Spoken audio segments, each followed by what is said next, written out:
Hi everybody, how you doing? Okay, stream seems to work. 1 second, is the screen is like, yeah, that's okay. Okay, wow, how are you doing everybody? Good. Hey, Yayo, hey Rainmaker, how you doing? Hi Agnes, thanks for joining. Tualzi, how are you doing? Margaret, thanks from Vancouver Island. Thank you. Patrick from Germany. Hi. Leo from Holland. Vincenzo, hi. How are you doing? Kathleen from Minnesota. Thank you very much for joining. Awesome. So many people again. Really cool. Okay, looking forward to the stream today. Sorry that I'm a little bit late, but I think that's okay. Hi, Kevin. Thanks for joining. Okay. Nice to see all the names that I already know. Really cool. Thank you very much. Hi, Linda. Thank you very much for joining. Good. From Chilliwack, Canada. Okay, cool. Thank you very much. Good. So how was your week? How are you doing? It's so that the time flies by. It's really crazy that it's already almost Friday again. Really, really crazy. But yeah, well.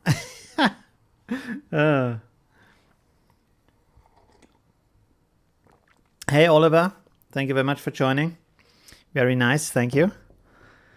Hi, Rushab. Always there. Really cool.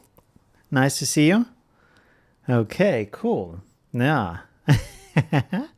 Good. I hope you're feeling well with the current situation, especially. Like here, it's a little bit more relaxed now, but in the US and in some other countries, there's like a second wave going on. So, whew, wow, really tough situation in some places around the world. So, yeah.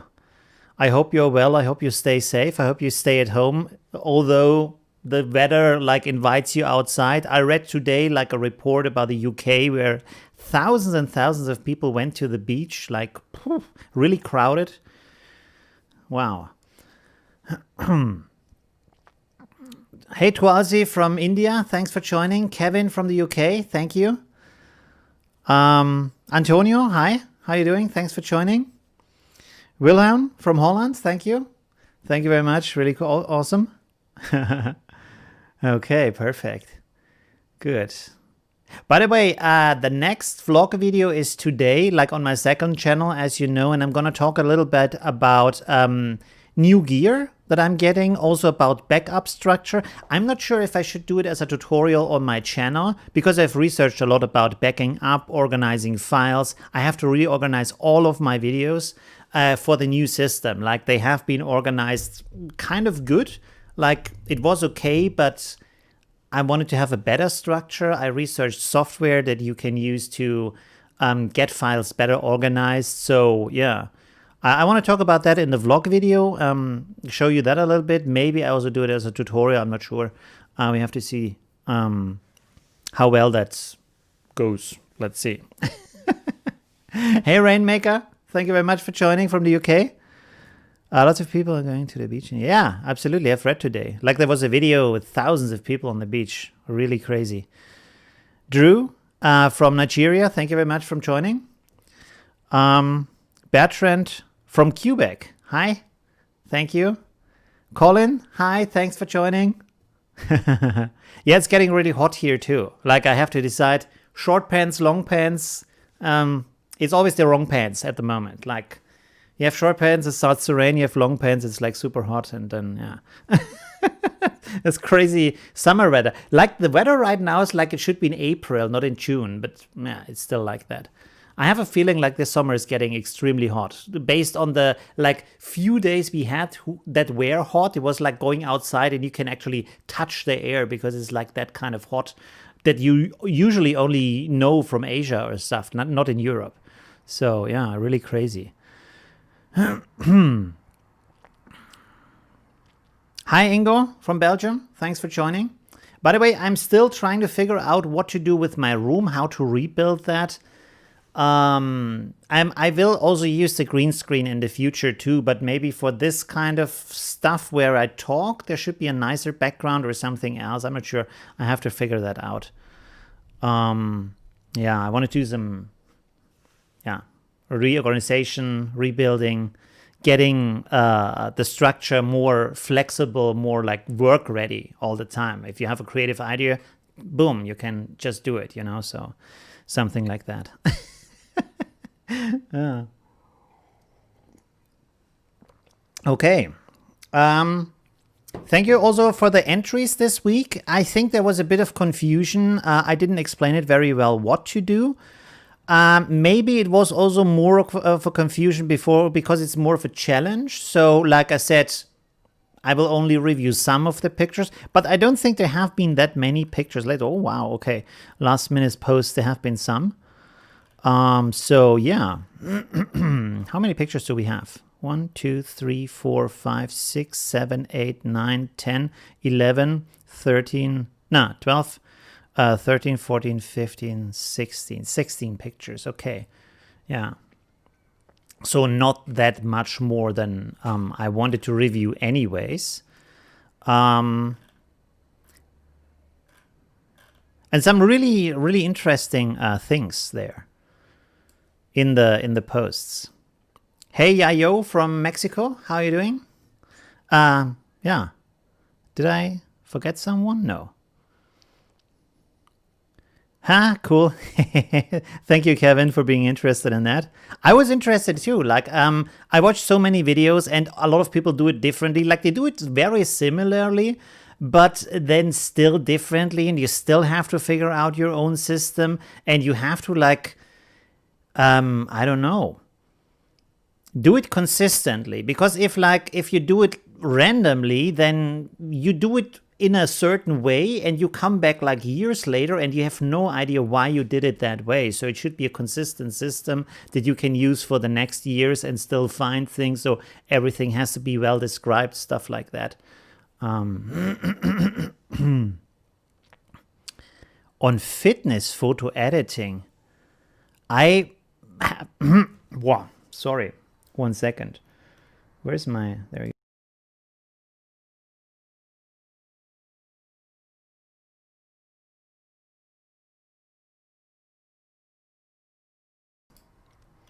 I'm not really experienced with fitness photos, to be honest. So, but I want to meet other photographers to see what they are doing and other people to see how they are editing. It's still like a bit hard because of the Corona thing to actually set up interviews or meet people. But yeah. As soon as I can do that, I want to do some getting in other knowledge from other people, their understanding, how they approach things, stuff like that. I also researched like studios I can rent in Vienna for like photo studios with a lot of equipment there. That could also be cool and stuff like that. So yeah. And I want to meet someone who is using a video drone. So I joined a group on Facebook for Austrian video drones. We're getting a new law here in Europe that is more friendly to drone users, I would say. Before it was very strict in Austria, and now it's getting a bit more relaxed, so you can use video drones. But I have to figure that out and also research a little bit. And Kevin says I've not found my rhythm yet. I'm a 360 photographer. Like you just, like, does it mean you only take 360 panoramas, or is that your main thing? And the like, or how is that to be understood?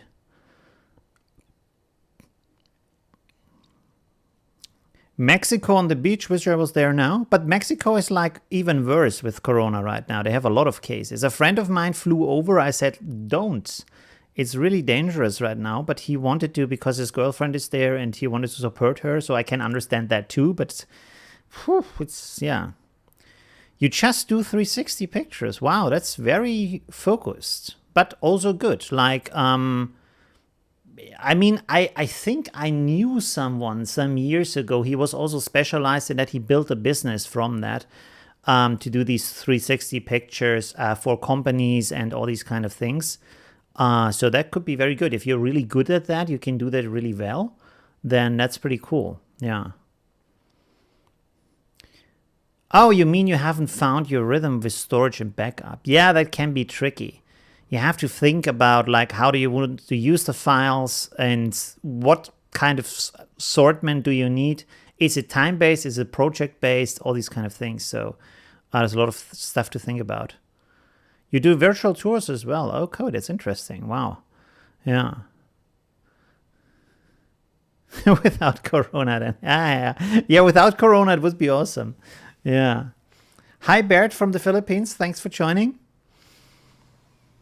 What is worse, Corona or a crazy riot? I think right now we have both at the same time in some parts of the world. So that's like, yeah, pretty hardcore right now. I'm really surprised that not more of these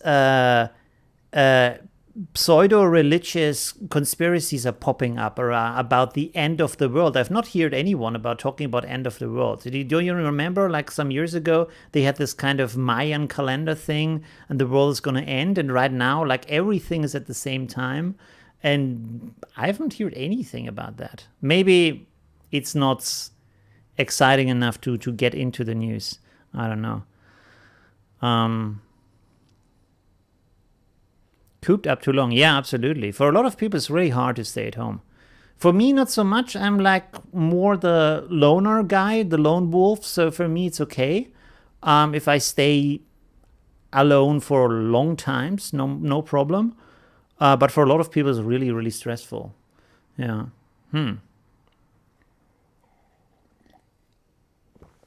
Okay. Nice Big Mac. Yeah, absolutely. I love it. I love Big Macs. Like, always when I go to stores and look at mugs, they're always too small. Like there's always these normal mugs. And can you remember, like when I was young, like what was that, like 30 years ago? You would drink coffee from these small mugs that you would like this, like small, because it was like this espresso kind of thing, but not espresso coffee. It was normal coffee, but for some reason you drank from small cups. And this is like this American, like huge thing. So a coffee cup can never be too big. By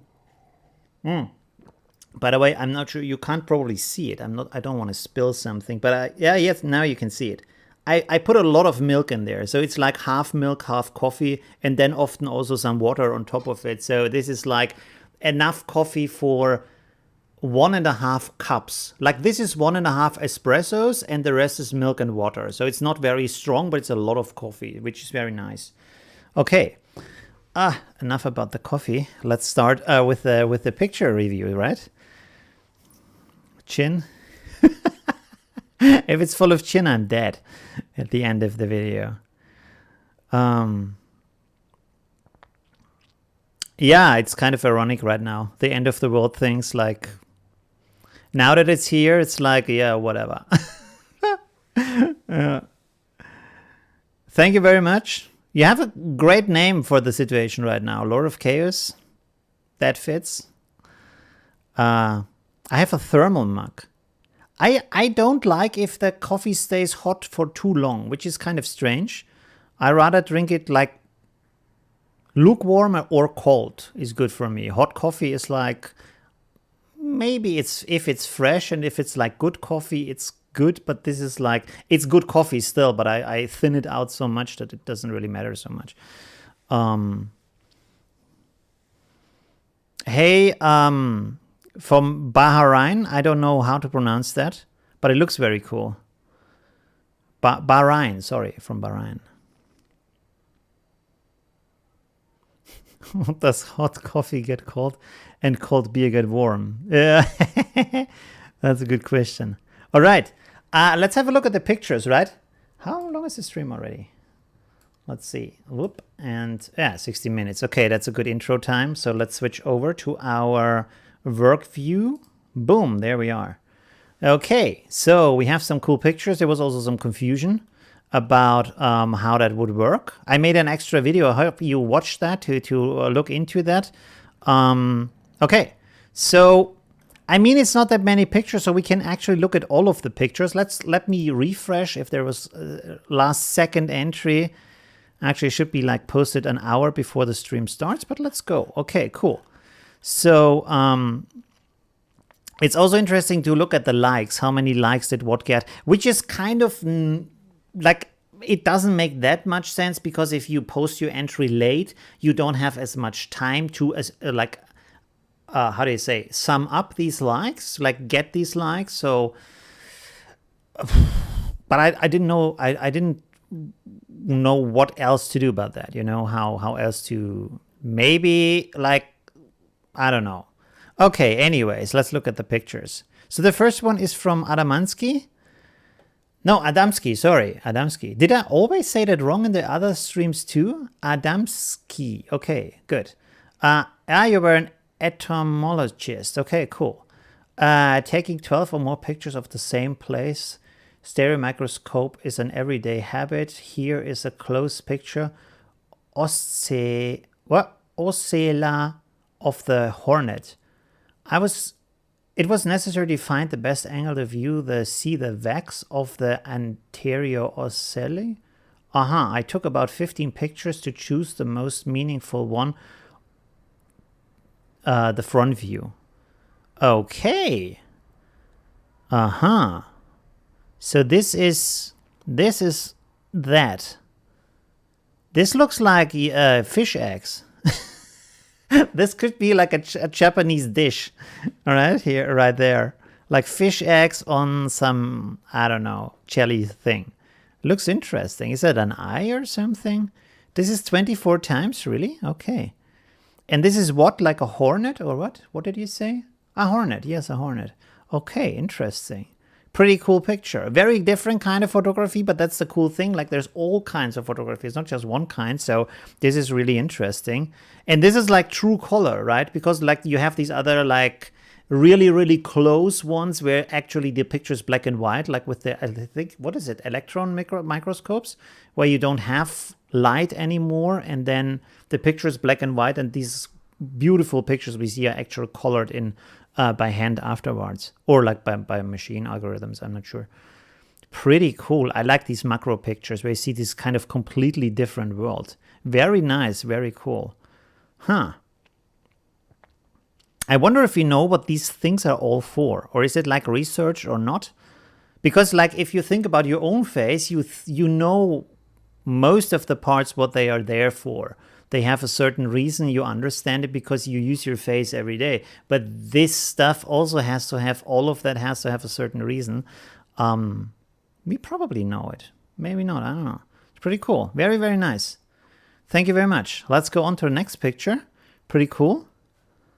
So this one here is from Agnes. This afternoon spent in my area a path where I walked every day with my dog. I sit down and took 12 photos in front and back of me. I used my live view for the first time. See, tried something new, really cool. So I could take a lower angle. I used the 50mm lens. This is, by the way, a really important thing. When you have your DSLR and you have, like, I don't understand, the newer DSLRs often only have this screen you can pop out just a little bit, and the older ones you can like really go into any kind of position. And the cool thing is, often it's really important that you go to a long angle, for example, if you photograph animals or something, so you can see the horizon and the sky behind the animal, because otherwise it's just grass or something. So it's not that, like, doesn't look that amazing. But what you can do is like, you could, for example, have like either you go down on the ground, or you have like a telescope stick, so you just put the camera down and you have a remote to just take pictures. You know, so that could work possibly. Like I do it often with my gimbal with the smartphone, that like I put it upside down and then you hold it really close to the ground and you walk along something. So that's a really nice technique to photograph. The thing about this picture is like, why not focus on the photographer? Like I think the perspective is really cool how this goes back there. And it's a nice composition of the picture, but then you focus on the grass and there isn't something specific in the grass to look at. So I was like, maybe the other way around would have been better, to photograph the cyclist. And I don't know. Or maybe that would be maybe interesting, but you couldn't do it with a fast moving object. If you like took multiple pictures and then try to merge it with the focus. But The composition is nice. Also, the colors is nice. Really nice picture. It's just like if there was something in front, maybe a flower or something that would be like interesting to show. Oh, by the way, there's these other pictures. I completely forgot about that possibility that you can also post a image of all the other shots you have taken. Ah, so you did a lot of those where like you have a little bit of the foreground. Okay, that's interesting. Huh. Yeah. Interesting. But it's like always there isn't anything to look at these spots. Like it's cool to see them. Like here there's this nail. You can see with the nail it's a little bit more like you think, ah, okay, so she wants me to look at the nail.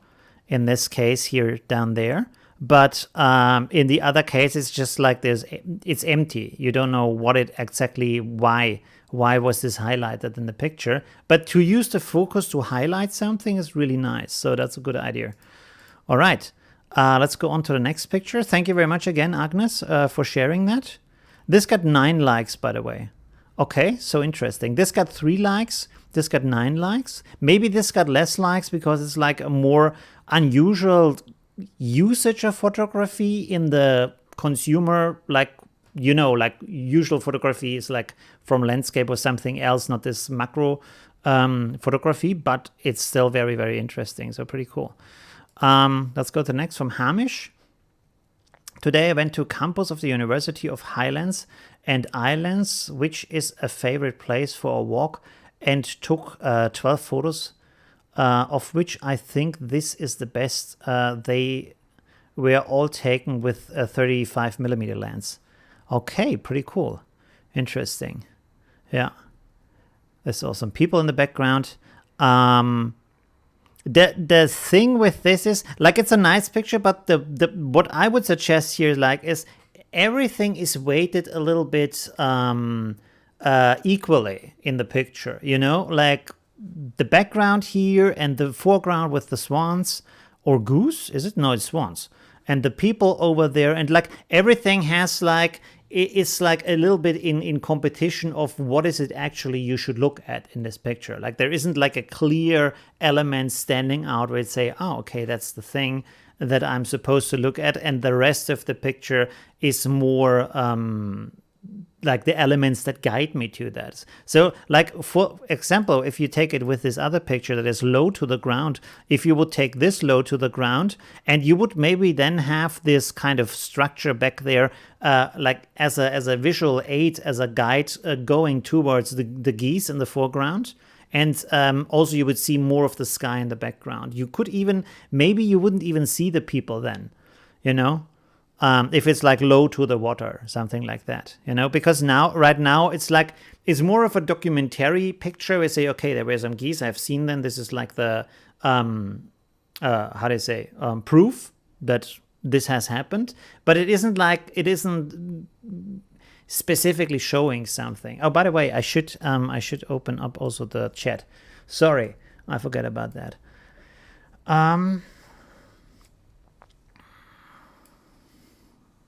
Hi, Hamish from Inverness.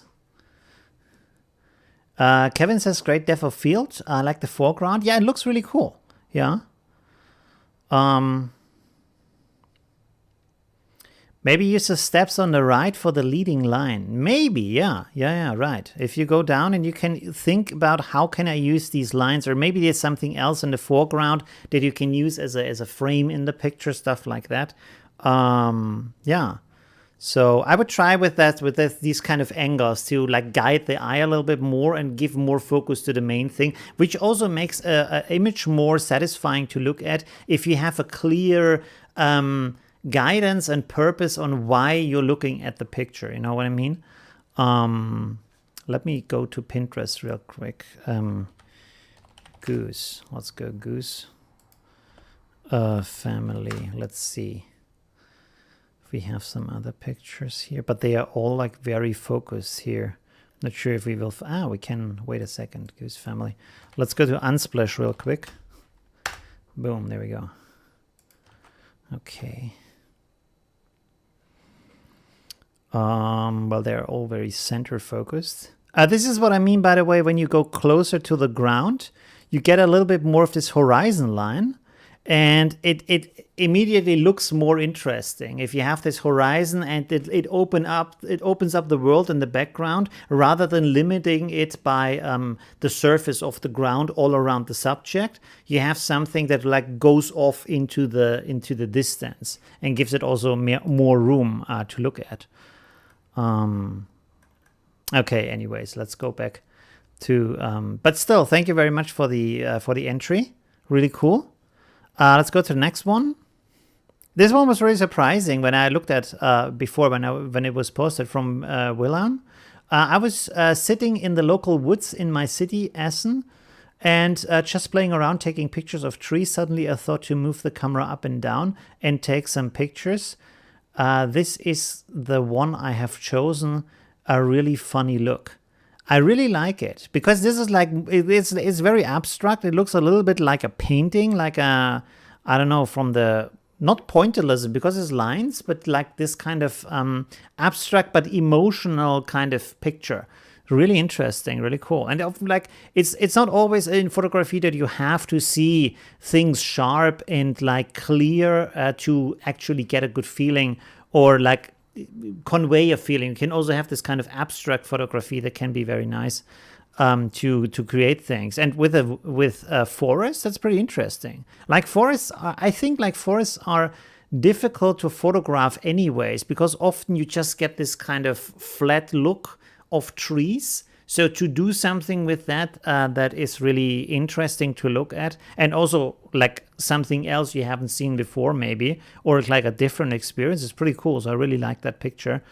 There's a lot of interesting things also going on with these lines here and stuff. I wonder if this has something to do with how the sensor picks up the different elements of the picture.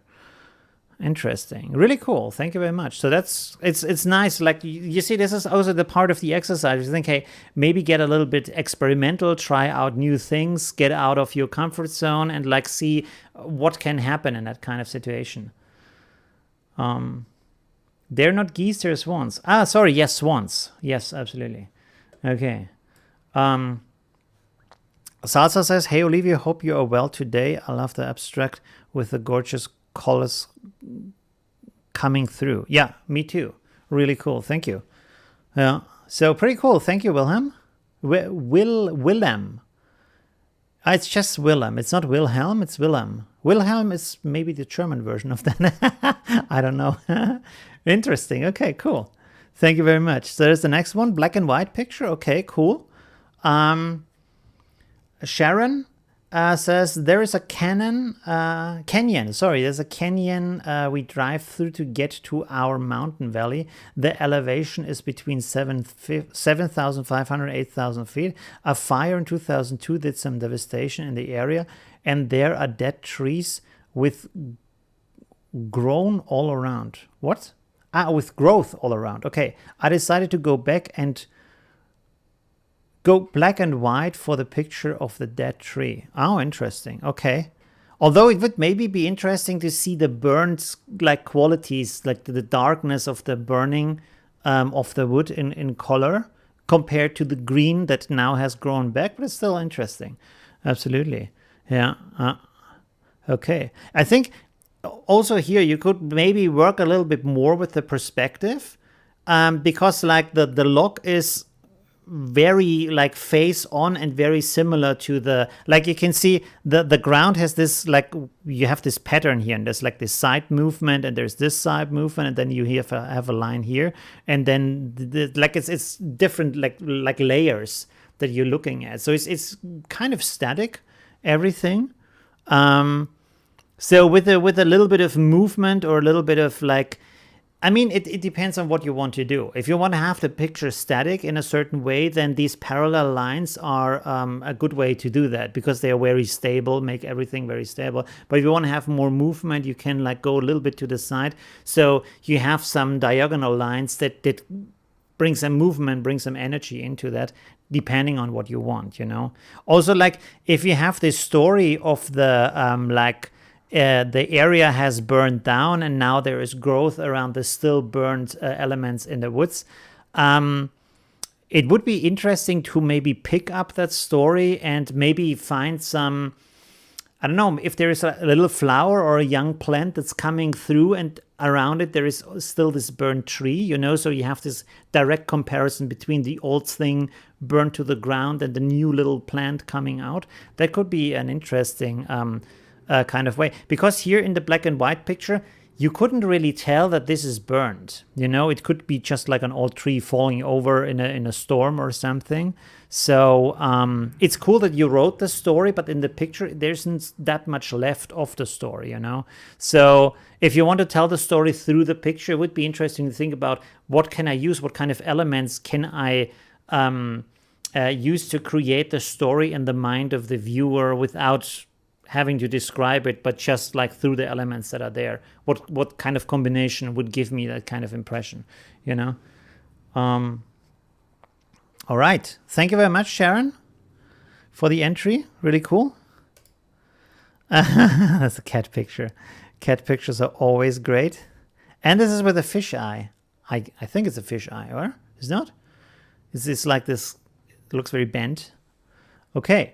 I was trying to get, Antonio says, I was trying to get a perfect photo from the cat, but it was never relaxed and on a sleepy position, so I could have a more accurate shot. This cat is amazing. It has a lots of reflexes and acts as a natural hunter for flies, okay? However, after 12 shots, I found out this might be the better one. Yeah, it's really nice. It's a very nice picture, and very like how the cat is lying there on this armrest is kind of relaxed, and you have these cute elements with the fish down here from the what is it called? Wristband? No, not wristband. Like the, I'm not sure what that's called in English. Maybe a wide angle. Yeah. Wide angle. Okay, cool. Yeah, that's right, Kevin. It's a pretty cool picture. Very nice. Cute cat. Looking like not directly into the camera, but it's still cool because you have this kind of feeling of like, I think like you have this, I mean, this is well known, but if you look into the camera, it's like kind of this breaking of the third wall, especially in movies and stuff like that, where you connect with the audience directly. If you look a little bit to the side, enough so you don't feel like the thing is that the cat or the person is looking at you, you feel more like you're more in the situation with that person, while when the person is directly connecting to you or the animal, there is a split between you are in the real world and they are in a fake world. But and this breaks down, the illusion breaks down. This is what I wanted to say. Oh, it was a shot with the iPhone. Okay, that's interesting. You see, like phones can take amazing pictures, and they have these kind of lens combinations. That's pretty cool. So you can have like this wide angle, and you don't even have to switch between anything. So that's pretty cool. By the way, I wonder why they don't do that for DSLRs. I mean, these lenses are pretty big, but maybe you can build it smaller and have like a 4-in-1 lens. You know, where you switch between actually different lenses, not zooming from 18 to 200, but like 3 or 4 different lenses in one lens, but smaller, you know? That would be interesting. Because for phones, it's like magic. It's like you zoom around and it's changing the lens for you. It's really like impressive. Really cool picture. Thank you very much. Very nice.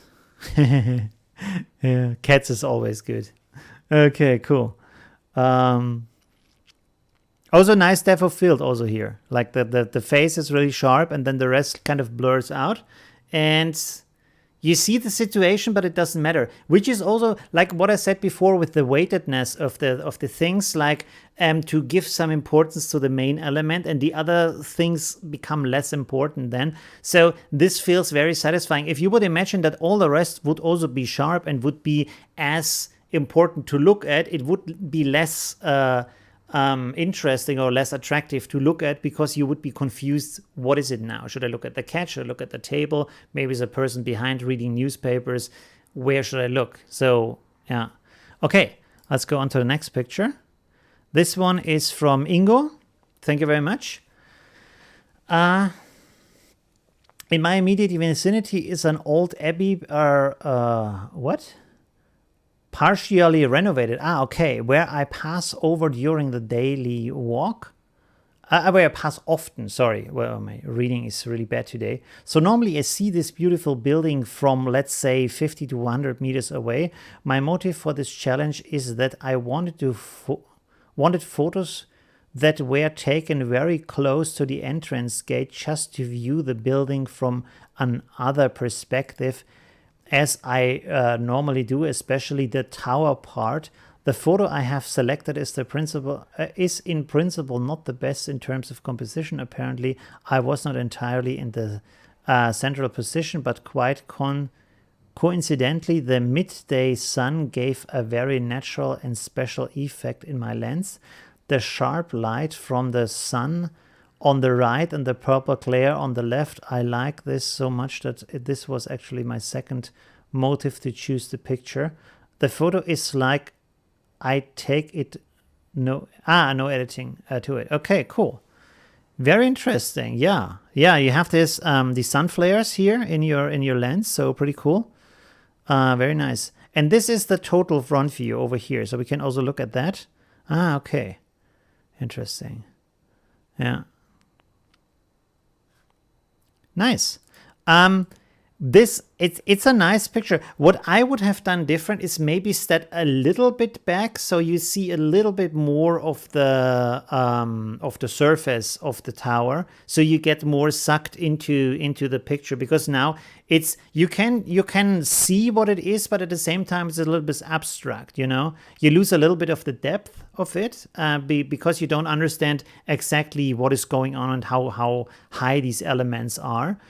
So that might be better to step a little bit back to have more of that kind of effect on that. Let me wait a second. Let me see from my old account if there is still 1 second. Just want to see if I have this picture that I can show you, but maybe not.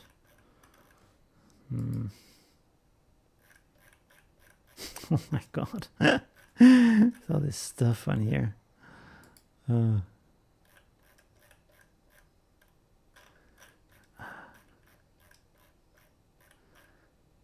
No.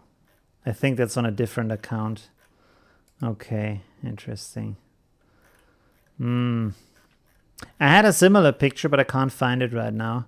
I thought it has it, like I have this old Flickr account. I took a picture years ago, over 10 years ago, and I thought maybe I can find it on this, like I make a second account with the nicest picture maybe, but it's not on there. Okay, anyways, good.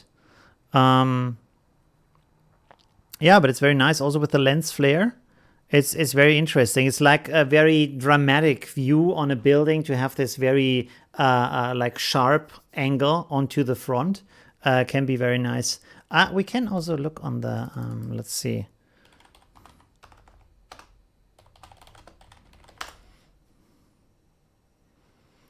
How would you...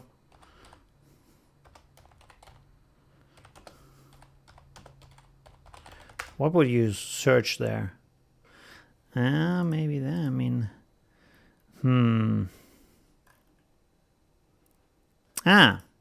maybe this is one. Let's see, 1 second. So if you look at this, for example, can we see it in big, or is it like... Add one. I mean, that's quite a way back, so you don't have to go that, but this is a much higher building, so that's the difference here. But you can see how, okay, that's too small, how you can, from the perspective, how you get sucked into it, and how you still at the same time see the size of the thing, so you can have a certain relation towards the dimension that you're looking at, so it looks really huge at the same time, and you get sucked into this kind of energy that's going into the picture. Everything is going like woo, So that can be interesting to try out. Of course, not every picture has to be the same. It's just like a suggestion that could be interesting with this kind of tower to maybe have this kind of effect. But it's an interesting picture. Thank you very much for that, Ingo. Okay, let's go on to the next one from Vincenzo. Hi, you're here in the chat. Pretty cool. Okay, nice. By the way, I looked at this before, and yeah, I want to tell you something about this later. Let's look at the picture here, what you said. Here's my photo from the challenge. I did step back. I posted it in the comment. You posted it in the comment? Really? Wait a second. Is there a second picture? Oh. Oh, okay. Yeah, okay. Interesting. There's like, you can see how this like, there's this energy that sucks you a little bit into the picture from this kind of, all these kind of lines that are going on. So that can be really interesting. Yeah, very nice. Let me like really quick. I just want to see how that would look. Let's take Affinity Photo here.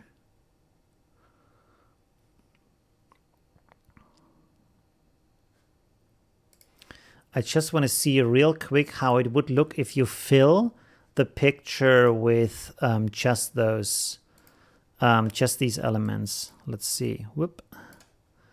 How would that look like?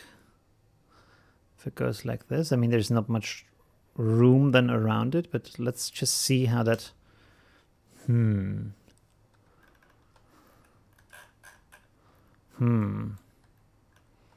Okay, interesting. Yeah.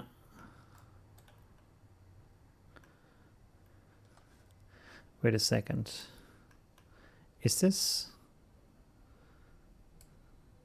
No.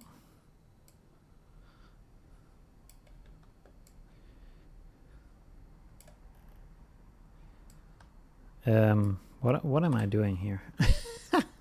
1 second.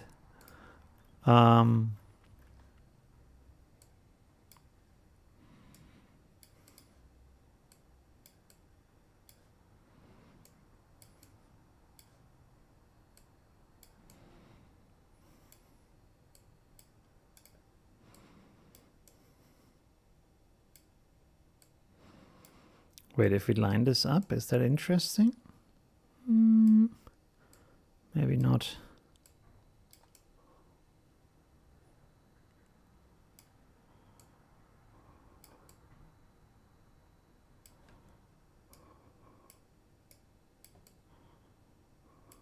How does that look?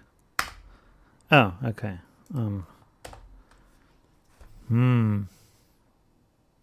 Anyways. Okay, cool. It's always nice to play around a little bit and see where things can go. Pretty nice. Okay, really cool. Thank you very much for that.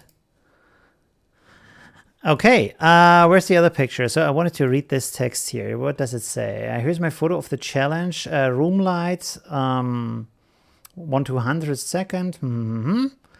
Duplicated the background layer and blended a soft light, 30%. Some brightness, contrast, and levels adjustment. Background on the flame, blurring its layers. Okay, cool. Interesting. Yeah, this is the working. So there's the other pictures. Let's have a look at that real quick. Ah, okay, interesting. Wait, let's open this up in a new tab real quick. Can zoom in here a bit. Ooh. Okay. Okay, so I tried a little bit to play around with the background also. That's nice. Yeah. All of them are very much straight onto the flowers, right? So you didn't like go a little bit left, a little bit right, stuff like that. But still pretty cool. Very nice. Thank you. Okay, cool. Interesting. So to come back to this, let's open this also up in a new tab. Oop, that's a bit too big. Here you have to turn off the blur on the side. No, sorry, not to turn off the blur. You have to click on Preserve Alpha if you use the blur, because if it blurs everything, it also blurs the edges, and then you get this kind of lighting up effect here. So if you click on Preserve Alpha, it's preserving the outside of the shape, so it's only blurring the inside, and you don't get this kind of brightness edge here, you know? But it's pretty cool. Also with the vignette and stuff, it's very nice. The vignette is a little bit strong, but maybe it's also because you have these lighter parts here that it looks a little bit strange. So yeah, it's a very nice picture. Very cool. A lot of stuff going on, but really beautiful orchids. So that's very nice. Yeah. You could maybe try to like go closer to one of them and have the others maybe a little bit blurred in the background, to have like a more three-dimensional effect and more like a they become more like this abstract shape then, you know what I mean? Let's see, we should find a picture here. Orchid. No? Oh, you write it like that? Okay. Is there a picture like that maybe? Wow, that's like amazing.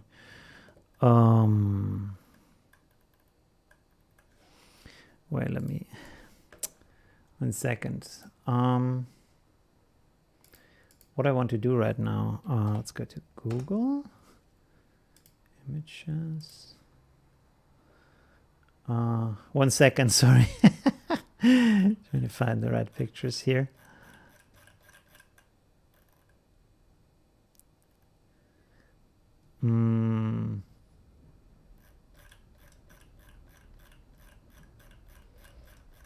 One second. Scrolling. I don't find anything like that. Maybe this one. It's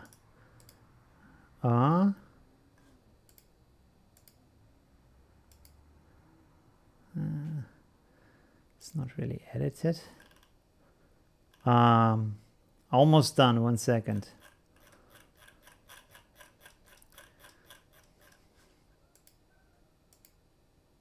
Well, we can look at this one. That's okay.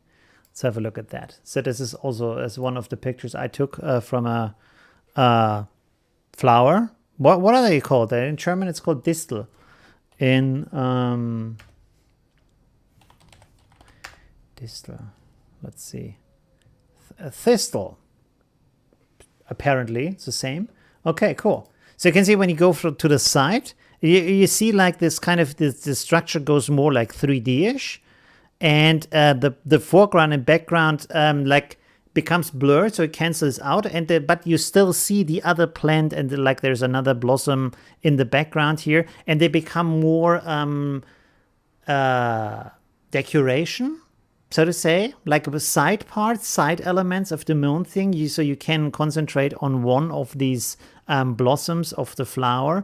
And when it becomes 3D, instead of being flat, it's more like this kind of architectural abstract structure that's out there. So it's like more this, you know, abstract sci-fi-ish, otherworldly kind of feeling, you know. So that could be, that can be very interesting. All right. Let's go back here. We can close all of the, oh no, I should leave one open. 1 second. Reopen. Okay, good. All right. Yeah, but still pretty cool. Very nice. Very nice light also, and cool colors. Really like the picture. Very cool. Thank you very much. Who was it? Vincenzo. Very much. Thank you. Really cool picture. Yeah. Okay, let's go to the next one. What is the time, by the way? Because 50 minutes. Okay, cool. So this one is from Niels. Hi everyone, nice challenge week. Stood in a place where I had many angles for a photo to choose. I chose this photo as the best. The tree and the packaging behind me, the shop window in front of me, and the mirror image of the people on the pedestrian street in Wickle. I don't know how to pronounce that. Okay, cool, interesting. And what is this down here? Oh, these are the other pictures, I guess. The same place, I see. Okay, interesting. Yeah. Okay, this is also nice. This is a nice composition. Yeah. Okay, let's go back to the other one. For this one, I was like really divided, because it's a nice effect to have these kind of multiple layers and things going on. So it's a very nice picture. At the same time, it's like there's so much happening, you don't really know where to look. What is the thing you want to show? You know, like the reflection on the background, or is there something else to be shown? It's like a little bit also like a visual puzzle, because often you think like, is this now in the foreground or in the background, or what is actually the reflection? You're not sure. Are you looking into the shop and the reflection is the buildings, or are you looking outside of it? Although no, I don't know actually, because there's no reflection of you, so that's pretty interesting. It's a picture of the side of the window. It's like a visual puzzle. Very interesting though. Pretty cool. Yeah. Okay. So for that, it's like an abstract visual puzzle. This makes it really interesting and a cool picture.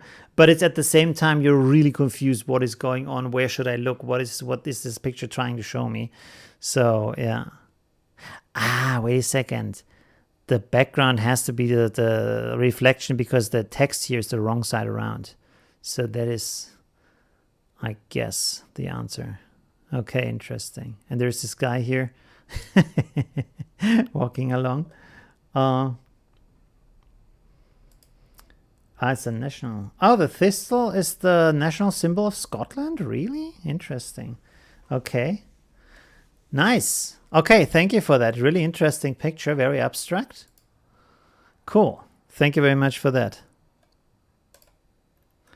There's another black and white picture by Francesca. She says, hello, I'm a bit nervous of this, my first time posting. I took 12 pictures of my hostas, just shown one here, the square with the 12 in the comments. I tried to show texture, lines and shapes. Yeah, okay. And this, so the other ones, this is like the rest of the pictures. Let's have a look at this too.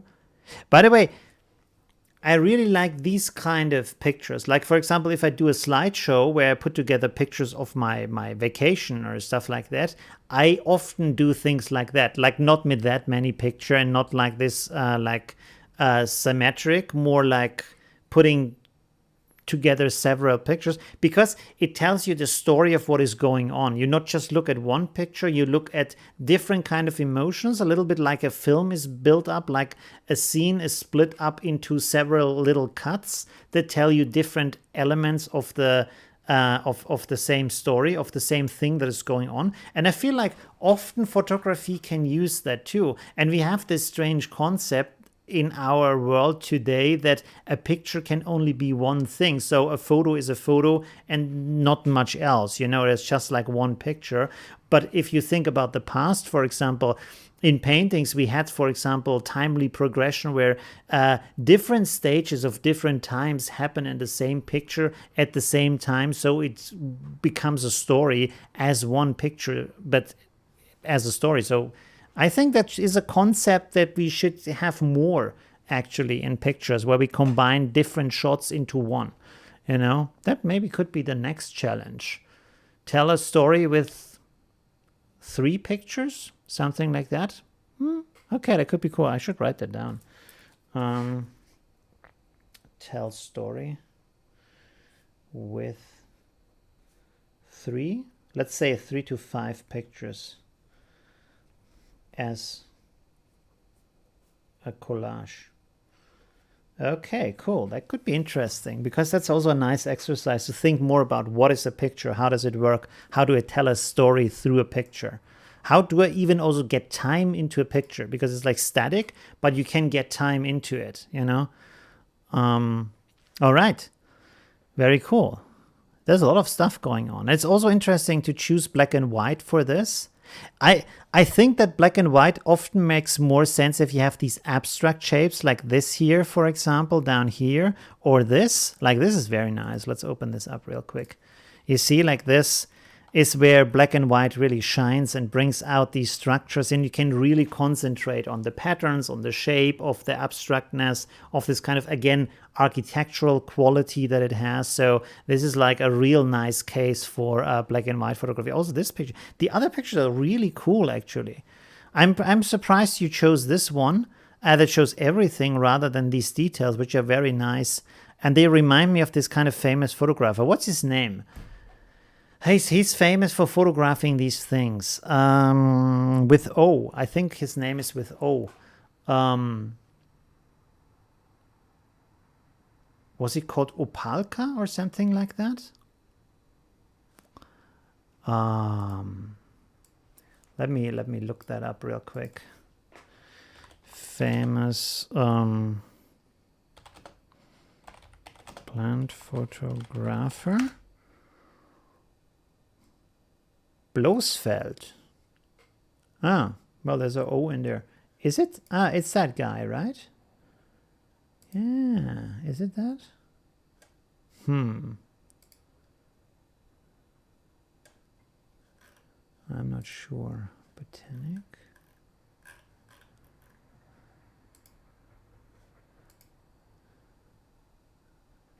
One second. Oh, God.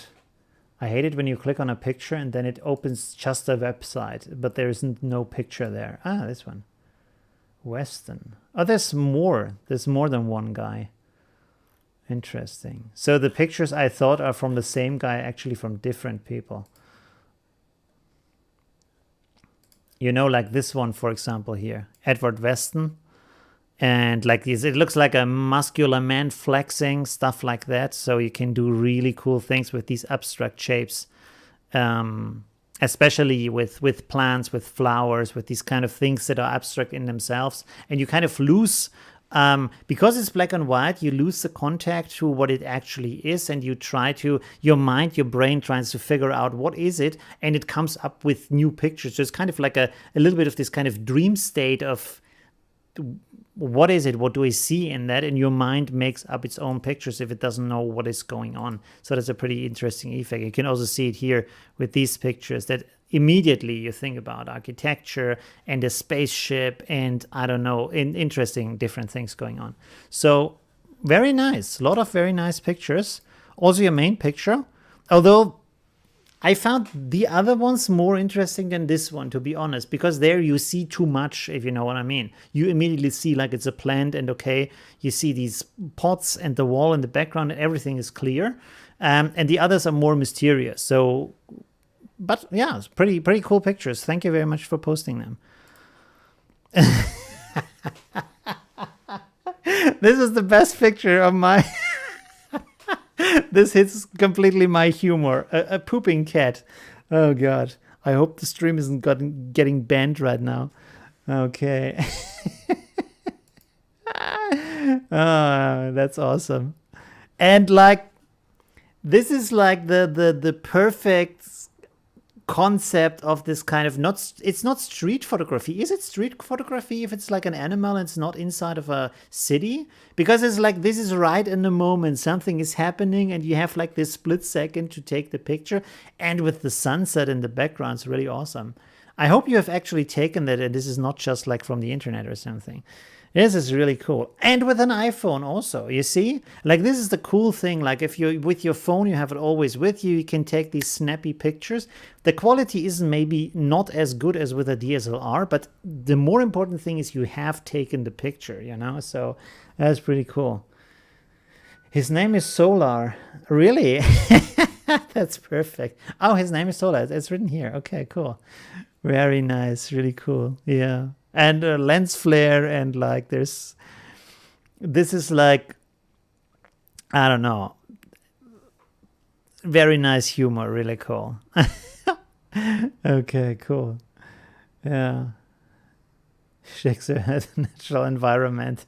Yeah, absolutely. And you know, it's like also it's a nice story between this kind of romantic situation and then just a cat pooping, the complete opposite of that, you know? And also this kind of nature and nice and beautiful and romantic, and at the same time everybody knows this terrible cat poop smell, so it hits two completely different worlds crash into each other.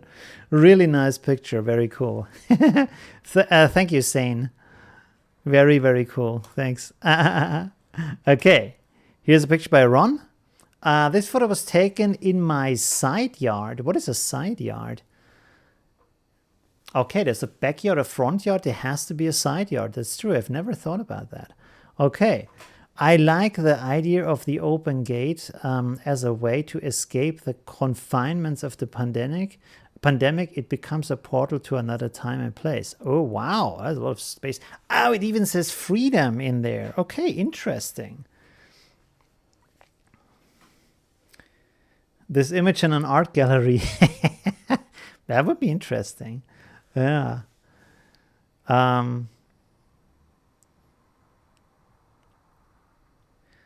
Yeah, cool. Okay, so let's get back to Ron's picture. Very nice, pretty cool, interesting. Nice composition from the perspective that goes towards the gate. The editing is like not exactly my taste with this kind of this blue disc with the freedom is a little bit. I mean, I understand to get in the story into the picture and to get it more obvious, but it's a bit too much. Maybe I feel like, it's a bit like taking away from the rest of the picture because so much how can I say? It's like putting ketchup on an oyster. You know what I mean? Like ketchup is cool and oyster is good. Both are tasty, but if you mix them together, maybe a bit too much at that moment, so maybe that was a bit harsh. I didn't mean it harsh. Not at all. You know what I mean? Like, I wouldn't know how to express freedom through an open gate with this picture. It's like a hard task to do that because freedom is such an abstract concept. But to write them in there is a bit too much, maybe. But it's still cool, yeah. What does it say? The frame of the gate also looks a little bit unnatural from the rest of the image. Yeah, there is some glow around that. There's also, I think there is some glow effect around that because this is like so bright and there's some shadow here, so it's brighter than the rest. So, yeah, I know, but still interesting. Yeah, I mean, this is also the thing of how could you like create the idea of freedom that you understand it in a picture with an open gate, with an open door, without like a ton of editing or stuff. We can actually look at that. Let's have a look here. If we enter freedom, what do we get on Pinterest as a result? Okay, bird in a cage, open door. Oh, this is not too bad, but this is a lot of editing. So we are more like, okay, there's a lot of quotes. Let's take a photo. Yeah, someone running at the beach, arms up. Okay, you see, like this is why I like research on Pinterest, because you get like a ton of ideas in a second of how people use visual language for that. There's a lot of like a bit too much, like with the flag and stuff that's like very in the face. Is still like something that is used in a ton of advertisements to show freedom, of course. So it's not bad to use that. It's just like it's very used. That's what I'm saying with that. And it just works for America, to be honest. Like if you do this for Germany, it's like it's the opposite. You cannot wear a flag as a German. Maybe when there's a football game on, but that's like the rare exception, history, there's other stuff. I think in the other countries too, like not in the other countries, not like I think if you're in France or Italy or something, it's like if you're German and of your education of the culture around you, a flag is something very different than for I think almost any other country on the world. You wouldn't go around with a flag and do this as a German, like maybe at a sports event, but not like normally you wouldn't do that, And in other countries, it's very normal. I was really surprised in the US how many flags they have, like really crazy. You go on, what was it? A street in New York, I think that it was the library, and there were, I think, 30 American flags side by side on the front of that library building. Maybe it was not the library building, but like, holy crap, what was going on? I don't know, maybe it was a special celebration day, but you would never see something like that in Germany. for obvious reasons. Okay, so we have a very different connection to that kind of thing. Let's see, is there something else? It's a hard task. Freedom is really a hard task because it's like, it seems like it's an easy concept, but actually it's a very complex concept. None of them have much to do with freedom, to be honest. Anyways. I mean, often we like associate freedom with traveling or with being young and crazy, all these kind of things too. But that only fits for that kind of age most of the time. So, okay, anyways. Good. Interesting. So thank you very much, Ron, for posting the picture. I did got lost in Pinterest so much. Stuff to explore, and I love it. Yes, absolutely. It's really cool. You should do boards, collect stuff that you like, that are interesting, to get ideas also, to research stuff. It's really, really nice. Yeah.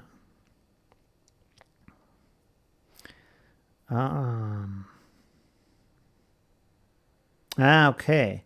So Salsa says you can you sit on the other side of the up. Yeah, maybe. Like if you sit on one side and it's like there's a jail, but the door is open and you can go through the jail. Maybe that's something, you know, like this getting out of jail thing. So you can see the gate is actually open and you have a lower perspective looking up. Okay, interesting. Yeah, that's a lot of things. Okay, next one is by Sabine. How many? Okay, I'm a little bit over the time. How many more pictures we have? 4 pictures. Okay, we can do that. No problem. Let's do that. Sabine says, repair the old man. Yesterday I made a walk with my dog and saw the artist who repairs the wooden man on the canal. It is a fisherman and he stays nearly 2 years on this place. If I'm coming back, the artist is gone and I made the picture. I like the blue sky and the hard shadow. I like the new wood, like a knife in the head. Oh yeah, okay. What was he doing with the? Okay, interesting. Cut or repair. Or maybe he stuck it in there and then when it's dry, he's cutting off the rest, like he's flexing it off. So there is no split in the wood where water can enter and like break it. Yeah, okay, interesting. So let's have a look at the other pictures. Okay. What is he? A fisherman? No. What does it say? A fisherman with the big rope here? Like it's more like this they have these big nets, right? Okay, I see. What is this? Is this his legs or what? Okay, maybe. Interesting. So you took a lot of close-ups of the... this one is nice. Up here, let's make it open it up in a new window so we don't have this over. Okay, interesting. You took a lot of close-ups of him. Yeah. And you see, like you can see in this like combination of the pictures, every time you take a picture head on onto an object, the picture is mostly static. There is not much movement in there. And also the energy is very like low because it's a static picture. You can, it's easy if you go a little bit to an angle, you get immediately more energy and the things become more alive and are not, that's kind of held down by the perspective, you know, so that can be an easy trick. And you can see this by this picture here, for example, because there's a little bit angle there. We are not looking head on. Like this picture, you can see this picture is head on onto the head. Okay, that's a stupid thing to say, but you know what I mean.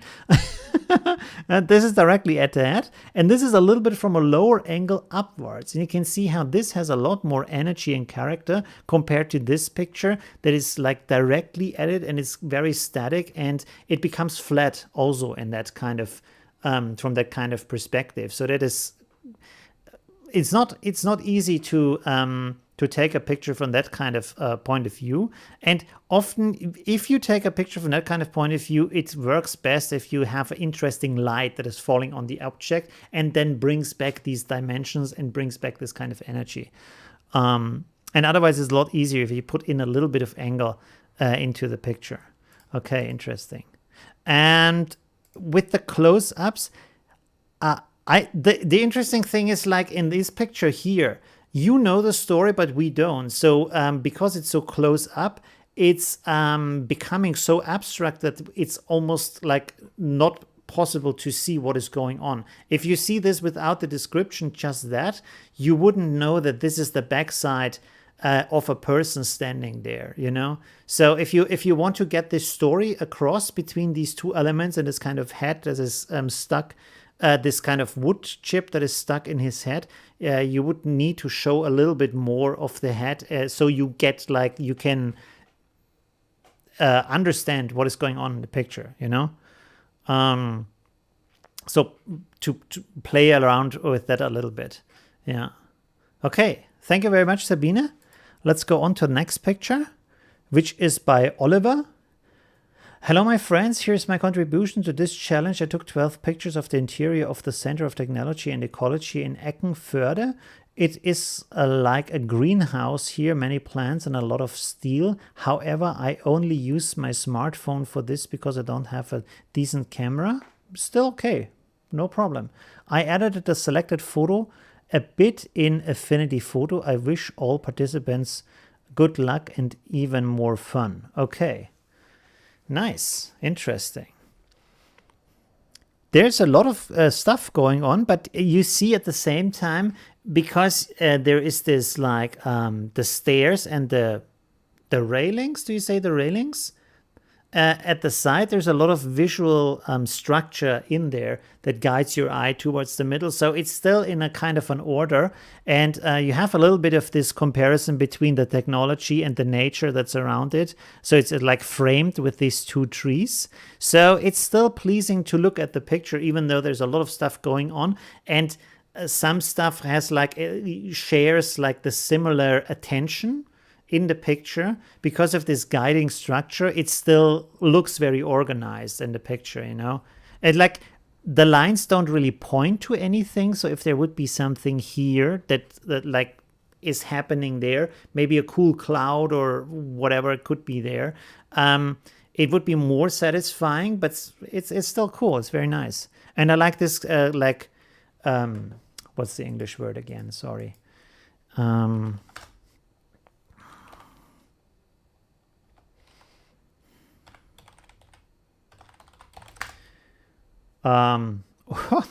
Juxtaposition. Okay.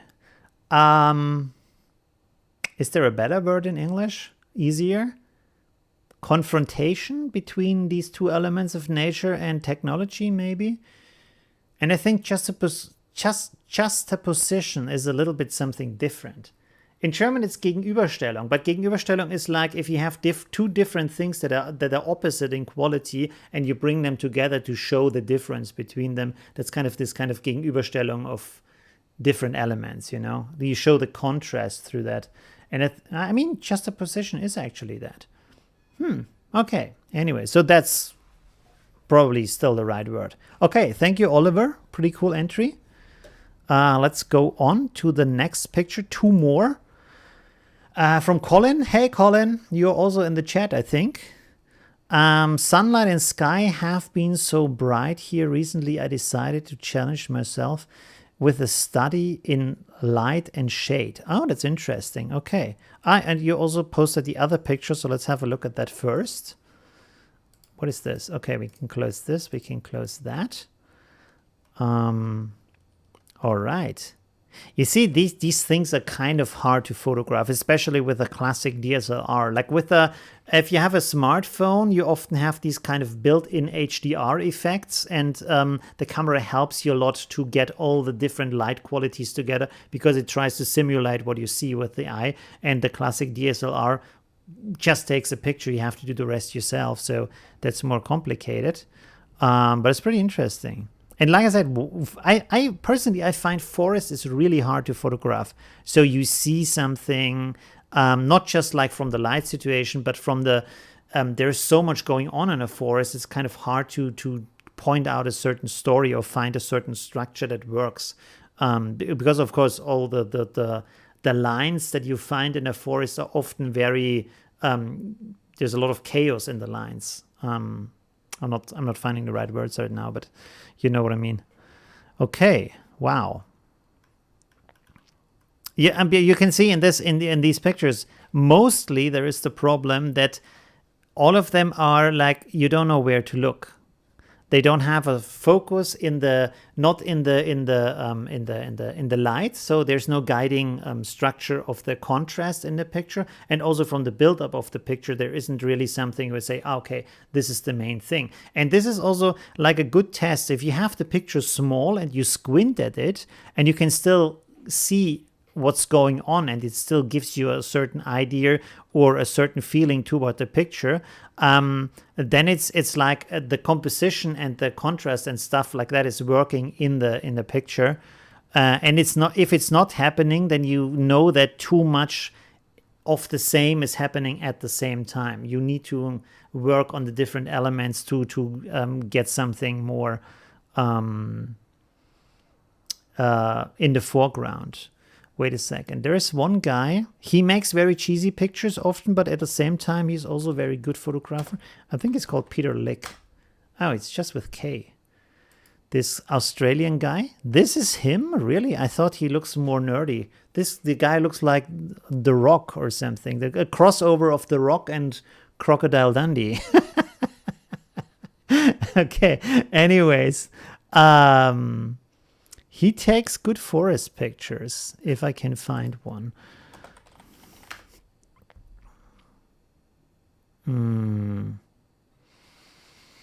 Yeah.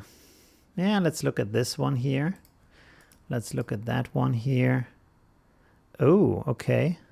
I mean, you have to have a forest like that to take the picture, so that's the hard part. But like,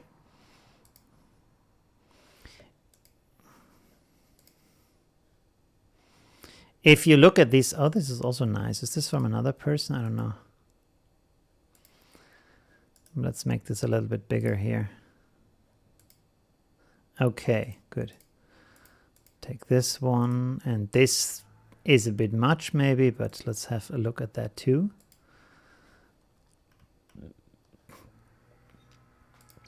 You see, if you look at that, they look like, well, just a picture. You stand there, you take the picture, that's that. But it's actually really hard to take a picture that has like, gives you a good feeling of the forest and being there and this kind of magic that's going on in the forest. Personally, I find it's really hard. And he is a person, like, this is not the perfect example right now, but he takes really good forest pictures. This maybe not so much. There's a little bit too much going on. I'm not sure if this is one of his pictures here. This is also nice. I mean, there's a little bit of, here we can see some interesting thing here. So let's have a look at that if I manage to open it. There you go. So what he's doing here, when you look at it, is very interesting because he is contrasting the colors. If you look at it, there is only 3 colors in the picture. You have the green and then you have the orange, which are then contrasting colors, so it's easy to keep them apart.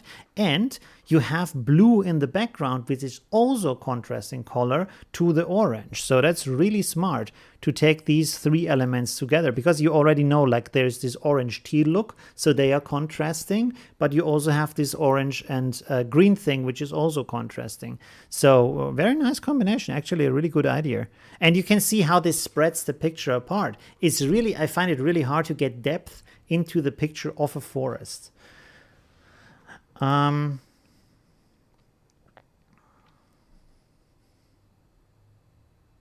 Okay, so that's interesting.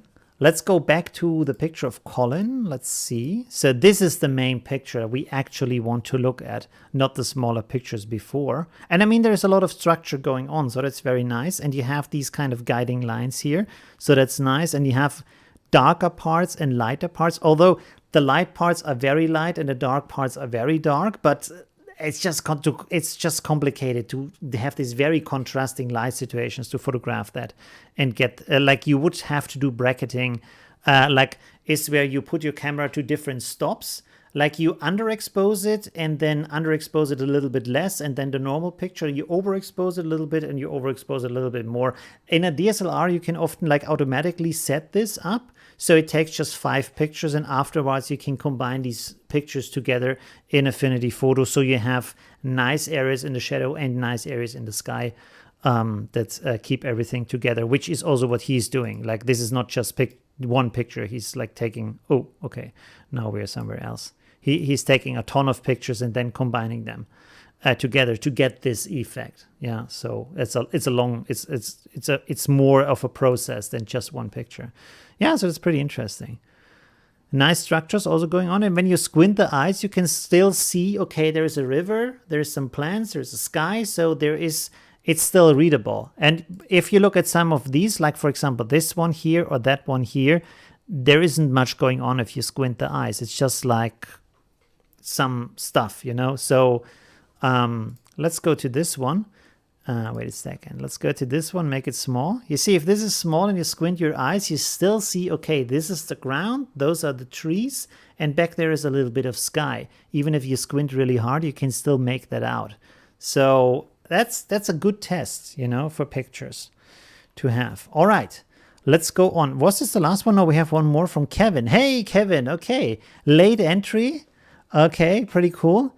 From what does it say?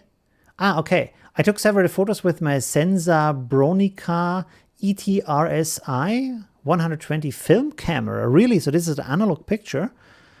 I developed the film today. Oh, wow. And scanned it. This is the Library of Worcester called The Hive. Okay. It serves the public as well as the university. I waited for some people to enter the frame to give the building some scale. Interesting. Really cool. This is often something also like waiting for people to get into it, give it more motion and gives it a little bit more of atmosphere and story. So that can be very helpful to have in the picture. I think this one works very nicely in black and white because you have this architectural structure and you want to focus more on the pattern and this kind of lines and structures and contrasts patterns that are going on in there. Really interesting. It's also nice to have these kind of reflections which looks like middle, how I say, what's the, wait a second, I have to look that up.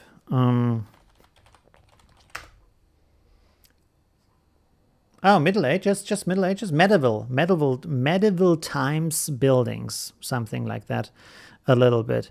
So yeah, pretty cool, very interesting. Also with the people, maybe if the people were be a little bit closer to the picture, it would be maybe more interesting. I'm not sure. If you resize that guy, make it a little bit bigger here in the foreground, or maybe leaving the picture, that can also be something interesting. If you have people who are big in the picture and they are running out of the frame, you get a lot of motion in there. It has more this kind of, like for example, if you take a picture of a modern big city like New York or something and people running through the picture outside of the frame, like crossing the edge, you get this kind of motion of a busy town of something. Oh, it's going on, and like everybody is always doing some important stuff like that, you know.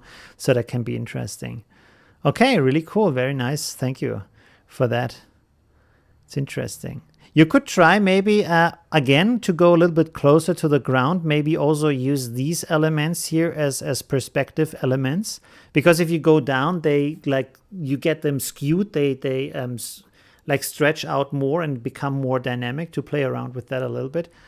Yeah, but still very interesting. Thank you. Cool. Okay, so these were all the pictures. Thank you for all the entries. Really cool, very versatile from a lot of different kind of ways of what photography can be. So that's really, really cool. Thank you for that. Okay, so that was the challenge for this week. Maybe we can really do next week the one with the collage and multiple pictures to create a certain story, or not doesn't even have to be a story, just to capture different elements of a scene. You know, like for example, when you're at the market, to capture different parts of what they sell, and someone weighing the fruit and the other person is paying. And there's different little stories going on to point them out by putting them into a collage. Can be interesting. All right. Oh, whew, okay. So let's go on. Let me drink a little bit. I think we went a little bit over the time. What time is it now? 1:20. That's still okay. Because we had like this 20-minute intro. Oh, by the way, let me quickly have a look at my pictures here. Did this upload or not? No, it didn't. Okay, I have to start this manually. Anyways, okay, good. So, good.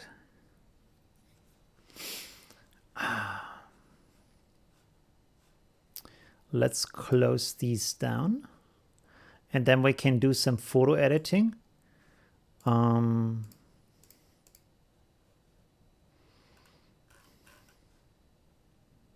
do you want to do some? No, we have done enough talking, I think.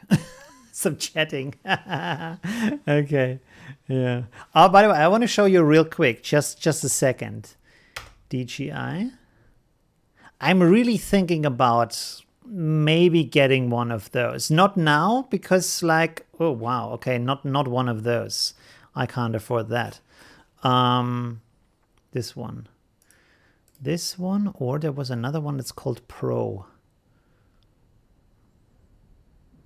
Where's the Pro? This one maybe? Yeah, that's the one. Okay. By the way, if you look at this, what is this? Can you see what that is? And then the drone zooms out, because I was looking at it and it was like, shouldn't there be a boat? Because it's like the water spreading from the boat, like. And then if you look at it for some time, you scroll out a little bit more, you see,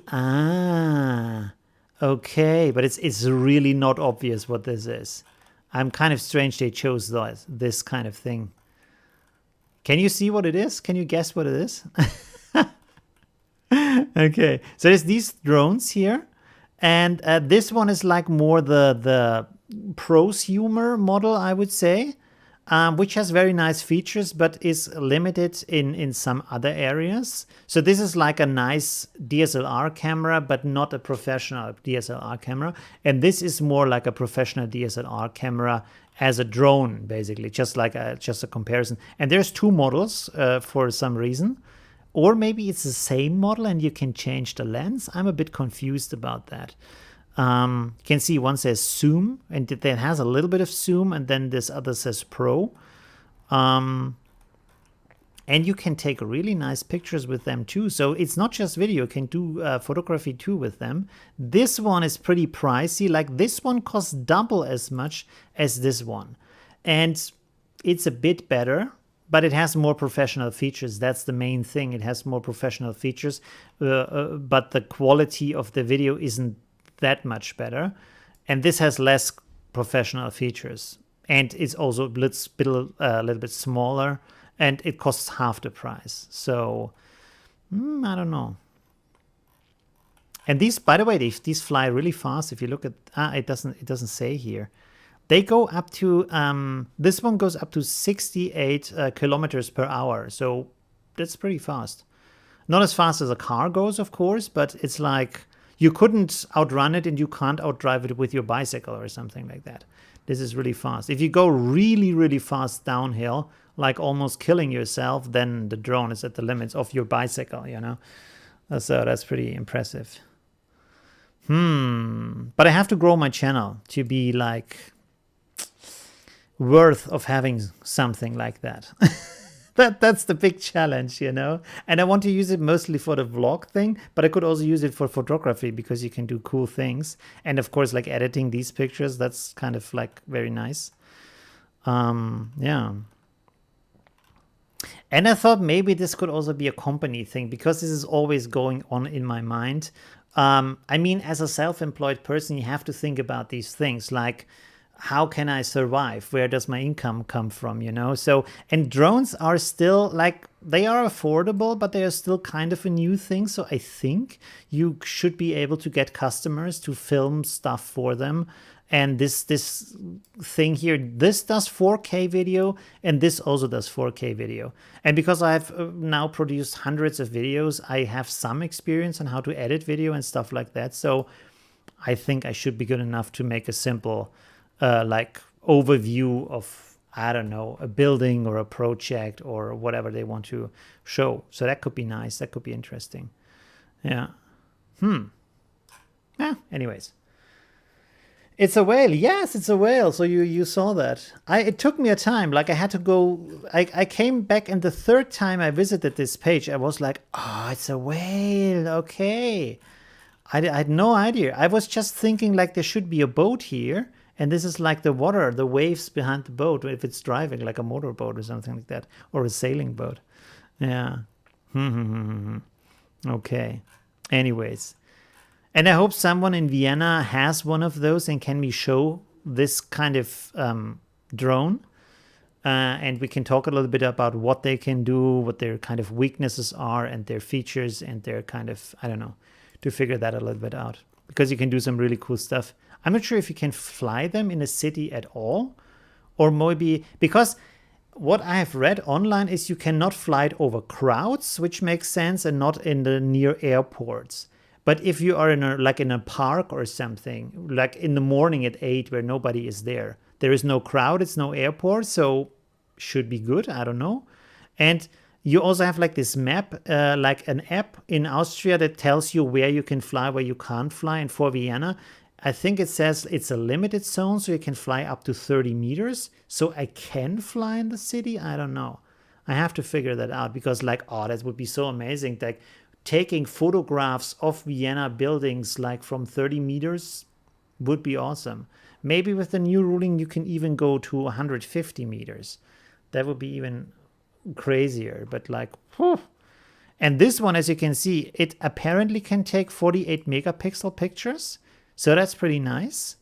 That might be just some marketing blah blah. I don't know, because my smartphone apparently can take 64 megapixel pictures, but they look like crap. You cannot use them. The normal pictures are better from the actual resolution than you get than the 64 megapixel for some reason. I don't know.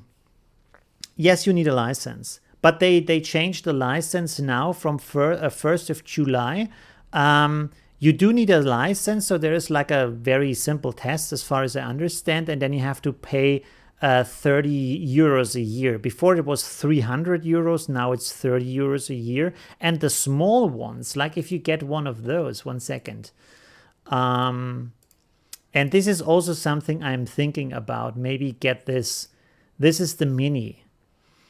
And like this is super small. It only takes 1080p, which means I can't zoom into afterwards in editing, stuff like that. So I'm fairly limited in what I can do. But it has 249 grams. And this counts as a toy in Europe because 250 grams means you need a permit. 249 grams means you need no permit. You can fly it wherever you want. Up to, it says 30 minutes, but up to 30 meters high. So that could be interesting. Also, this is limited. Like you can see, you can only go 2 kilometers. The other one can go up to 10 kilometers in distance from your phone, from your controller, which is also nice. So yeah, I'm really, my fingers are itching. I want to have this, but I have to get better at what I'm doing right now to, get this. Okay, let's see. There's a little bit of a challenge. Okay, good. Let's do some creative stuff. Okay, let's go to the inspiration board again. Boom. Oh my God, what is this? It's from 19. We did so many exercises already. Oh, we started at week 17. The time flies, right? Because now we have exercise for week 26. So this is the 9th exercise actually already. That's really crazy how time flies. What do you have here? With the Oh, that's actually not bad. That looks actually fairly simple to do. We could try that. Because recently I tried to, you've seen in my last 2 streams, I think, to recreate nice ideas from Pinterest, which is also a nice learning process. And it's nice to explore these things, like other ideas outside of my own ideas. So that's also, it's a nice process. So let's have a look at that. Okay, let's get started. Let's do that. Boom. Okay, we need our Pinterest. And then we need this here, Unsplash. So what do we need? We basically only need 2 pictures, and this is just an effect. Oh, we need like this kind of starlight, but that shouldn't be a problem. Okay, so let's see.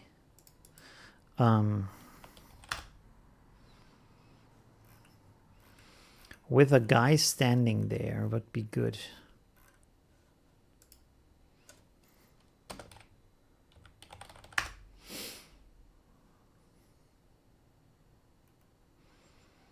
I mean, it doesn't have to be the exact same kind of thing. Let's select some pictures. I mean, this could also be nice. Ooh. There's a lot of reflection here. Maybe a bit too much. What is that? What's going on there? Okay. I mean, the good like here with these mountains, that gives an extra layer. That's pretty nice. And the guy standing in the water, so that's also nice.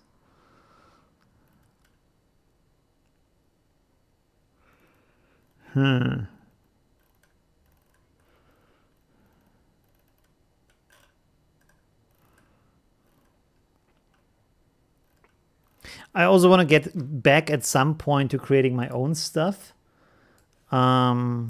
What does the chat say?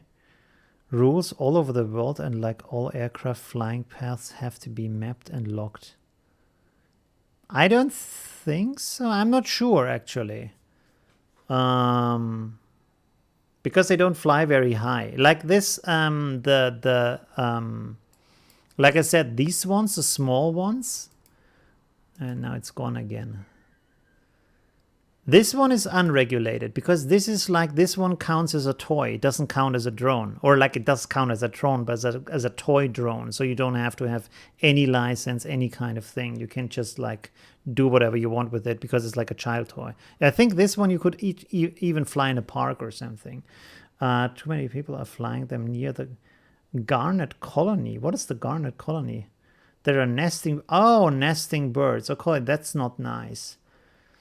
Okay. Yeah, this shouldn't be. This is why I was also a little bit like, why would you show a whale here? Because this is like the worst thing you would want people to use a drone for, to disturb mating whales. You know, that's stupid.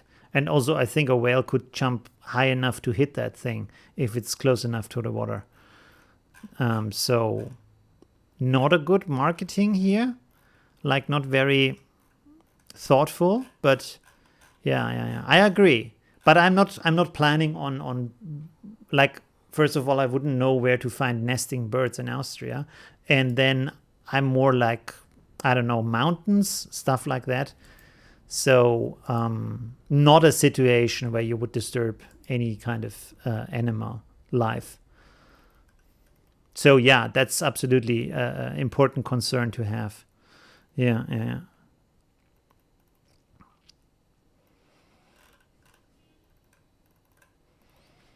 I mean, in Europe, you even have the situation, because it's like this densely populated, that where to even find nature, because everything is like completely, what's the English name? Well, there's people everywhere. It's extremely densely populated in Europe compared to other areas, I think. Like you could not go in Europe where you drive with a car for an hour and don't meet someone else or see another house or something is impossible. Every like 10 minutes there is like a new how to say a new village, not just a house, a village, you know, like super crowded. Yeah, it's really sad. If you look at the maps, let's look at the map like for a second. This is Europe. This is like how crazy it is here. So this is where I live, Vienna. And now go to the satellite picture. Of course, here this is forest, but forest means mountain. So this is, all of this is steep. It's not just flat, it's steep. And the rest, look at that.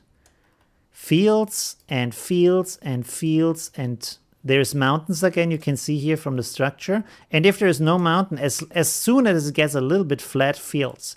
Fields, fields, fields. It's all like, it's like a virus, you know? You see? Up here, over there, just fields. If it's a little bit green, you can be sure this is mountains. So you couldn't do anything with that other part. And then this again here, you see, fields, fields, fields everywhere. There's no nature left. You can't just go to a forest or something because everything is fields. Like, it's really like drastic, crazy. You see everything. And all the other parts here, that of course there's forest left, you know, but most of that is like, is this, where are we right now? 1 second.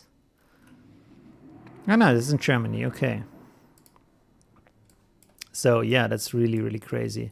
And you can see how close every like village is to each other. There. You can't go like in America where you say, oh, the next neighbor is like 2 hours away with the car or whatever. These kind of things, you don't have it here. It's impossible. There's villages everywhere. Let's look at America for a second. Yeah, no. Okay, there's also a lot of stuff here. But what is the distance here? I'm not sure. Is there no scale on Google Maps that tells you the scale? I mean, there's also like fields over fields. Not much. Holy crap. You have even less forest. I thought we had it bad. You have nothing left? Holy shit. What the hell is going on? There's no forest anywhere? Really? Holy crap. My God. Look at that. Talking about who is the real virus. Holy shit. Look at us, mankind. We have a brain and we do this. What the hell? There's no forest at all? Okay, so we have it a little bit better in Europe, I think. It's not that crazy. Okay, here is some forest. There we go. No, there's also fields. Or maybe it's forest. I don't know. Okay, so there seems to be some forest left. But this is like... Holy crap. Oh, this is desert, so this is different. Okay, never mind. Anyways. I don't know. I've never been to these parts of the world. I have only been to like New York and DC. That's the only 2 cities I've seen in America. All right, let's go to our picture back. Some nice flat forests. Yeah, in the north there's a lot of forests left. Also in what is it called? I can't remember. Northeast of Germany. What is there? Like right next to it, there's all these kind of countries. Let's have a look real quick. Sorry. I'm really bad at like European countries. I know more about Asia than I know about this. Oh, it's Poland. No, Lithuania up there. There's a lot of forest up here. Like if you look at these pictures, there is a ton more forest.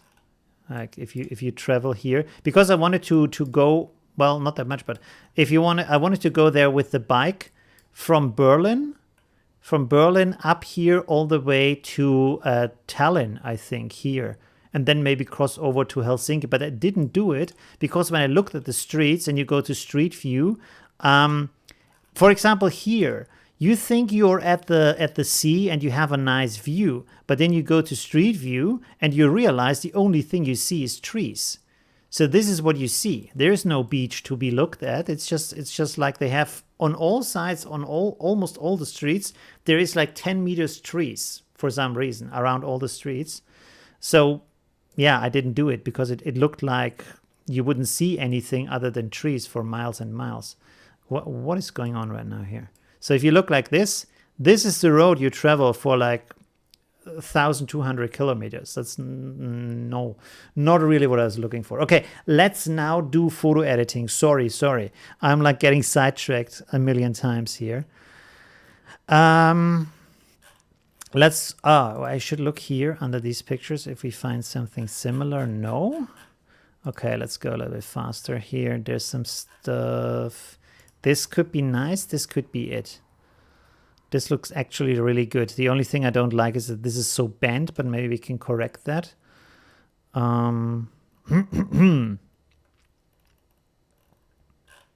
Okay, let's take this picture here. That looks pretty good. Download, please. Does it download? No. Okay, there we go. So now we need a city.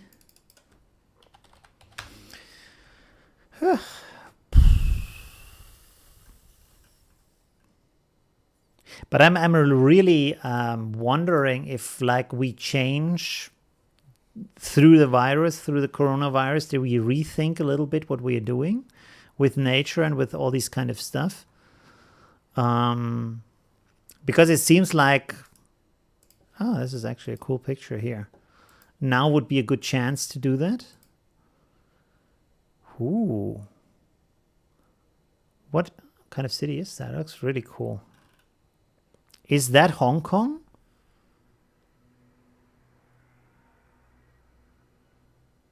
Does anybody know? I think it's... But this one, I don't think this is in Hong Kong. What kind of city is that? Because it doesn't say here. Impressive evening skyline. Let's see, because this is the same. Doesn't say either.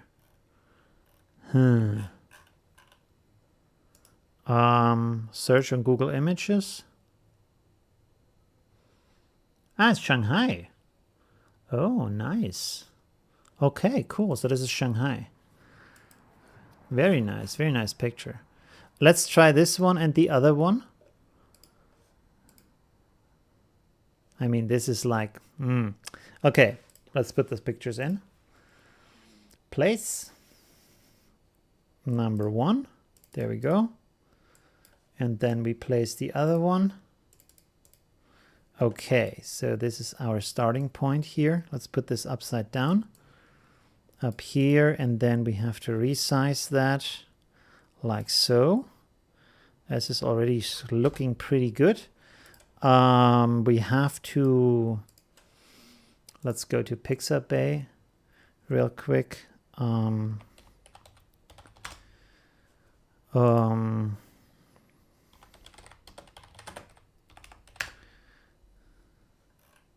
No. Oh, this is from iStock. Okay, that doesn't work. Lens flare.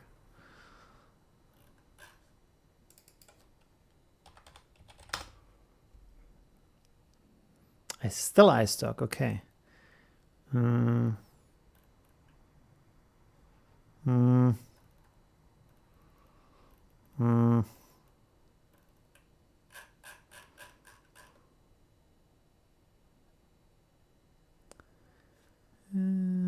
need something like that. So you know, some people know that's Shanghai. Okay, pretty cool.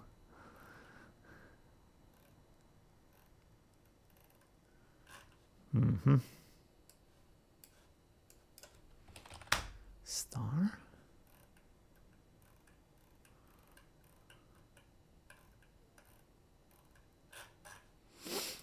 Wait a second. Let's see, Google image search.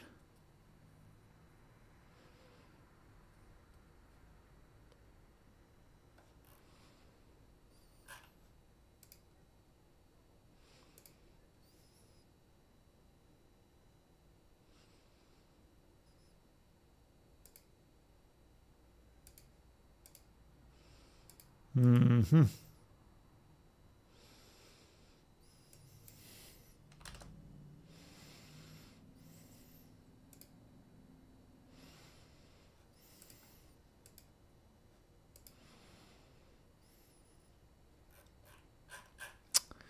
Come on.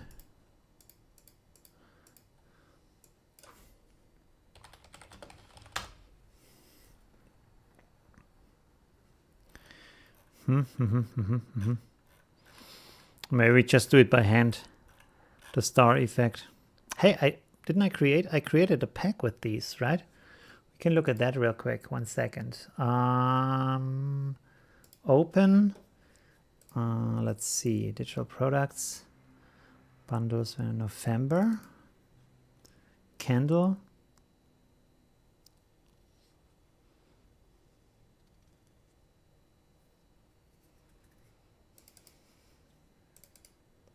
Now there's a snow effect. It's something different.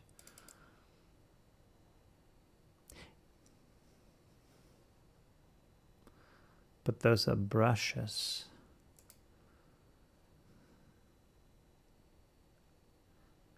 Why aren't they star chart? Oh, okay. I can take one of those.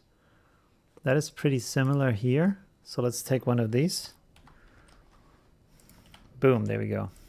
Okay, good. So we have that. All right, so now let's bring the elements together.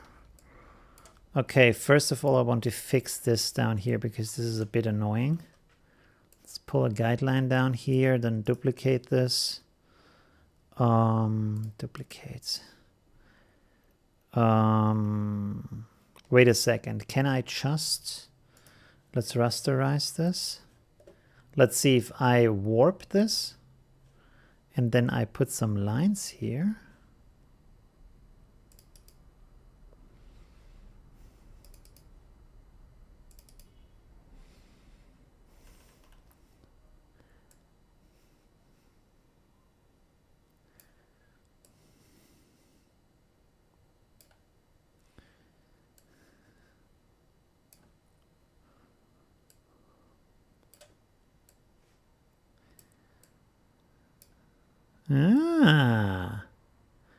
All right.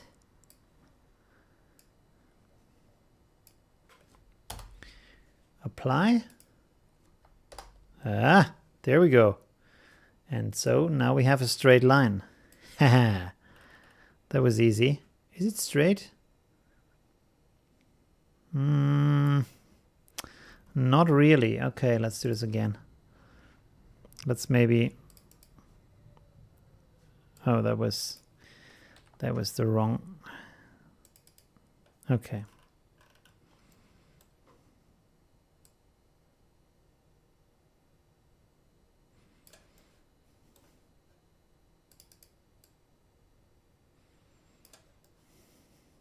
Yep. All right, that's pretty cool. So that was super easy. Now we have a straight pier. Kind of. It's kind of bending a little bit.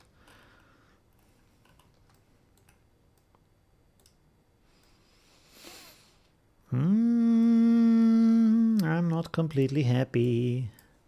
1 second. So let's make a line here. Now let's put this back and then rasterize this. No, convert to curves. Where is it? There we go. Okay.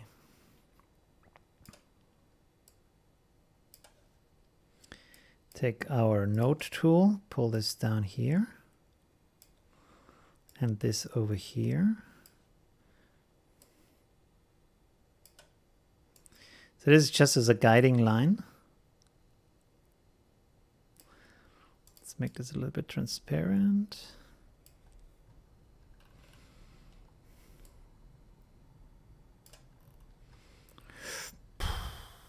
It's actually pretty good.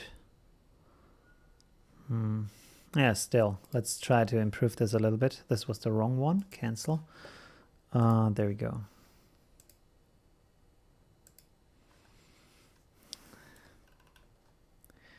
Let's make a dot here and a dot here.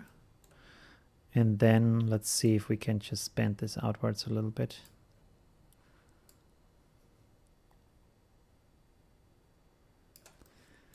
Then make a dot here and a dot here. Then maybe bend this over a little bit the other direction. Apply. Okay. That looks good. Okay, perfect. So we have fixed the pier. Now let's have a look at the city, what we can do there.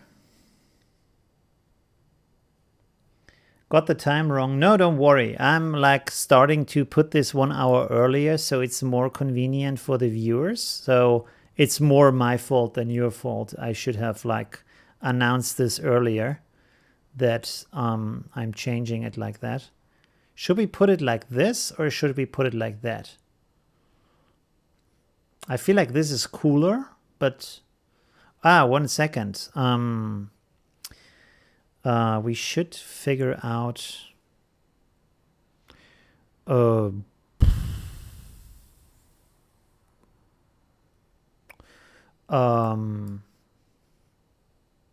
okay, let's make this again. Convert to curves. Take the node tool, put this here and there, and then make it more transparent. And then let's see if we put this here and we put the other one there.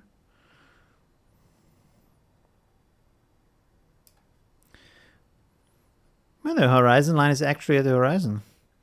Almost. Oh, did I bend the horizon? Because it's like a little bit wobbly. I can fix that later. It's not a problem. Huh. Okay, so this is actually here. So let's look at the other side. We have this. I mean, this wouldn't like really match up with the horizon line. We put it like that. But I don't... Let's copy this real quick. Duplicate. Then rotate this.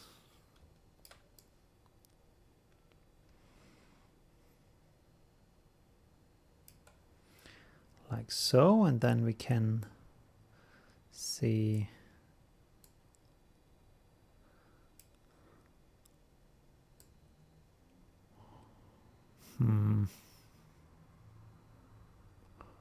There's not really much lines to go on here. And these lines are more going like that, so the horizon line is back here somewhere, so... I mean, it kind of fits, right? And I don't want these things here to be too close to her. So maybe that's okay. But we have to also look from the sky. If we remove these parts, the problem is we have already these kind of structures here, so that's a bit stupid.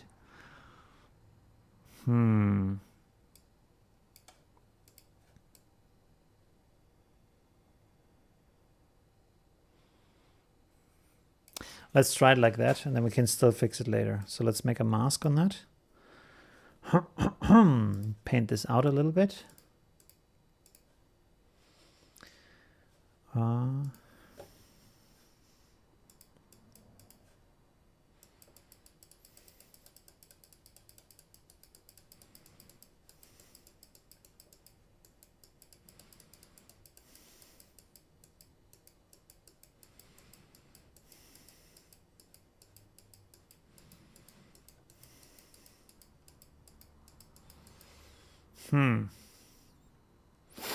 Okay. Let's create this overlay here. So we can have this more kind of consistency. Whoops.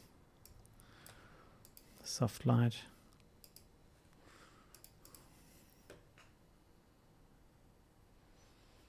Nah, it's not too bad.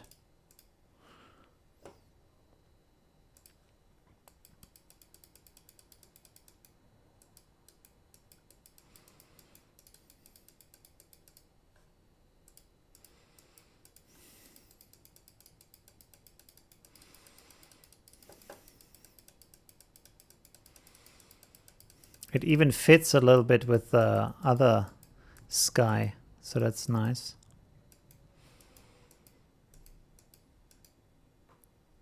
Yeah, let's go back some steps.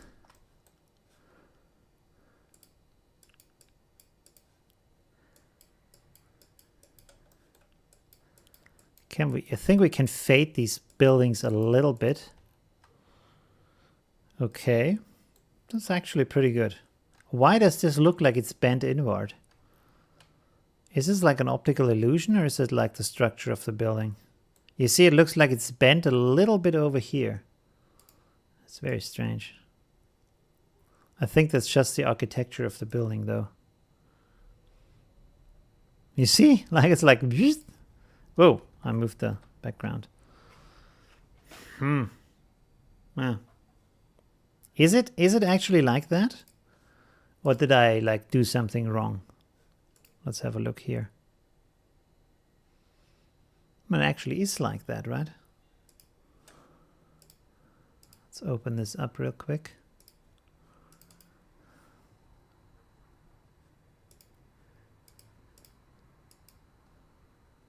Yeah.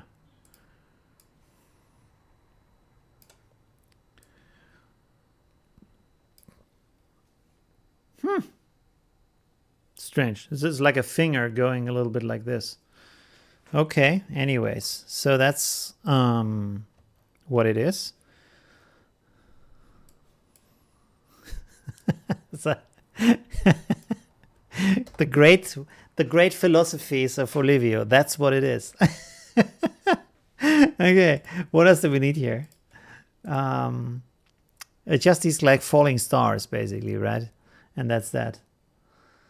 It's the angle you look at it. Oh, okay, maybe. Yeah.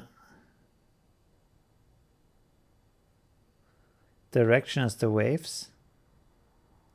Ah, okay. As the waves. We can mirror it. Let's see. Arrange, flip vertically. I'm never sure. Like they should rename that because I can never remember what that means. I think horizontal is like that. It's counterintuitive. Let's see. Horizontal is, yeah, it's like that. Why is horizontal like this? The horizon goes like this. If I hear horizontal, I think horizontal is like the rotation line and it goes like this, right? This for me is horizontal, but it's not. Horizontal is this. So it turns on the horizon, but like, I don't know, it's very strange. I kind of feel like it looks better the other way around, because then, like, I understand like the waves, they line up with that, but they don't completely line up. Let's undo this. And, or is it better the other way around, maybe?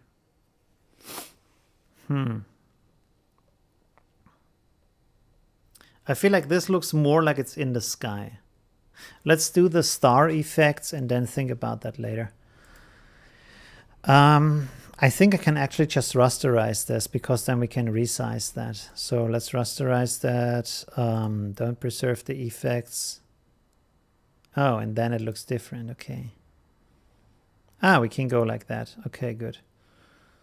Oh, color dodge. No, it's actually a good effect. Okay, cool. It's a bit harsher than what we had before, though. Wait a second. If we duplicate this and rotate it a little bit.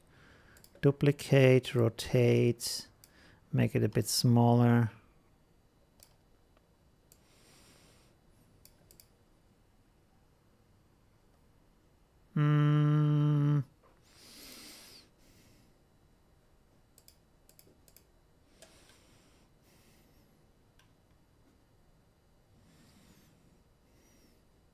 Lighten. Let's leave it at lighten. That seems to be a bit better. Okay, cool. So the next thing we need are these stripes, which should just be like a line going down here, having the same color as the falling star. So let's go for a color here. Select this. like so. And then make it very small, like so. Put it behind the star and then just line them up. Boom. There we go.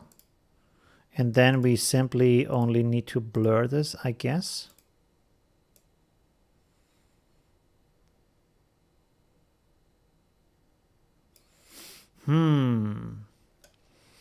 Let's see with some inner glow maybe.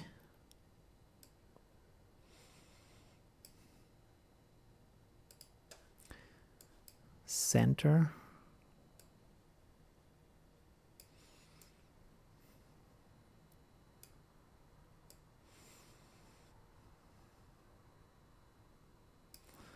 Okay.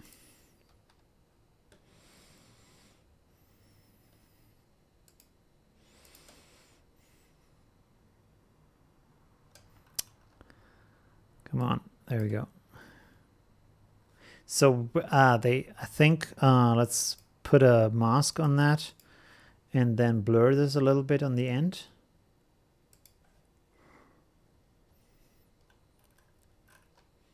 I think we want to make that a little bit longer.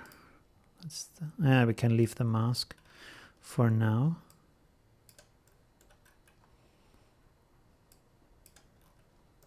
Okay. Sorry.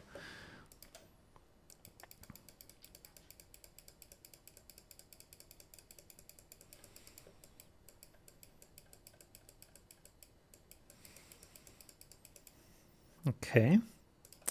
Does that look good or is it like a strange effect? No, it actually looks good. Okay, good. Let's duplicate this real quick. That's a bit stronger. Okay, good. Then we need to have this effect on top of it.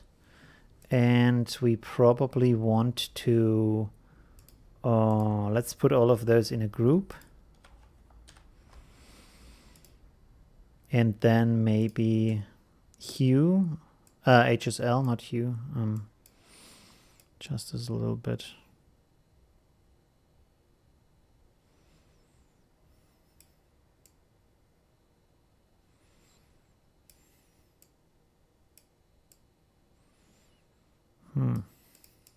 Just leave that.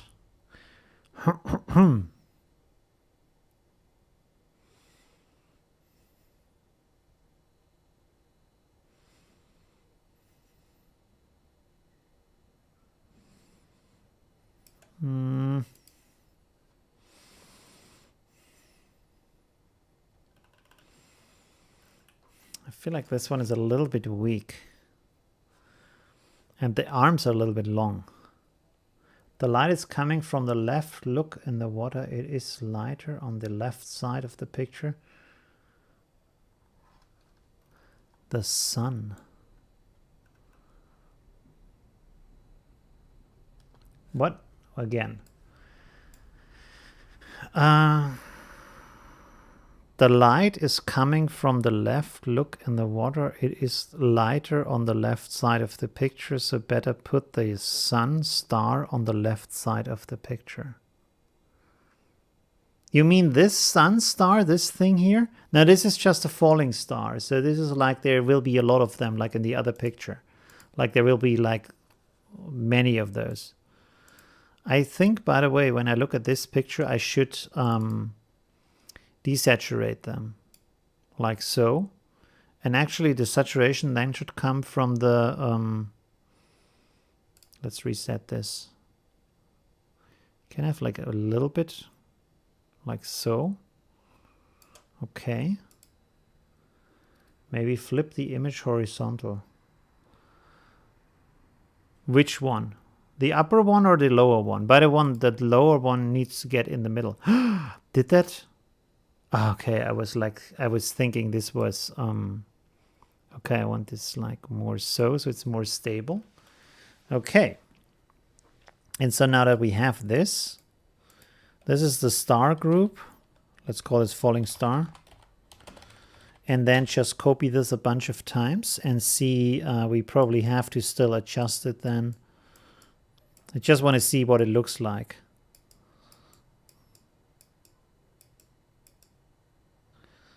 So The star is too spiky. I'm not happy about that. Let's open up what we had before. Oh, my voice is breaking. Sorry. November pack. Pro pack. Star chart.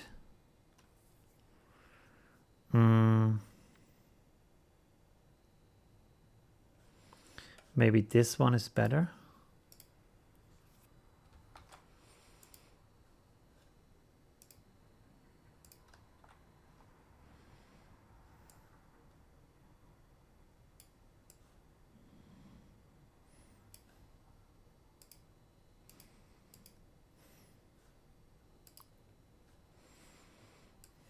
Maybe both of them, huh?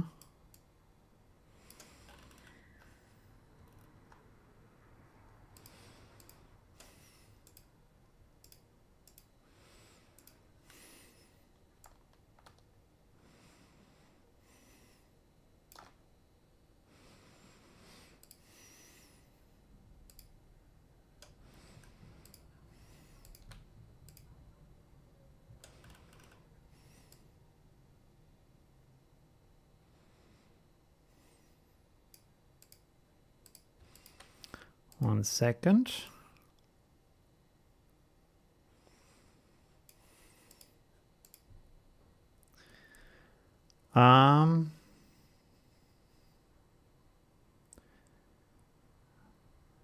Maybe flip the image horizontal. The upper one? Well, okay. If everybody thinks that's the better idea, let's do that. Boom. There we go. Maybe that's better. Yeah, I think it's better. You're right. Okay. Good. I'm convinced.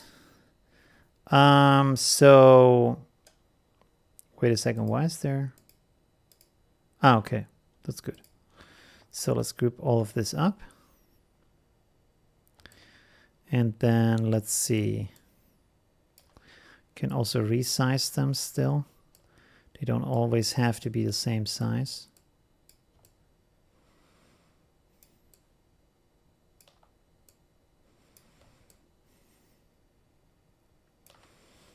Maybe some fly and the like path is going out in the middle.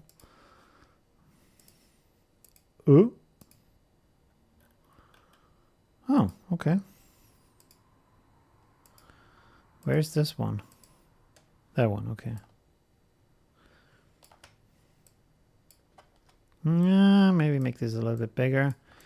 And then we bring one here that's a bit smaller in the background. And then maybe here we have another little one falling. Maybe a bit bigger.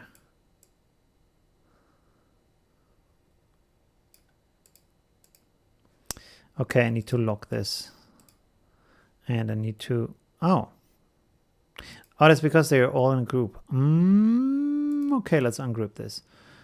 Ungroup. There we go. So now I have to turn this off. Actually, pretty good like that. Okay, now I can touch those.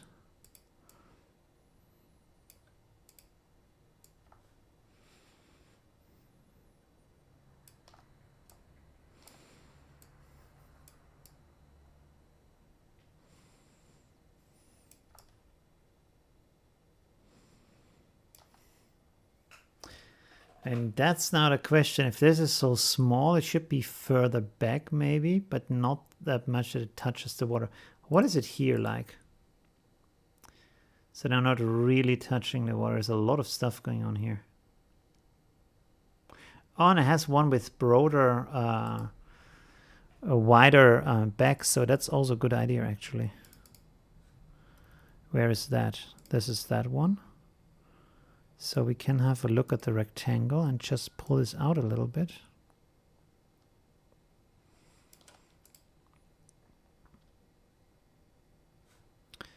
And we need to blur one a little bit more. But I feel like that's a bit much. Maybe reduce this one.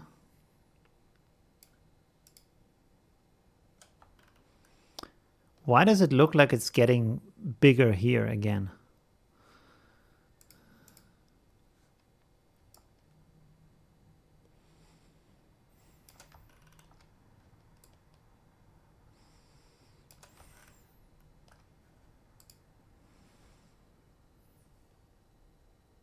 Didn't really change anything, right?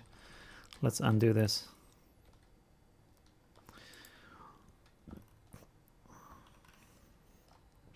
But we could resize this on some of them so it's not equal on all of the stars.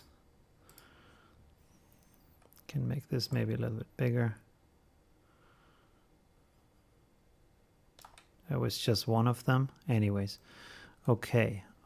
Here we could maybe go a little bit smaller. There we go.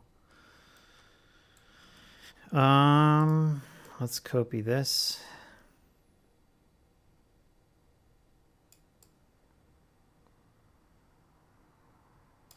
Should we do more of them or less?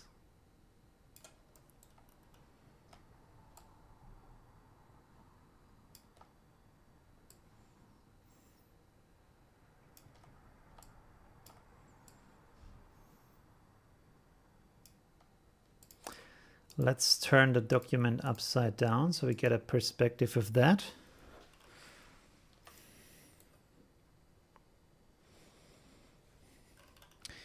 And maybe we should move the city a little bit. Although we have painted the mask already. And there is not much picture left.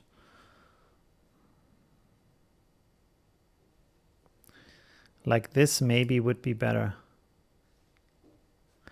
I can paint the mask in. Can I? This is a good question, actually.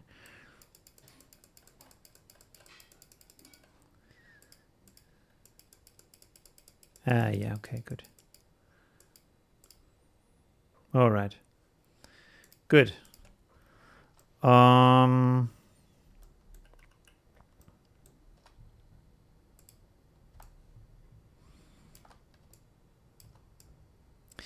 feel like I would like to have some that come closer to the ground, but then it's like it's kind of, how do you make it so they don't look like they are hitting the water?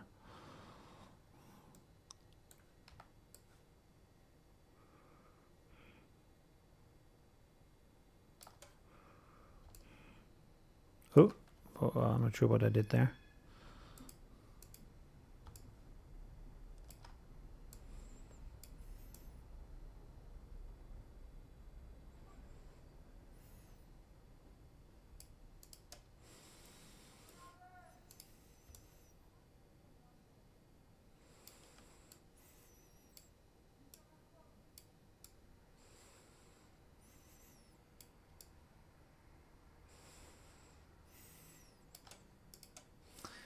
All right. Oh. Okay. Should do a quick save here. Instagram. Star City. Flexion of water. It won't look like touches the water. That's actually a good idea. The problem is that Affinity Photo doesn't really have a ripple effect. So that's the big downside here of creating a reflection in the water. Does this other have reflections in the water? I don't think so. Oh, it does. It totally does.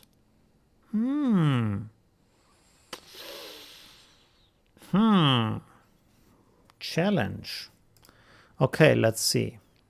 And mine also needs a little bit of retouch from the colors, but we can fix that later. Okay, let's put all these together in a group again.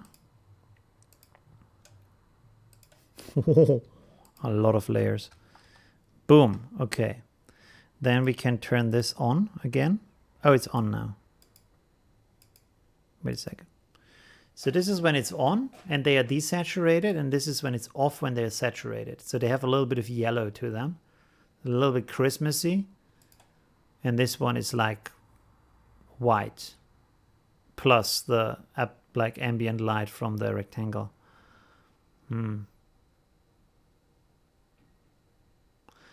Yeah. Okay, so what we need to do is to duplicate this and then rasterize it. Okay, and then turn this upside down like that, and then smush it down like so.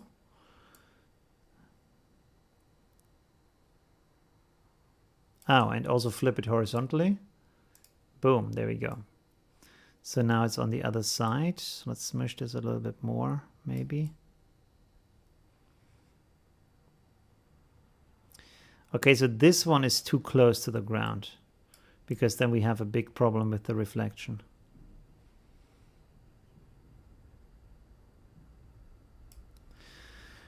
So let's delete that one.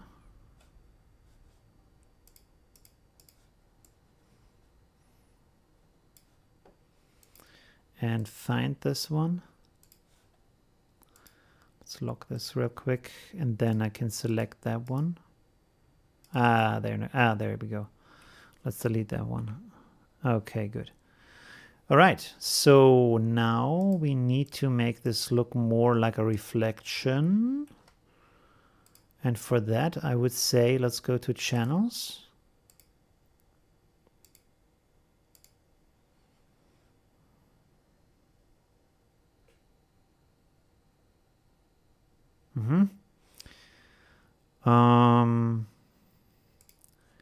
Curves.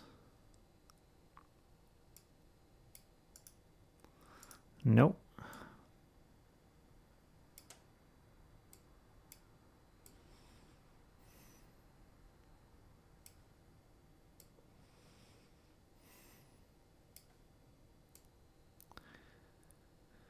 Okay. Load pixel selection. Okay, good. So we have that. We can go back to our normal view, turn off the curves. Then we can go here. Turn this also on. Go to our selection. Smooth it a little bit. And feather it a little bit. All right. And now let's see if this works what I thought would be a good idea. Or actually, I could make it into a mask. Let's see. Did that work?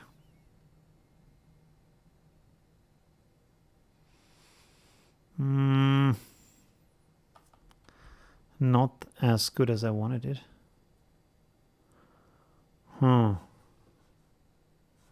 Let's duplicate this real quick. The height one. And then take the eraser tool. This is like not exactly what I was imagining.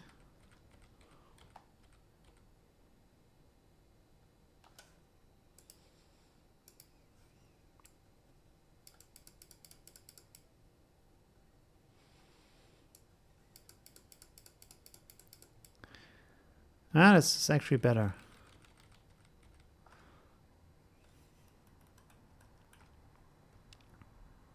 Maybe let's hit delete.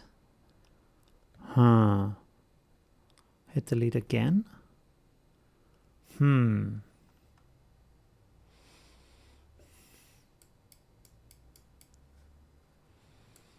So it doesn't, okay. What happens over here? That's okay. This one is a little bit, we can deselect and then just weaken this. That's too much.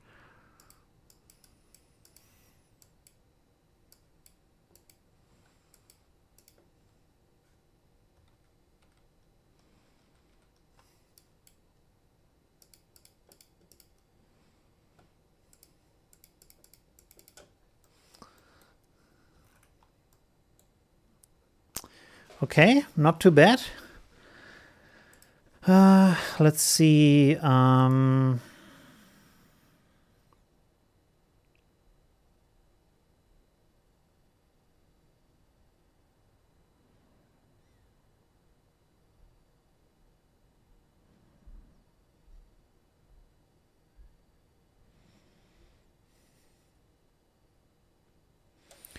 Or maybe leave it normal and then maybe change the color a little bit, color balance. Let's make this a bit bigger so you see more. Does this do anything? Oh, it does, okay.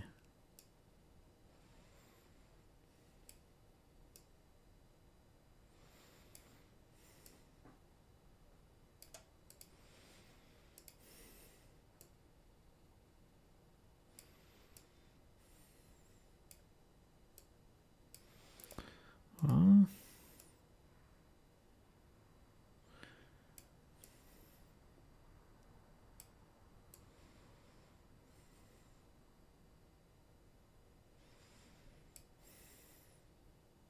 Yeah, okay.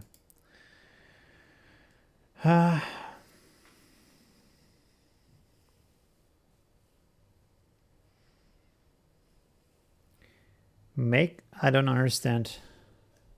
Make it super bright. If you would make the reflection star layer super bright and then reduce the opacity to keep some of the ripple effects behind. What do you mean by that? Or maybe we can still let's go here to let's go to levels actually.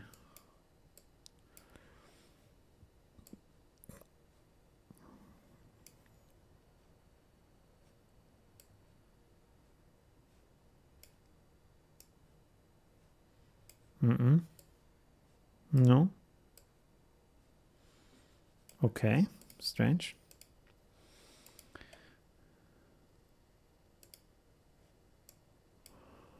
Did the same thing twice. 1 second. Okay, let's put this in here. Okay, that's the same one. This doesn't go brighter. This is like, I don't know. Okay, I see.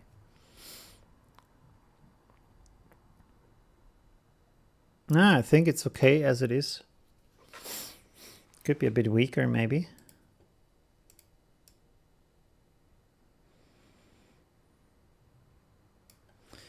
Okay. Let's adjust the image itself a little bit. Let's go with levels real quick.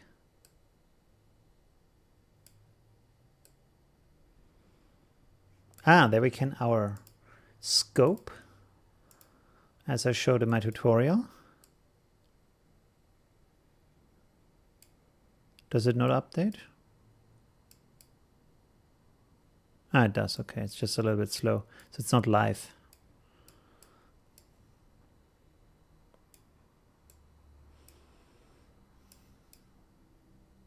Why is this not live? That's kind of strange, right? If this was live, like in DaVinci Resolve, that would be like super useful.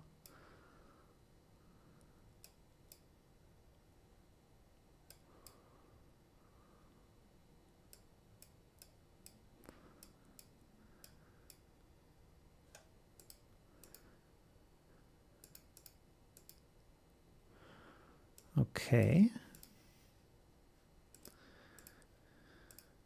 I can actually go over that. Vivid vibrance here.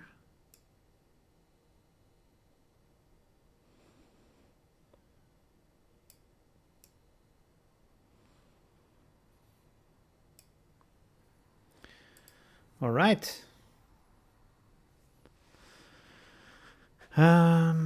Let's pull this one up a little bit. We already have the reflection, but I think that still shouldn't be a problem. That was a bit too much, maybe. Okay. I think it's pretty good, right? Pretty nice. Is there anything else we should do? Let's duplicate the rectangle here real quick. Duplicate, turn that off, and then see, first of all, save.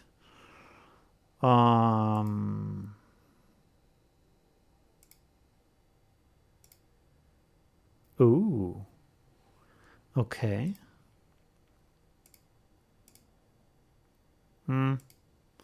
No. This one is nice. Also not bad. Huh. It's a bit cool.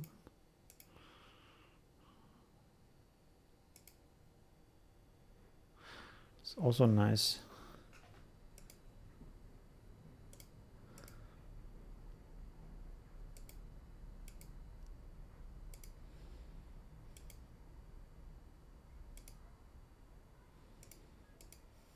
I feel like this is too much.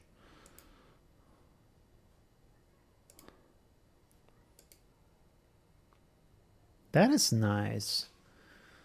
This is a little bit too much maybe, but we can also turn it around. Let's see the other way around. Oh, no, like that. That's a bit too dark. Let's stretch this out real quick.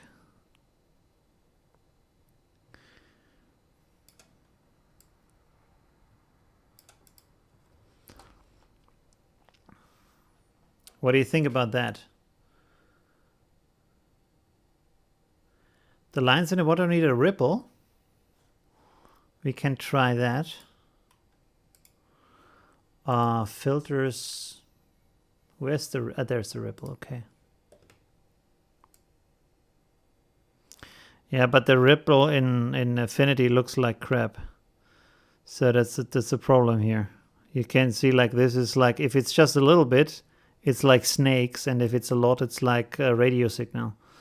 So there's not really that kind of ripple thing. That's the problem. We could export that extra and then put it into Filter Forge, and there probably find a good ripple. We can try that actually if you want to. Let's save this real quick and then new from clipboard. Export this as a JPEG, why not? Go maybe to downloads, stars, Filter Forge. I'm really happy I bought this. There's actually, if you, what is this? Oh, okay, cancel. Let's open up the picture.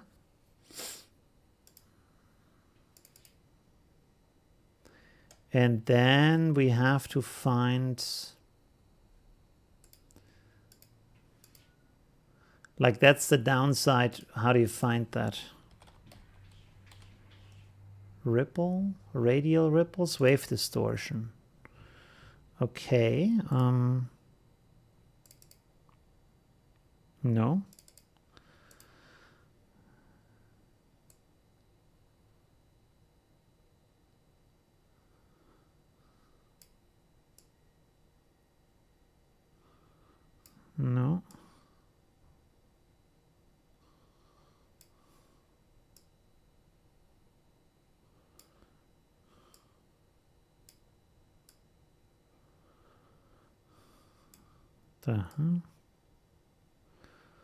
I'm not exactly sure what is what here.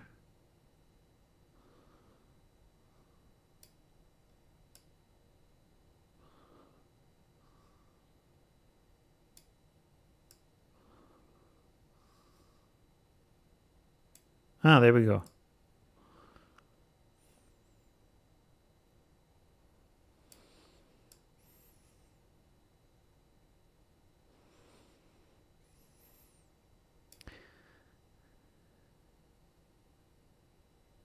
The only thing I don't like here is that it's very like similar waves, and I don't know how to do that right now. Wait a second, we need to have a PNG. Downloads.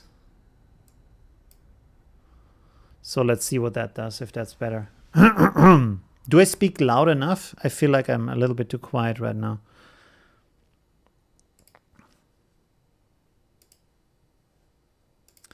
So let's place this here. Downloads, downloads, downloads. It's going to text. This is the one. Okay, it has no transparent background. Anyways, let's see if we just soft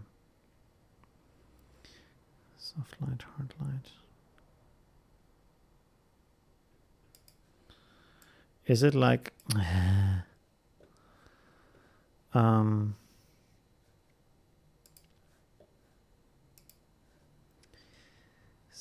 tiling?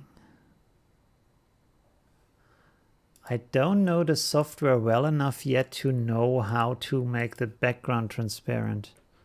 It is possible. Include transparency. It is included. So why doesn't it?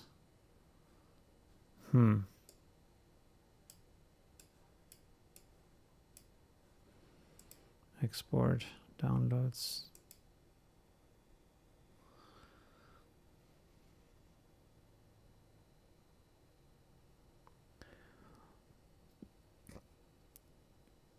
Maybe multiply, because multiply lets the background through.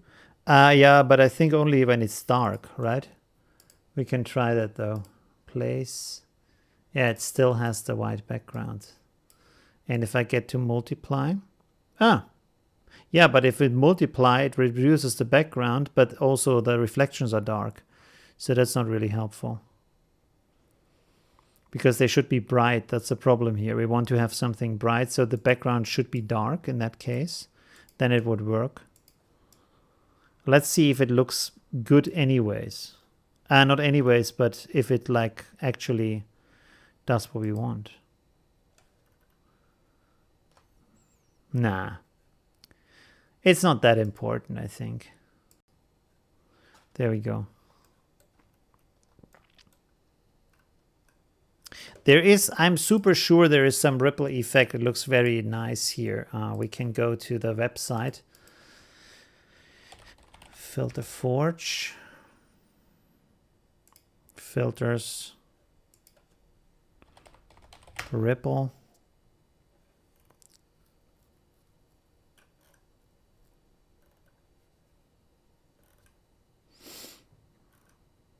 So you can see they have a lot of different ripples. Let's see.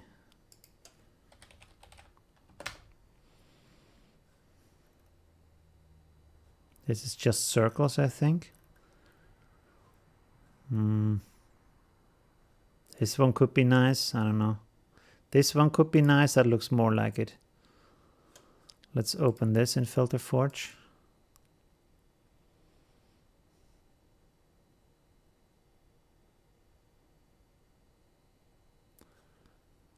Does this duplicate? There's a lot more now, right?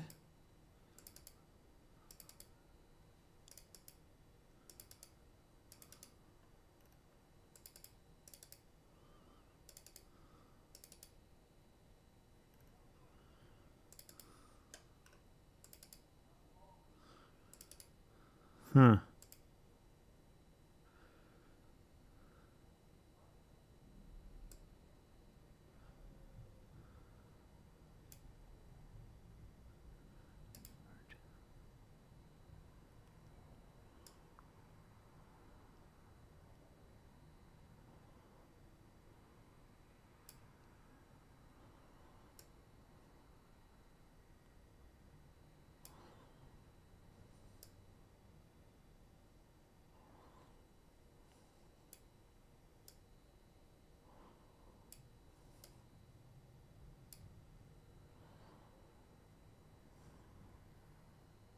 Let's try this real quick.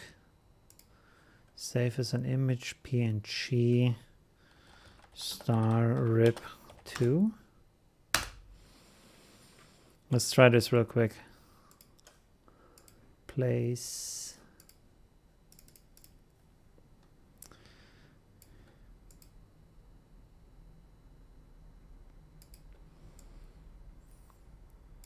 But for some reason this edits some in different places, so there's okay, it's actually okay. Good.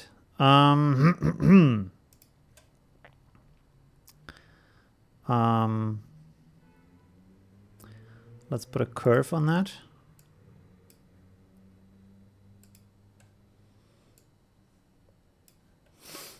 And we have to set the curve to erase. There we go.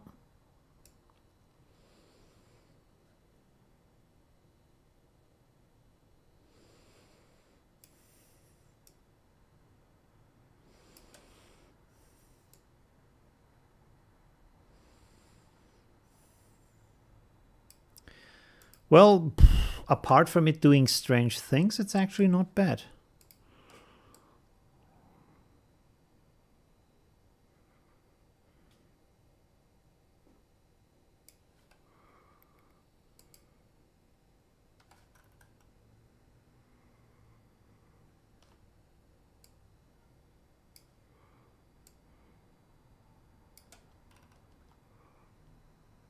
Yeah.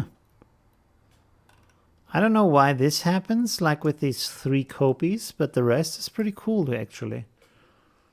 Let's take a brush here. Adapt this a little bit, and then I want to go on to the next picture. Let's rasterize this.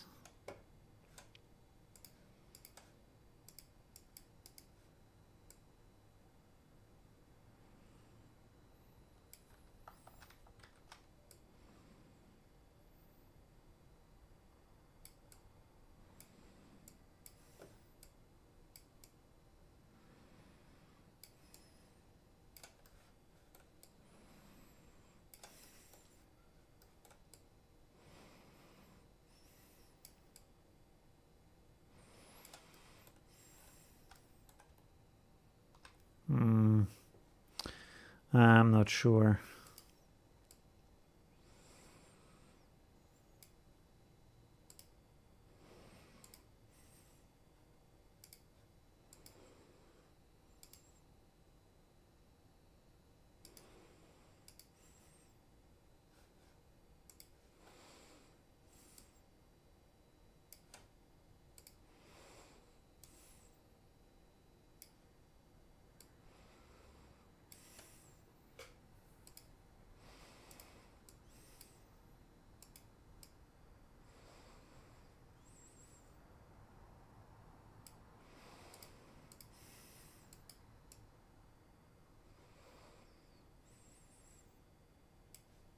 Yeah, a little bit of ripple now. Anyways, okay. What do you think about the red version in comparison to the violet version? I think this is nice and dreamy, but the other one is like more dramatic. I kind of like this one better. I saved the original one as JPEG, really? Oh, okay, I'm an idiot. Okay, anyways, let's keep it with this for the moment. That's okay.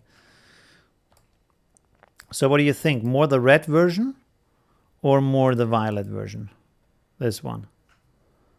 The red version is better. I like the red version better too. Well, we can actually put them side by side. So this is the red version on this side, and then we have the violet version on this side. Okay, the city is flying away. I have to unlock this. There we go. There we have side by side now. The red version, okay, yeah, I like it. I like it more too. The violet is nice, but the red one is like more interesting. Boom, there we go. Okay, so let's save that and let's do some more. Okay, Star City is done. Boom, boom, goodbye and goodbye. Okay, there we go. Let's do a new one. Okay, next inspiration. What else can we do? What else? What other cool stuff do we have here? This is pretty nice. This is pretty nice.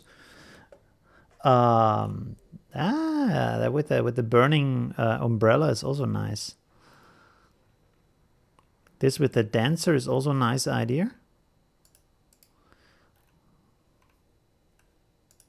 That is also cool here. That looks like a lot of background removal. Let's see if we find someone on a swing.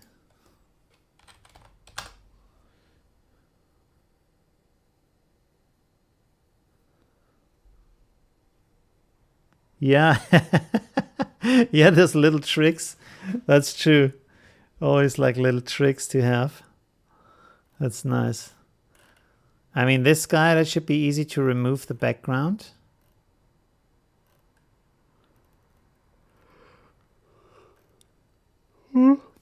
Sorry.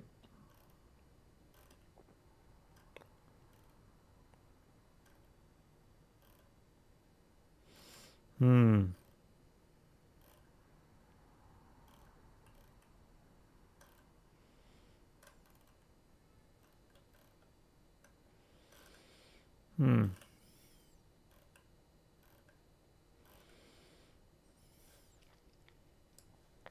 that guy at the beginning. Maybe we can turn it to the side so he's straight. But the other one is better, like the original. Where she turns around, looks at the camera. That's actually pretty good. Ah, she even turns into a jellyfish. That's actually a great idea. Let's have ballerina. Or do we go into the scary area again? Is that too scary? I think it looks pretty cool. I mean, with her, for example, and then jellyfish.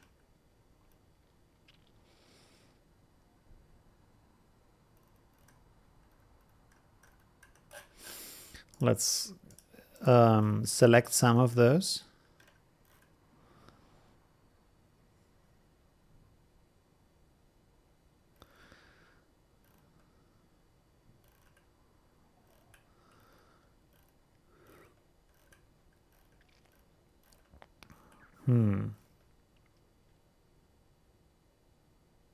Oh, that is already looking like she's in water. Let's look for jellyfish. Jellyfish. That one is nice. Then maybe this here. Okay, let's do something with that. Let's see if we can do something cool with that. So this one and that one. And then maybe this one. Okay, let's see. So we have this as a background.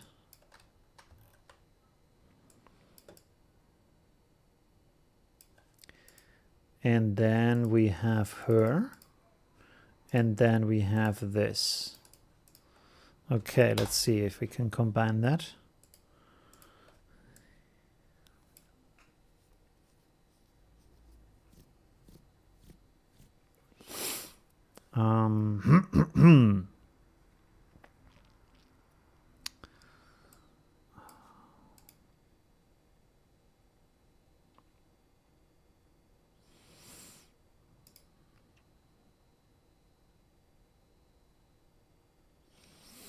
Okay. Oh, 1 second.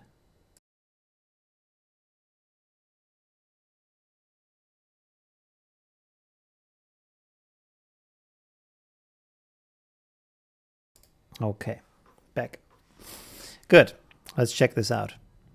So, I don't know. I was thinking maybe if this is upside down or like something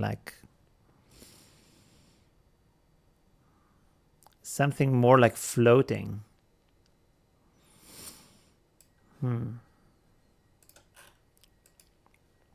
Let's duplicate her here. Duplicate. And then I feel like I want to remove the background. Should I just delete the background or paint over it? Let's start by painting this out. I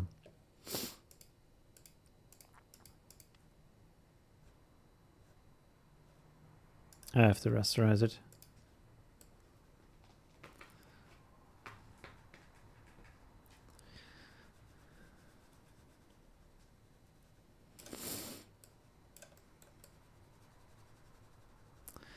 Yes, maybe makes more sense if I just delete it.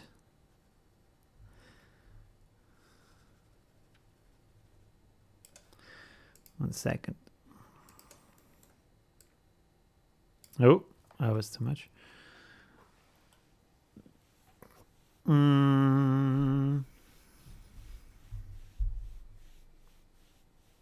Yeah, okay. Let's delete this, duplicate this. Oi, Lolo. Shh. Lolo's here. Come, Lolo.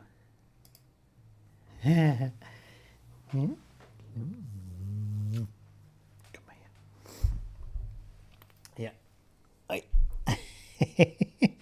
Schau mal in die Kamera, Lolo. Da, schau, da ist die Kamera.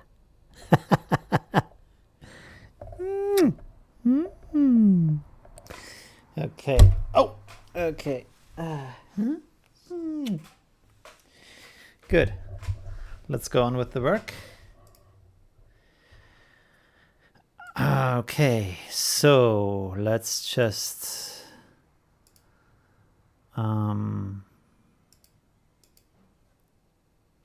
or maybe, okay, let's try this time the selection brush. I don't use that very often, so let's do it this time. Rasterize. Let's paint here and that. See how far we come with that.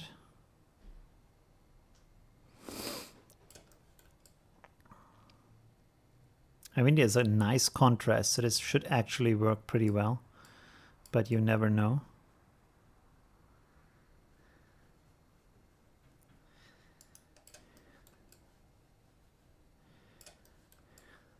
And down here it gets a bit more complicated. Oh, that's okay.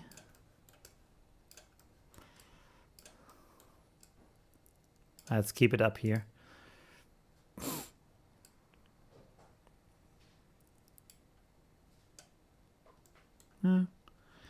Make this a bit smaller. Okay, here on the line. And up here. Back there. And we're gonna blend it anyway, so it doesn't have to be super precise, so that's good. And then the stuff down here we don't even need. So that should be okay. Let's select invert pixel selection and then just delete these parts.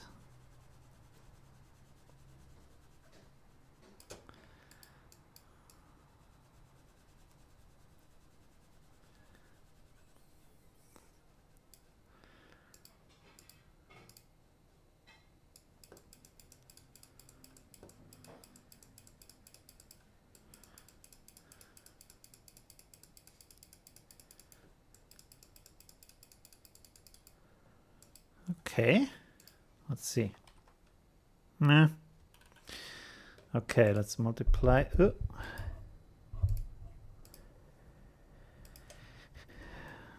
Yeah, that should be good enough. Duplicate this. And then we can delete this up here, so there isn't too much up there. And then duplicate this again, maybe.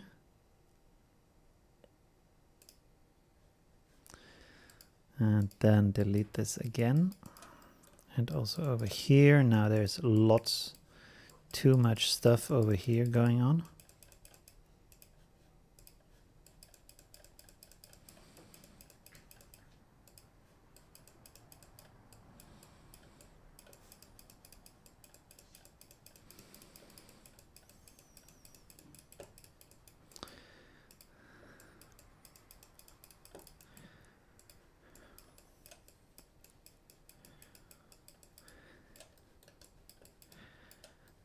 Okay, I'm not sure what this is.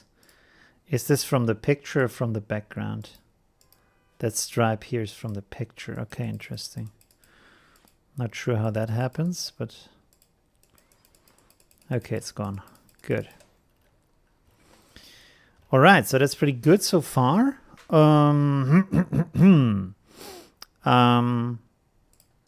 Let's duplicate her again and then blur. And then use the blend ranges.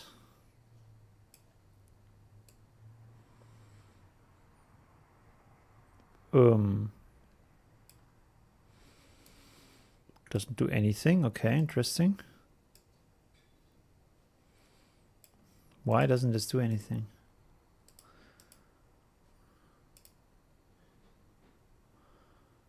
Maybe because it's on screen.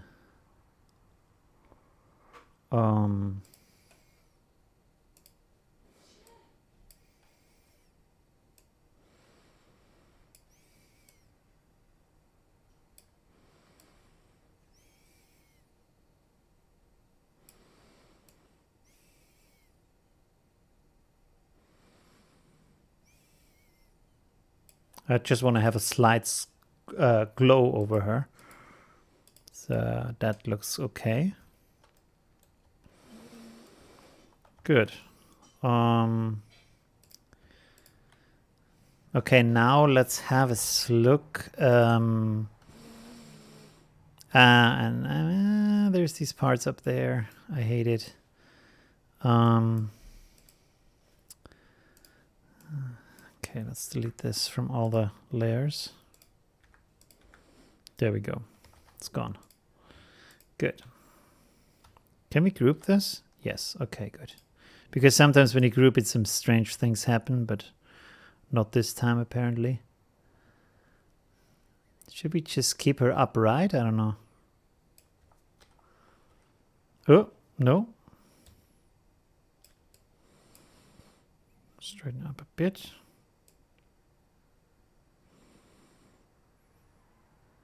I feel like I want her to float, but it doesn't really happen. Let's duplicate this to save her.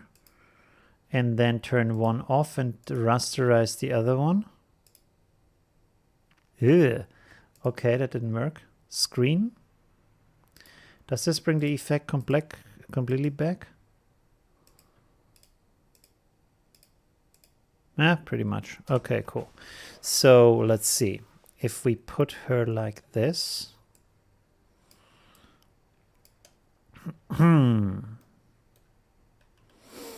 And then let's see, when we use liquify, turn off the mesh. There's an edge down here. Didn't see that.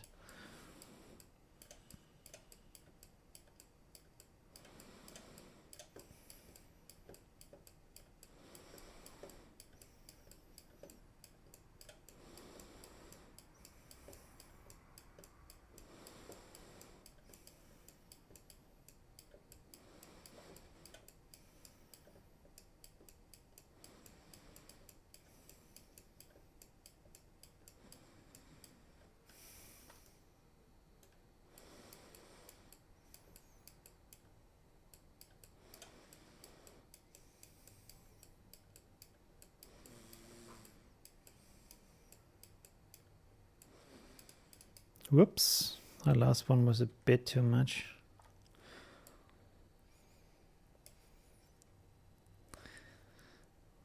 This size a bit smaller.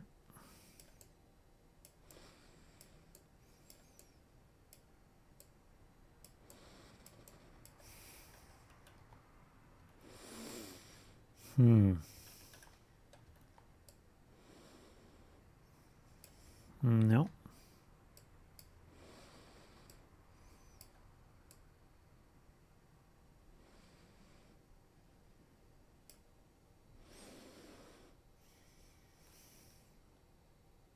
Let's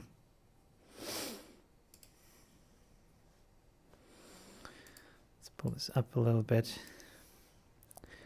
I have to remove the edge down here.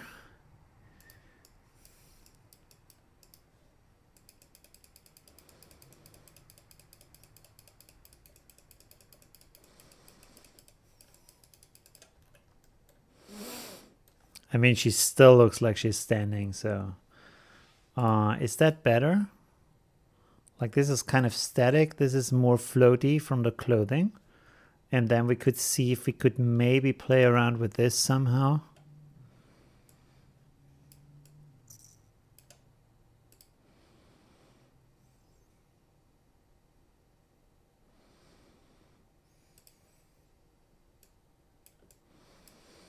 Let's desaturate that. Oh, my voice, sorry. Set this to erase. There we go.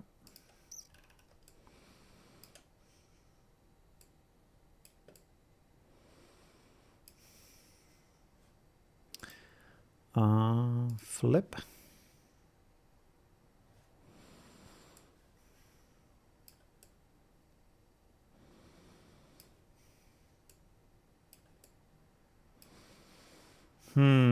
I'm not sure.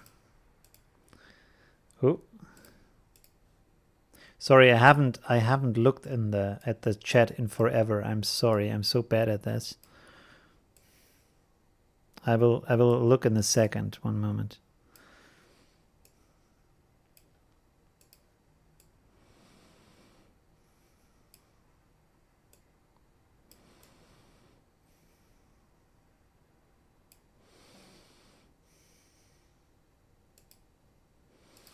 So we could maybe do it like this.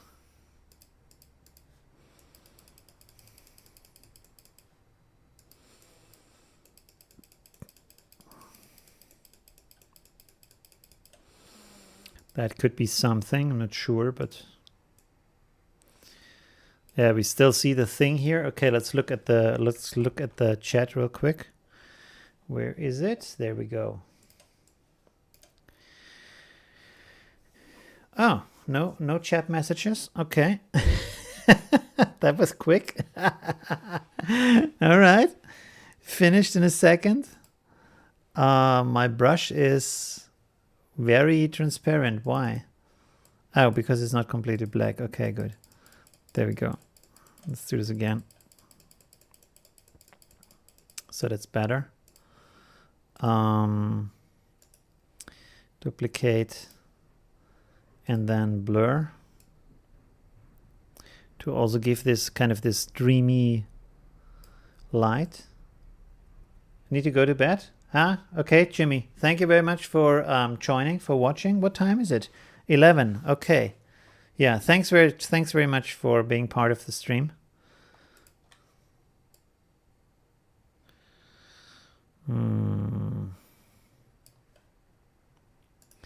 Let's rasterize these two. Don't keep the effects. And then liquify. Let's see if we maybe... Okay, that is not good.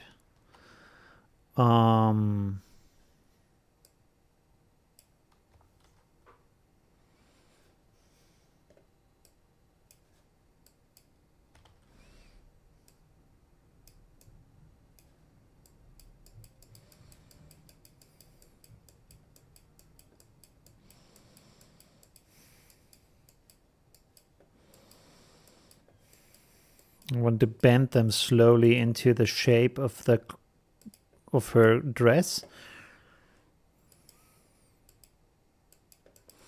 So like it feels like there's an actual connection there.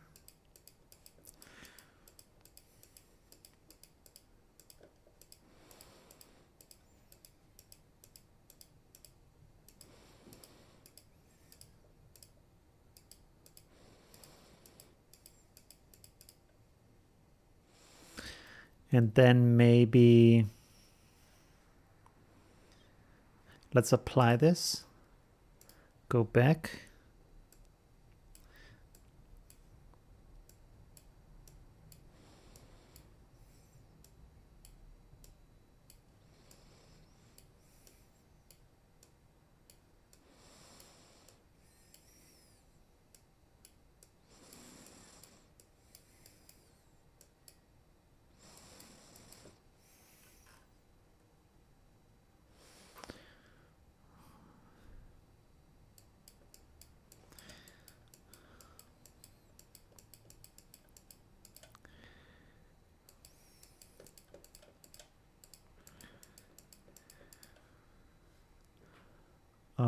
Reconstruct.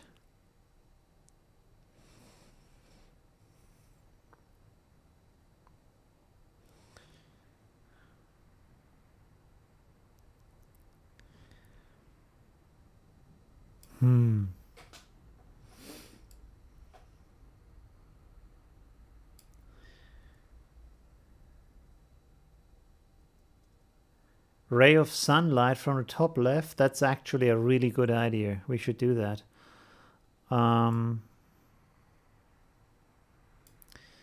Let's reset the mesh. Let's make the size bigger.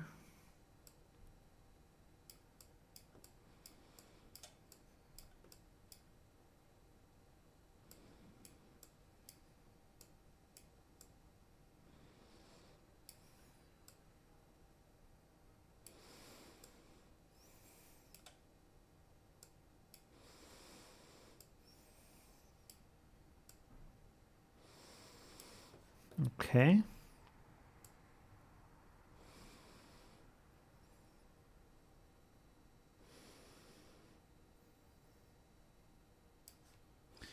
Let's go like that. And then,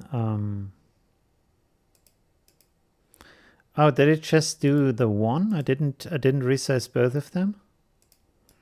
Okay, that's interesting. Well, then we can delete this one.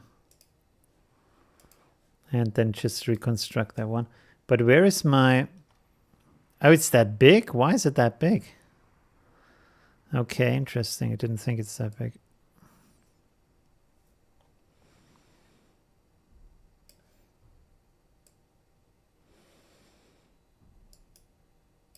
Okay. And then duplicate this and then blur.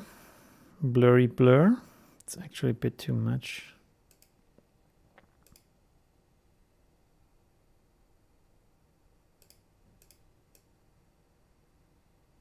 Okay, good.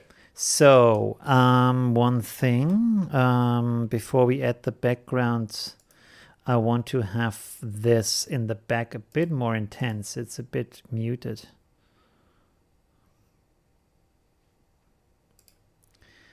Wait a second.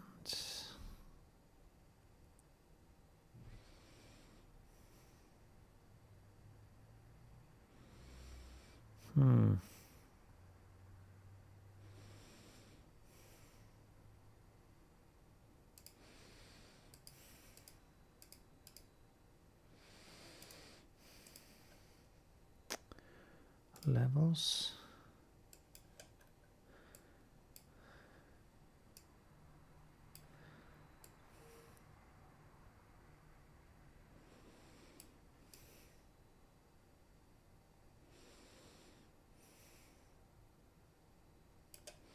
Just want to glow these like glow brighter. That would be nice.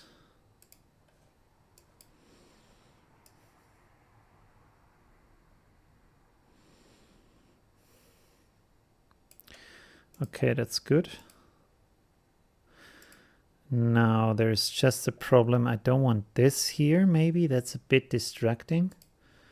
So rasterize.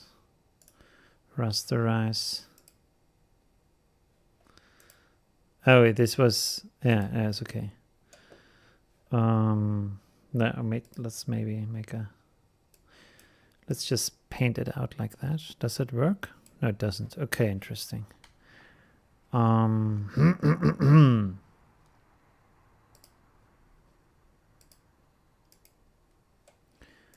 But why?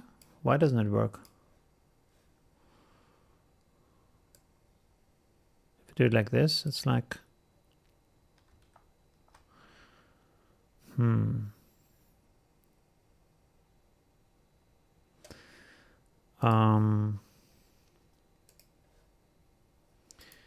Current layers and below. Ah, we can actually use the patch tool here. Can we do this? Patch tool. Current layers and below. Okay, good. So let's take this one and then replace it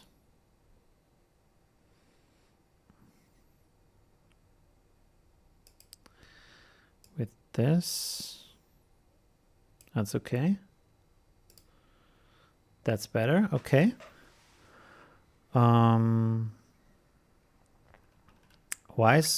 How's her head transparent up here for some reason? Did I do something? Oh, did I? No. I think I deleted some part of that, but that's okay, maybe.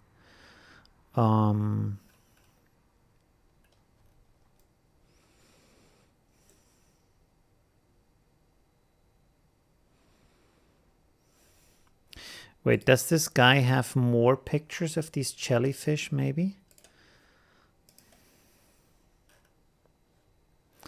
There's another one here. Oh, it's a woman who took this picture, these pictures.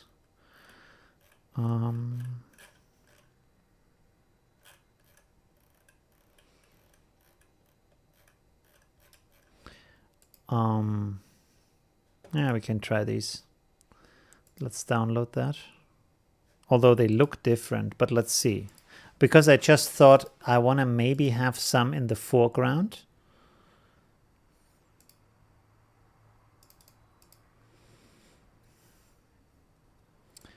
So let's take these here. And put them here. Multiply. No, it doesn't work. Screen.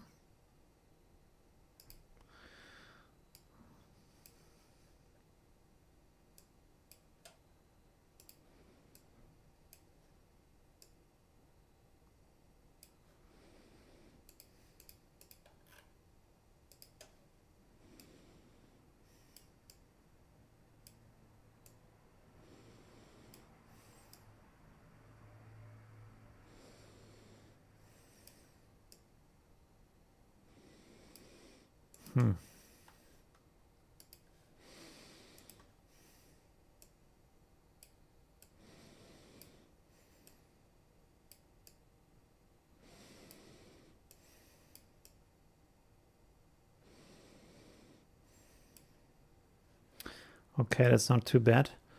But let's feather this here.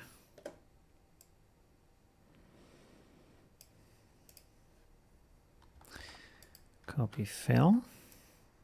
That's better. Take this down here, new. Okay, that's we can go a bit more precise maybe. Oh, there we go. Select feather. Copy that over. And then maybe one more. Or maybe not. Is there a good one? This one? Maybe. Okay, let's try this one.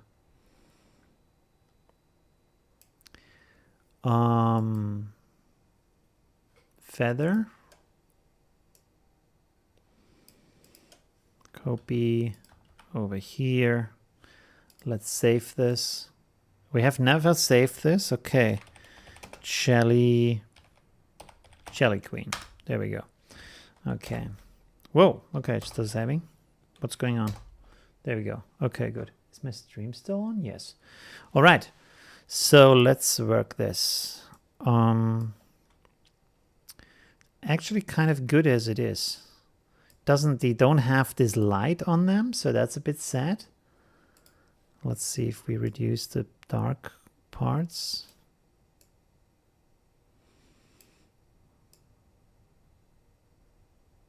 That's actually pretty good, so like that. Maybe we can recolor them. HSL.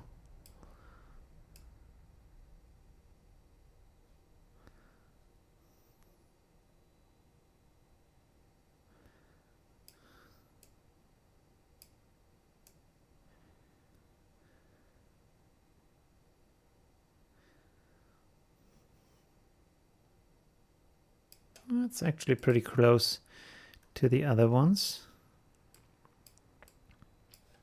Let's see if we blur them.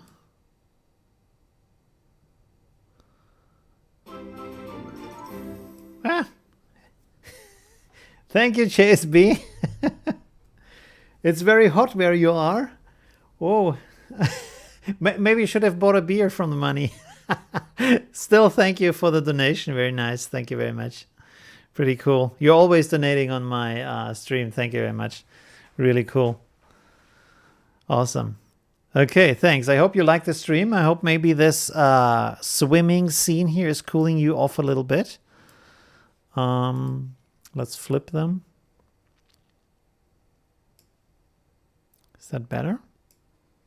They still have this kind of dark area around them, so that doesn't, with the blur, that doesn't work with the effect. That's really interesting that this doesn't work.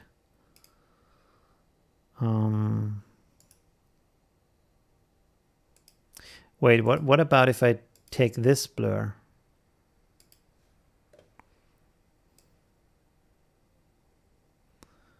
It works actually better.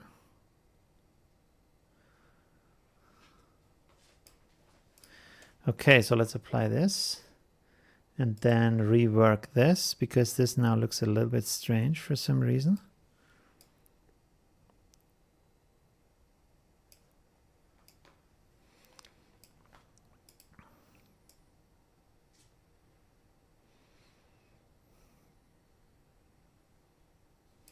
Maybe if we flip this vertically, so the brighter one is over her. I think that makes a bit more sense. That works a little bit better. So you see, it gives it more like this kind of 3D effect now. Oi, Lolo is back. And then maybe one more. Not too many though.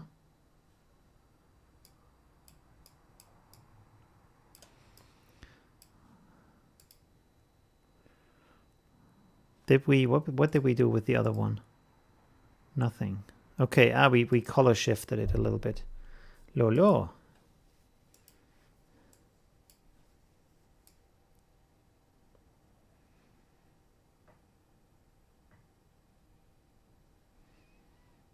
We can actually do this a little bit pink.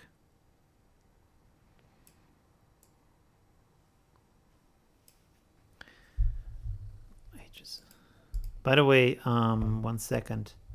We also have the recolor option. Lolo. Recolor up here. Let's give this a try real quick.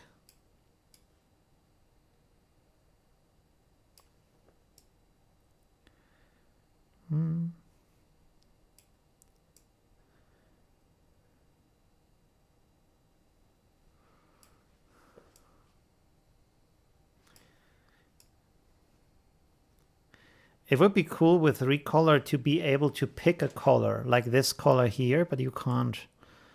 That's a bit sad, because it would make the work a little bit easier.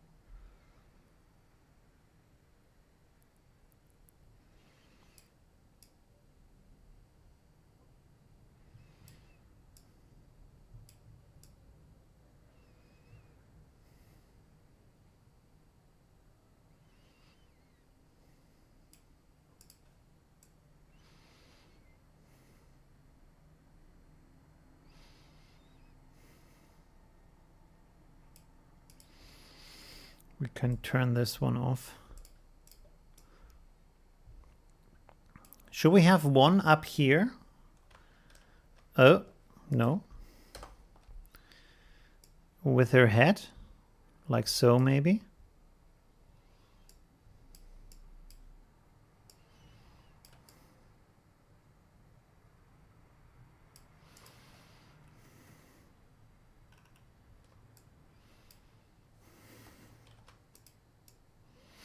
Also, where is she? Down there. Let's put all of her into one layer, one group, like so. And then we can turn that off and make our good old ambient light trick. Merge visible, filters, blur, average. And then we put this in the group with her.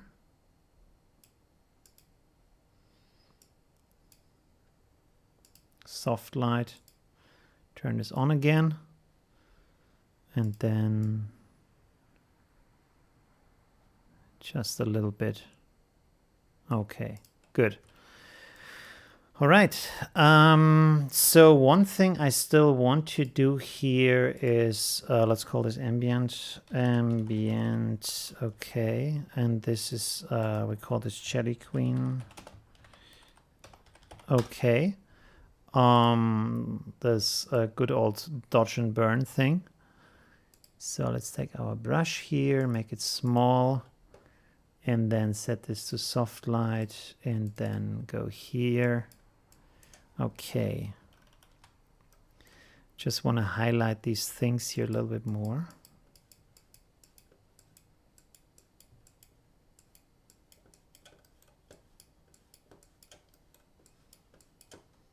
Let's zoom out here a little bit.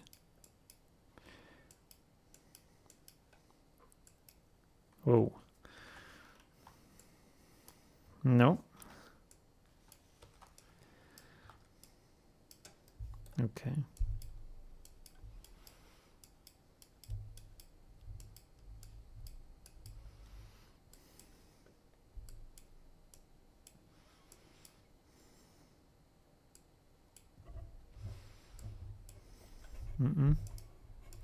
Lolo.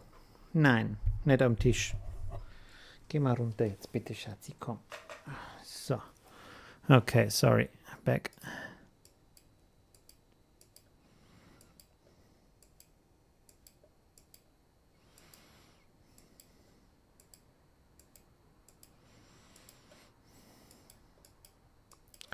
You see how this is a really easy way to shape these elements a little bit.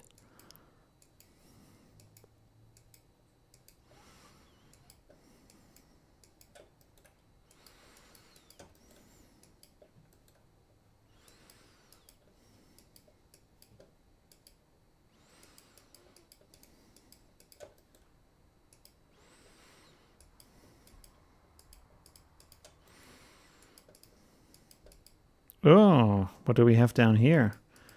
That's not good. One second. Let me check. Where does this come from?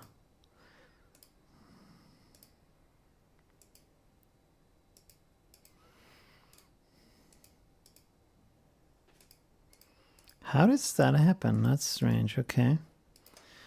Let's hope the ink paint brush can fill that. Actually, pretty good. Okay, cool. There's another mistake over here. Okay, this is this is just taking everything away. No? Yeah, that's...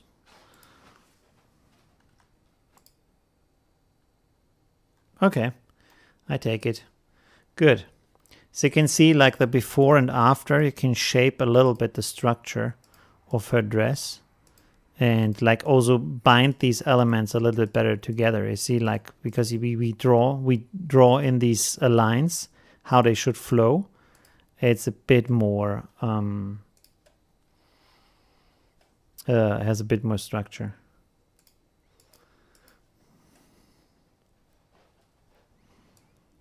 Okay, that was great. Oh, what is going on right now? This should be the right one, right? Ah, this is the ink paint brush. Okay.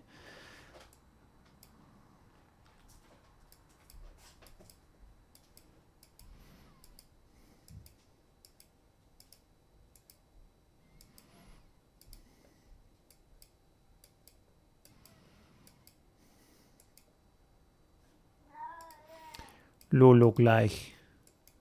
My cat is like not too happy right now.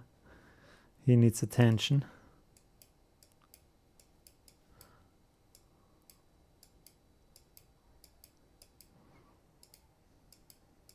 Okay, good enough. So now we can try to play around with a light beam coming from up there. So I would suggest simply rectangle, right click, convert to curves, and then we can simply put this in the right positions, like so, and see if that works or not. No, I wasn't. Can actually bend this downwards like so. Let's see how good that looks.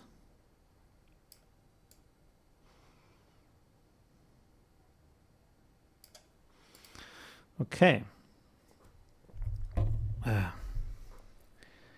Let's blur this. And then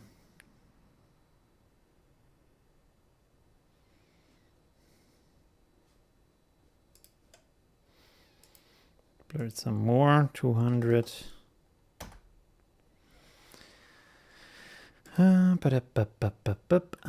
Where is this actually? Wait, this is jellyfish.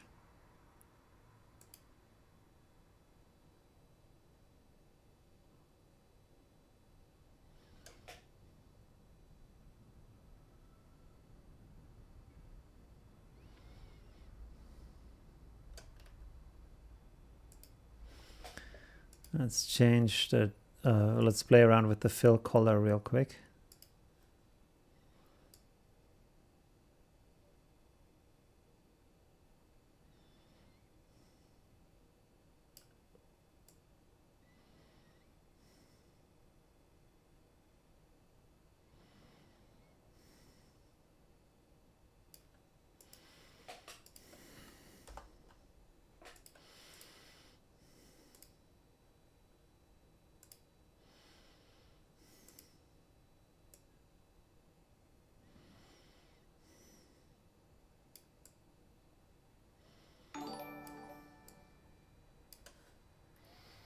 What was that?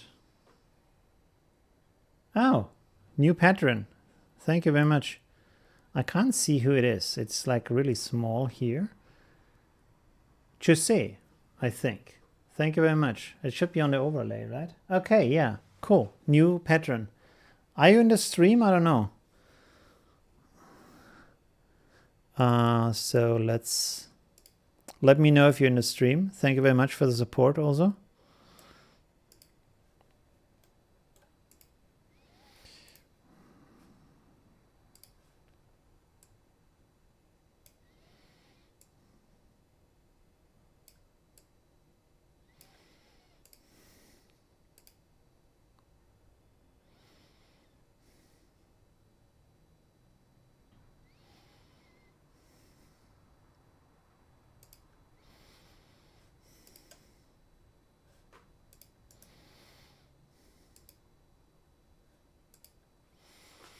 Okay.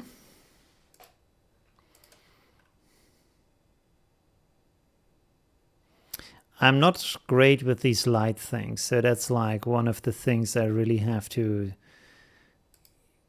understand better.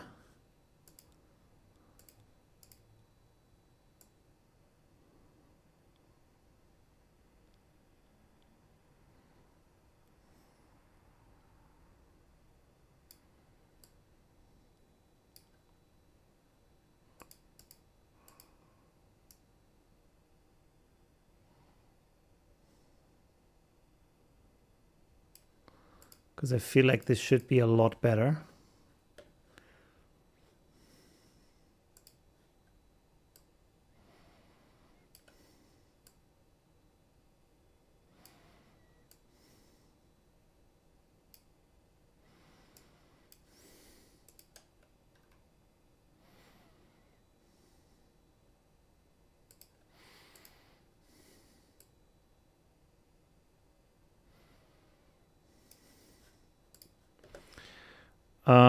By the way, let's have a look here.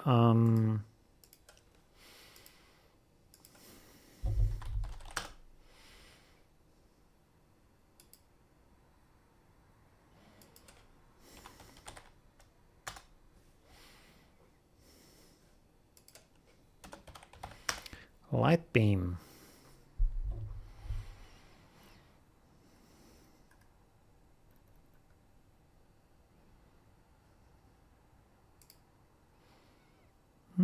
That's okay. Let's take this.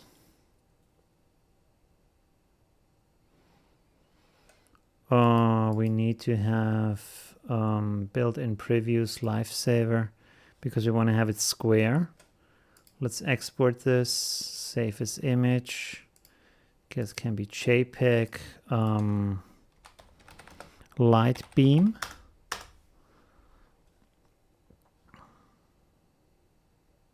Is it already finished? That was quick. Okay. Let's place this. Downloads light beam. There we go. Boom. Okay. Perspective. What is this? That wasn't what I wanted to do. Okay. No. What? What is going on right now? Okay, let's make this smaller.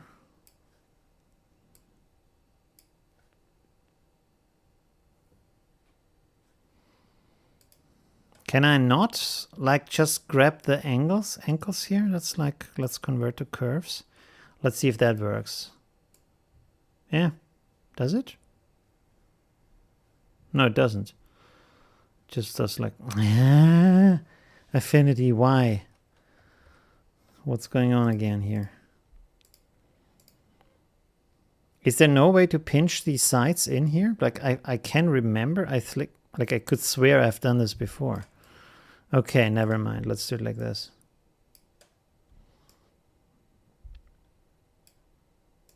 Like sometimes they have the strangest limitations for these things to really like, you think what is going on? Come on. Okay, let's see. Let's see if that works. Let's stretch this out a little bit.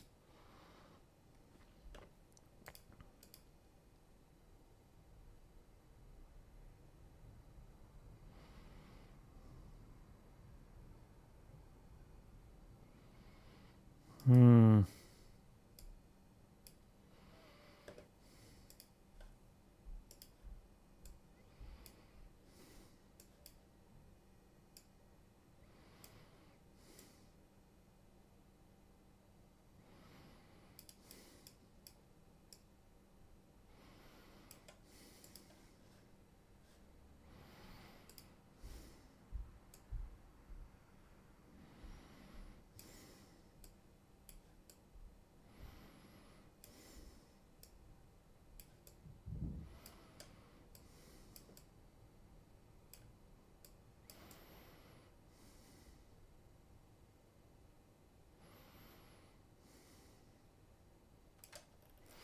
One second, almost there, almost there.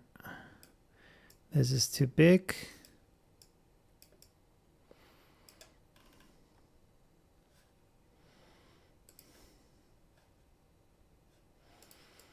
Let's blend the sides a little bit.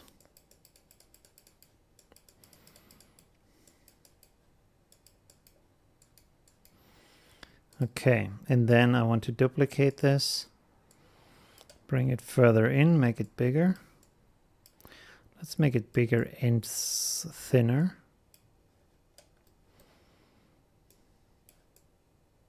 Whoa, that was the wrong one.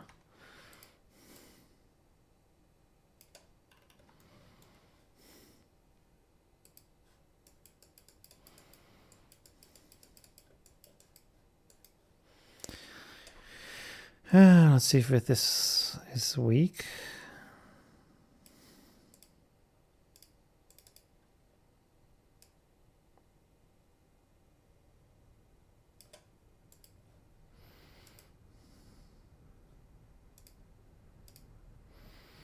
And then also HSL.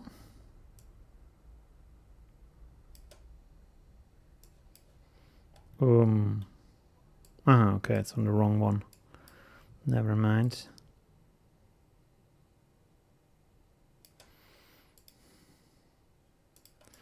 Duplicate, put this other one up here.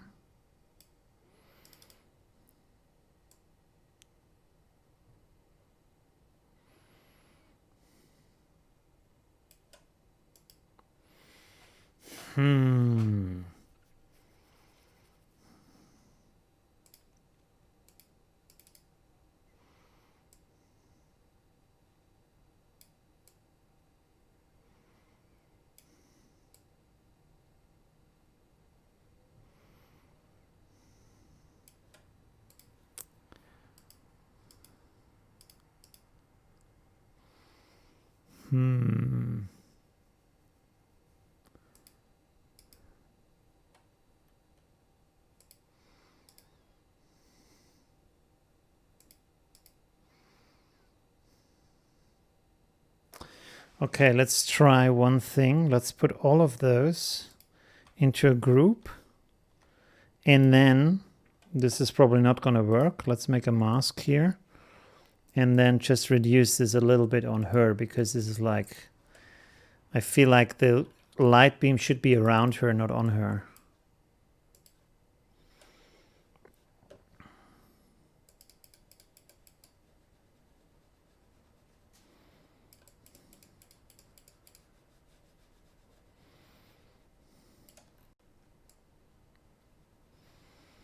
Of course this looks stupid. Let's duplicate this and then rasterize it. Does that work? Maybe. Let's see. Set this to what?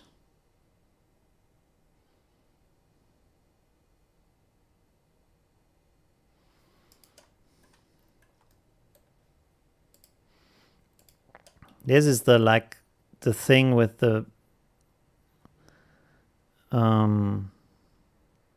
blend modes that they just don't work in that kind of situation. And this, like everything now, doesn't work.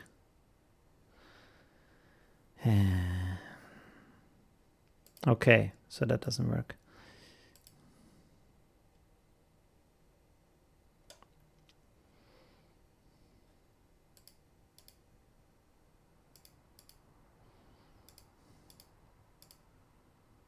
So this is too much. This is actually not bad. So let's work on this one. Let's duplicate this.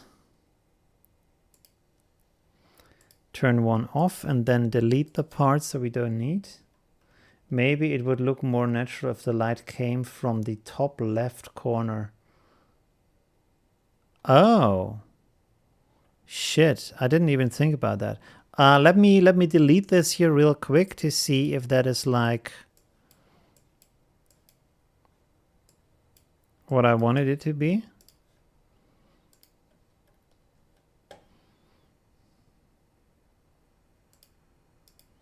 What happened right now?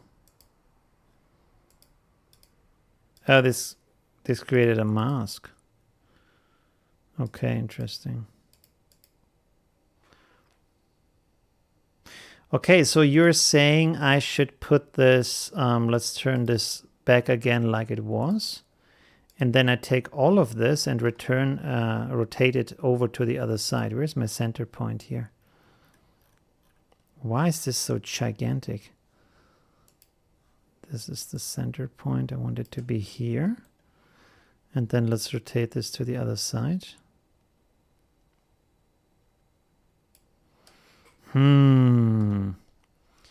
But then like doesn't work with the, I mean, I understand you're right. The light should, like from the way she looks, the light should come from over there. But then none of the ray looks like makes sense.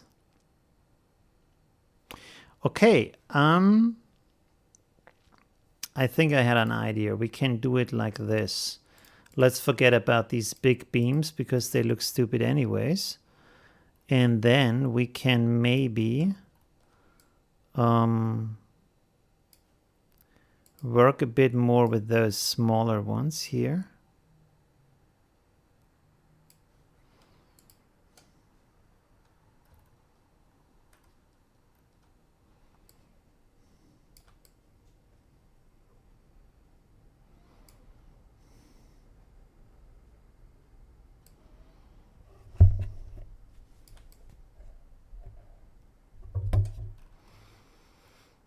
Okay, let's find a good angle.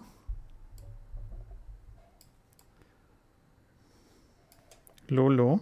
Ich bin gleich fertig, Schatzi.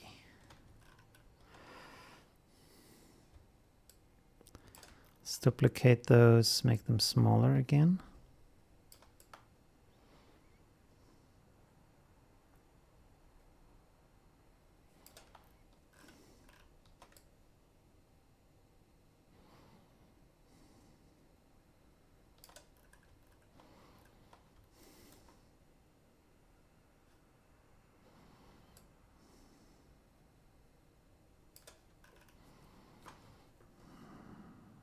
No. Let's delete all of that. And then we import the other file again. Lolo, lass mich noch ein bisschen. Ich bin gleich fertig, Schatzi, okay? Okay, let's place these again. These ones.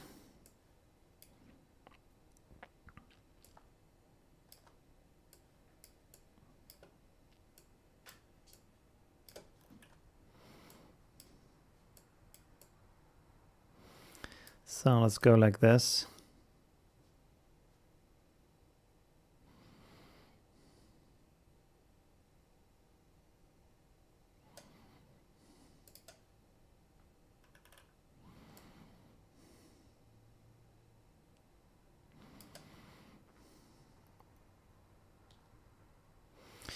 And then I was thinking maybe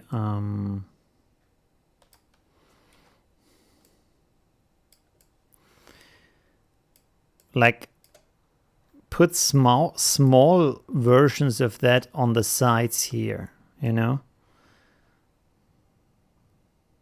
So we follow the arm where it kind of where's my eraser brush? So let's rasterize this. Okay, and then let's remove this stuff here.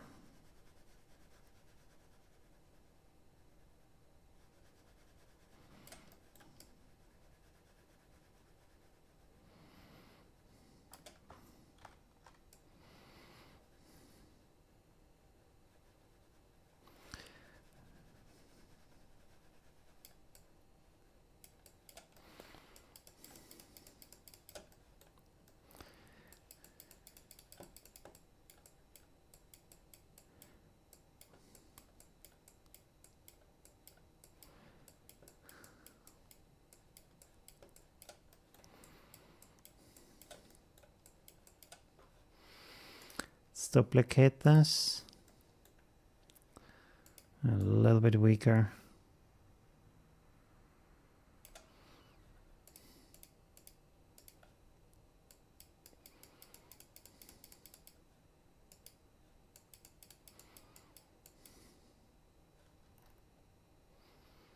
Oh, that was too much.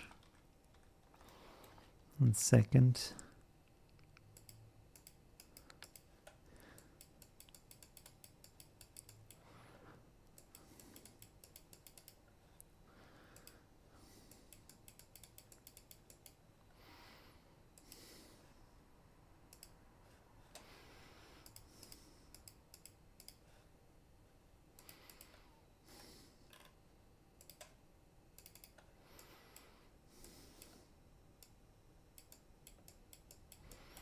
No.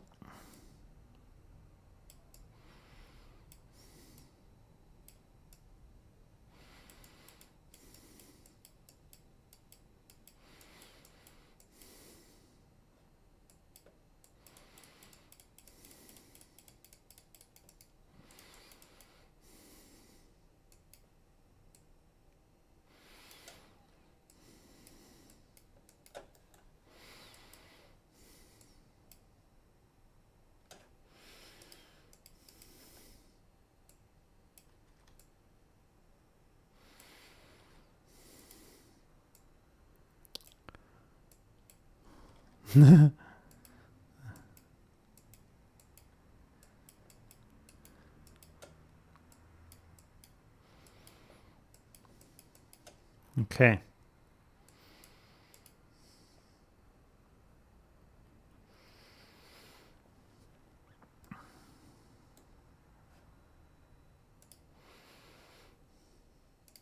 Yeah, we should fan that out. That's true, but the problem here is Affinity Photo.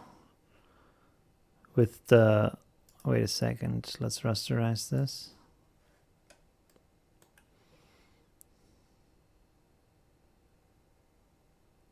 It's really annoying that the perspective tool cannot be used in that rotation. You see, it just rasterizes it down to this. That's so stupid. But we could maybe still... let's pull this up here and then just pull them over here a little bit. So like this. No. That's such... I don't know why they do this.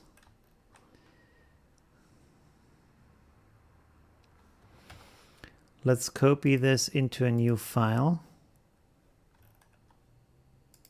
Which of course doesn't work either. That's awesome. Why? How can you not... Wait. This is... maybe rasterize it. Okay, that's the reason. So this is the full thing now. Let's pull this into a new file.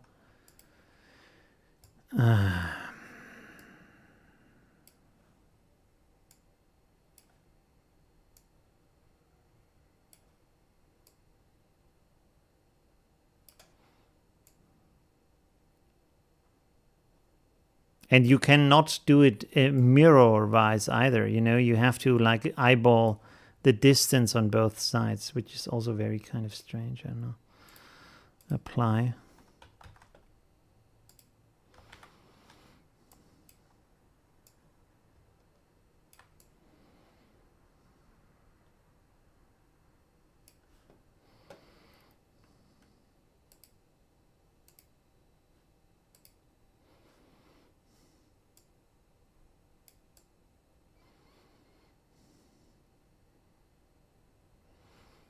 I think that's enough. Of course, we don't have it now on the other beam.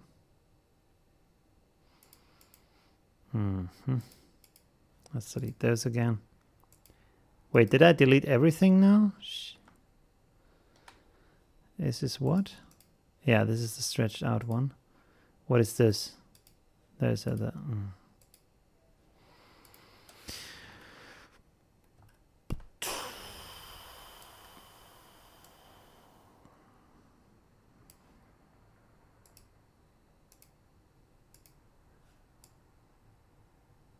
Wait, what is... 1 second, I'm almost done here.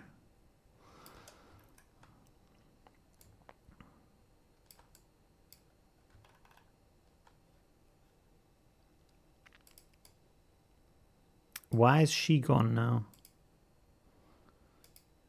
Ah, there we go.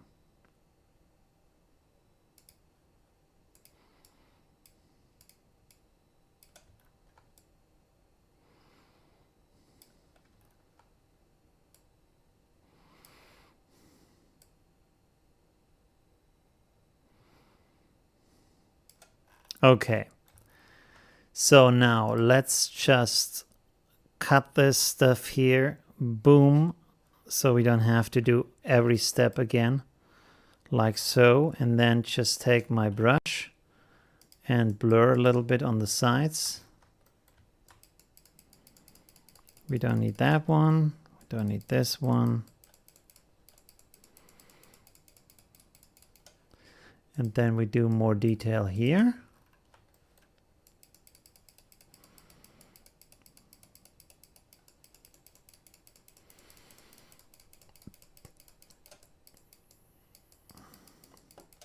There we go.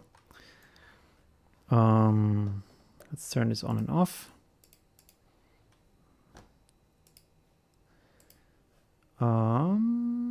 Let's go with levels again.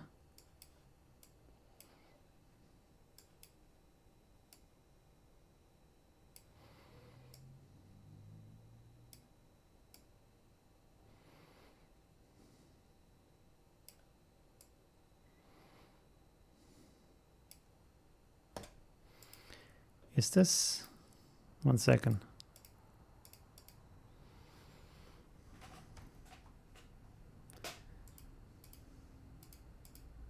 Yeah, let's leave it out. It looks stupid. Okay. Let's simply recolor those a little bit, maybe. Skew handles halfway down the side, maybe. No, the skewing doesn't do that either. Because skewing is just skewing. It doesn't like bend it inwards, you know. It's just like going sideways. We can look at it in a second. Let me just like recolor this a little bit. Oh, that's actually not bad here. Yeah, some pink light, pretty cool. Should we do it a little bit darker maybe? Yeah, it's pretty cool like that. All right, okay. Poof. This is a little bit much here. So let's take curves.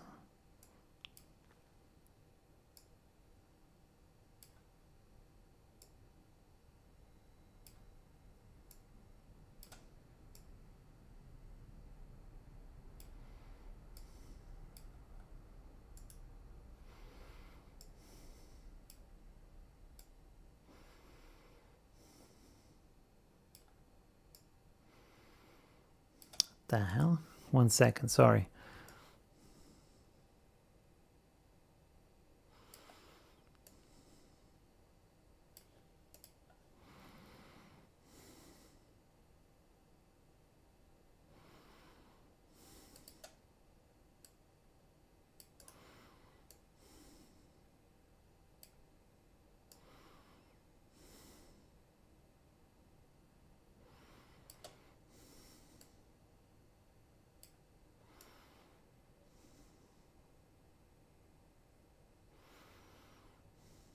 Okay. It's better. In Belgium it's too hot, really? Midnight in the middle of the night, really? How hot is it there?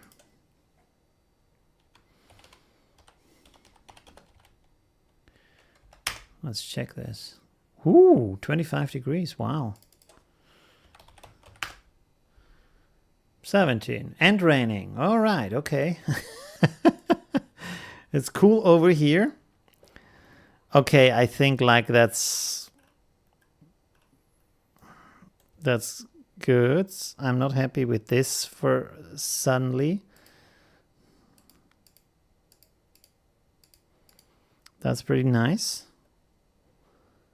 But something is off now.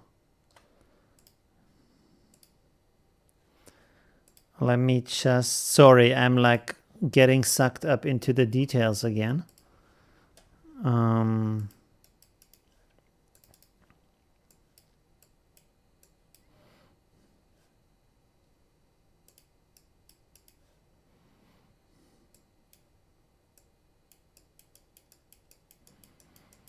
Let me just play around with this for a second.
Okay, let's have a look-see.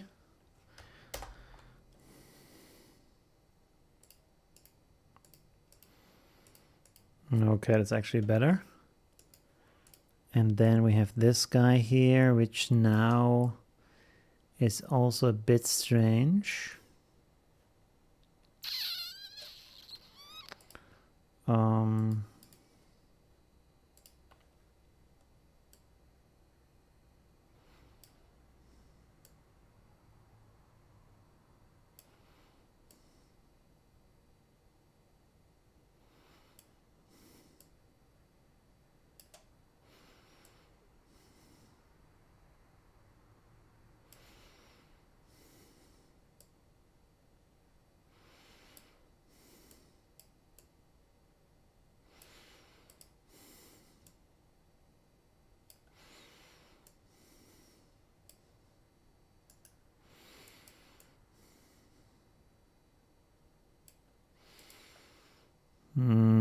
That part looks great. That part doesn't look great. Damn it. 1 second.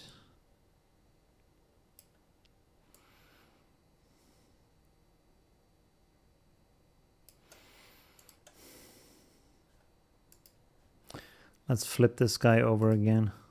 No, that was the wrong one. Oh God, sorry. There we go. Let's maybe put him down here.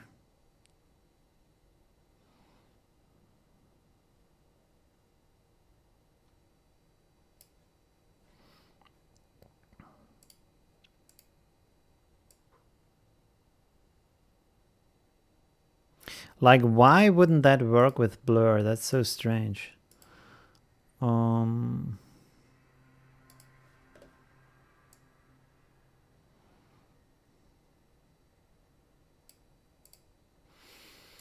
This one can stay. Maybe I can copy this over here. Make it a bit smaller. And this also has a dark aura, of course. Recolor.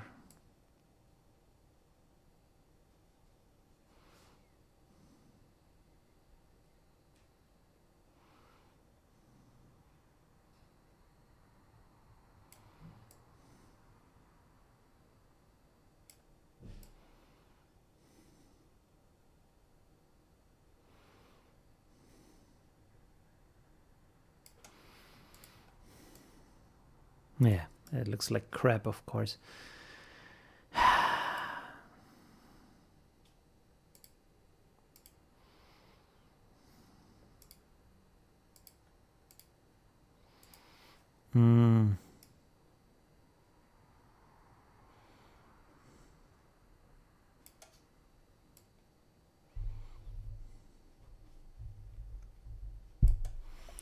Lolo.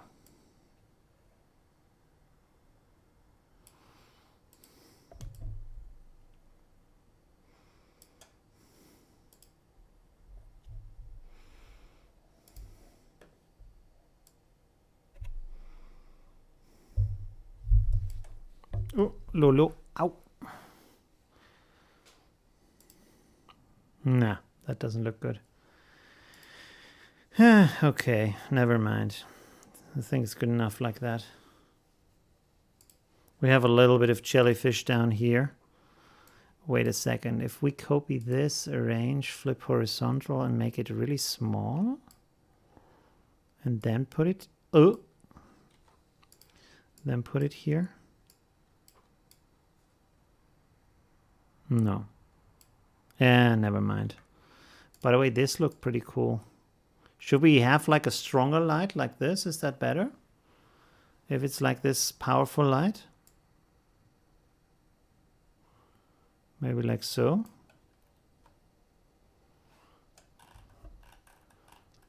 Powerful light or soft light?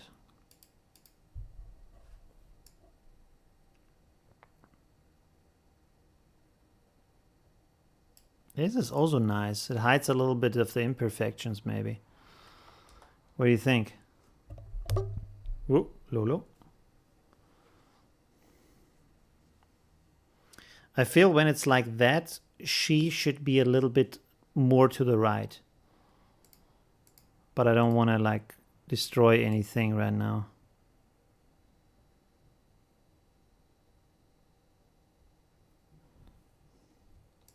Yeah, I like the powerful light too, actually.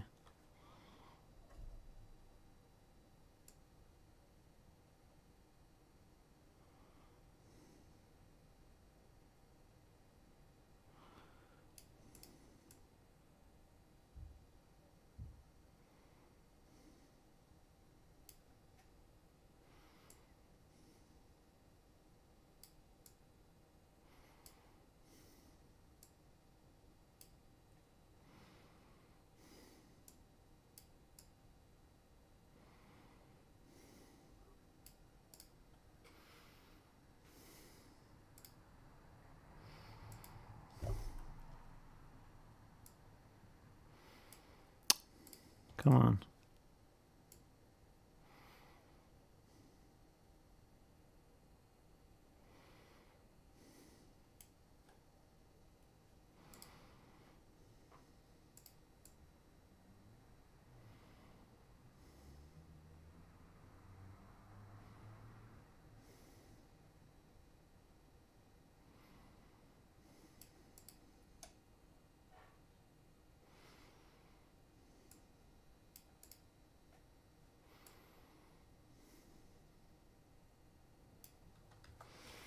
One more second, sorry. Getting obsessed again. Where's that guy? I'm not sure where to place him. Because this hides the face too much.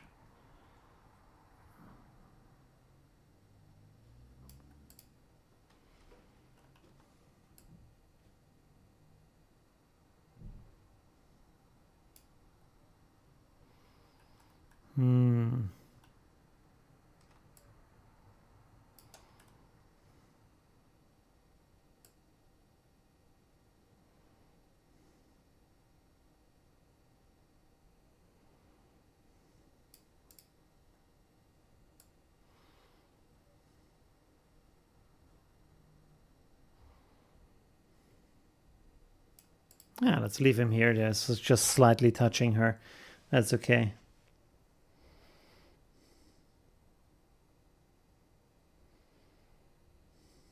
On the blue jellyfish. This is like sitting here. Okay, I think that's it. There we go. That's that. The only last thing we can try, as always, is to try an overlay, but I think the colors are pretty nice as they are. But still, there's always like, you never know what happens. So let's see. Let's put this to soft light.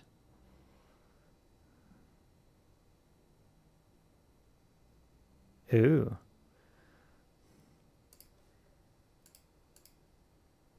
Ooh. Yeah, overlays. There's always some magic happening. Ooh.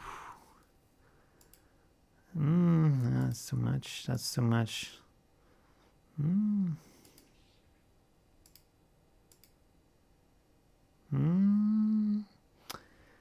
Not bad. It's a bit dark. I mean, this is pretty intense.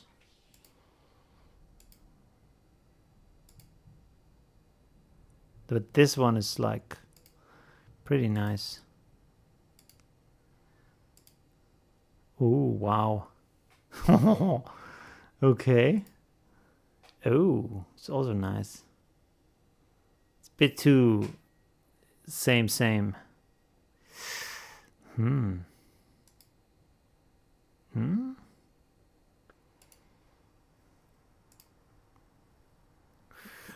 Oh. Okay. So which one is this? 4. This is 4. Wait a second. Let's put this here. And then take another one. And what was the other one? I think this one. So this is the other one.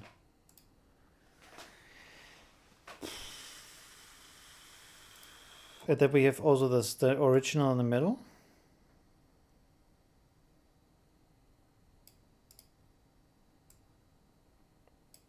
Wait a second. We can make this white and we can make this white. And then I can group them like so. And now we can simply move it side to side. Make this a bit higher. Okay. So that is like pretty awesome. And that is very dreamy.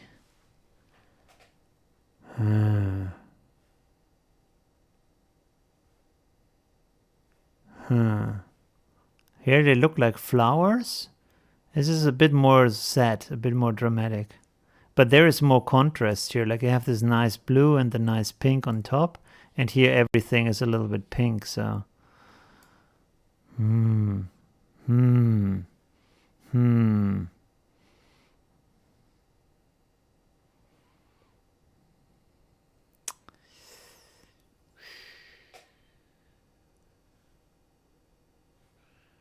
Maybe both would be cool. Let me rotate this. If it's like on the top, it's like this, and then below it's like that. That would be pretty nice. We can do that. So let's put a mask on this. Which one is that? That's what is going on? Ah, okay. So that's this one. And then I only need a mask on that. And then I only need to like paint this out a little bit. I have to let my cat in. 1 second. Where's the mask? Did the mask vanish? There's the mask. Okay, good. I have to let my cat in and then I'm back. 1 second. Lucy, come. Okay. Okay, let's finish this real quick.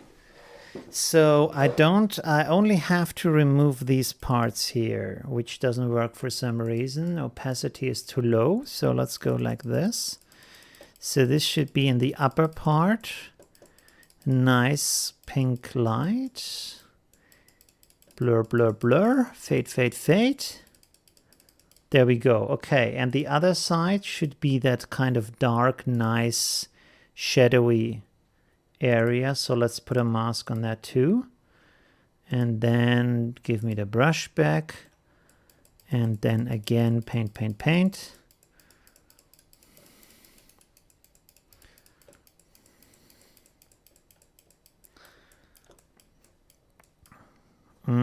That's a bit too much here. There we go. Is that? How is that? Maybe this is a bit too much now.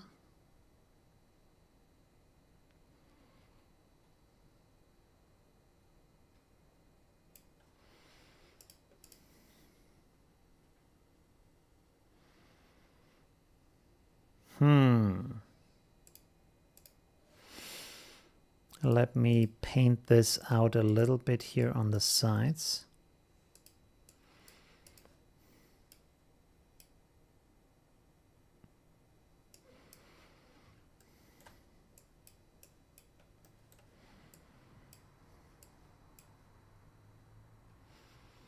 What is happening right now? Why is this not painting? Oh, it is. Okay, good. Okay.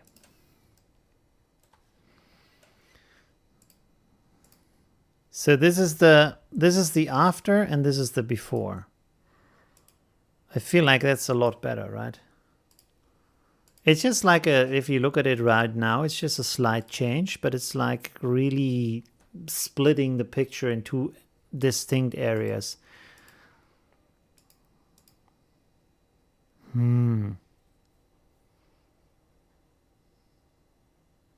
Yeah, I think so too. It creates like two areas, like a new story. If you squint with your eyes, it's completely clear. There is like this bright area and then this darkness behind her that's kind of scary. So that's pretty cool. I think this is maybe a bit too pink now. We can reduce this maybe a bit. Let's see.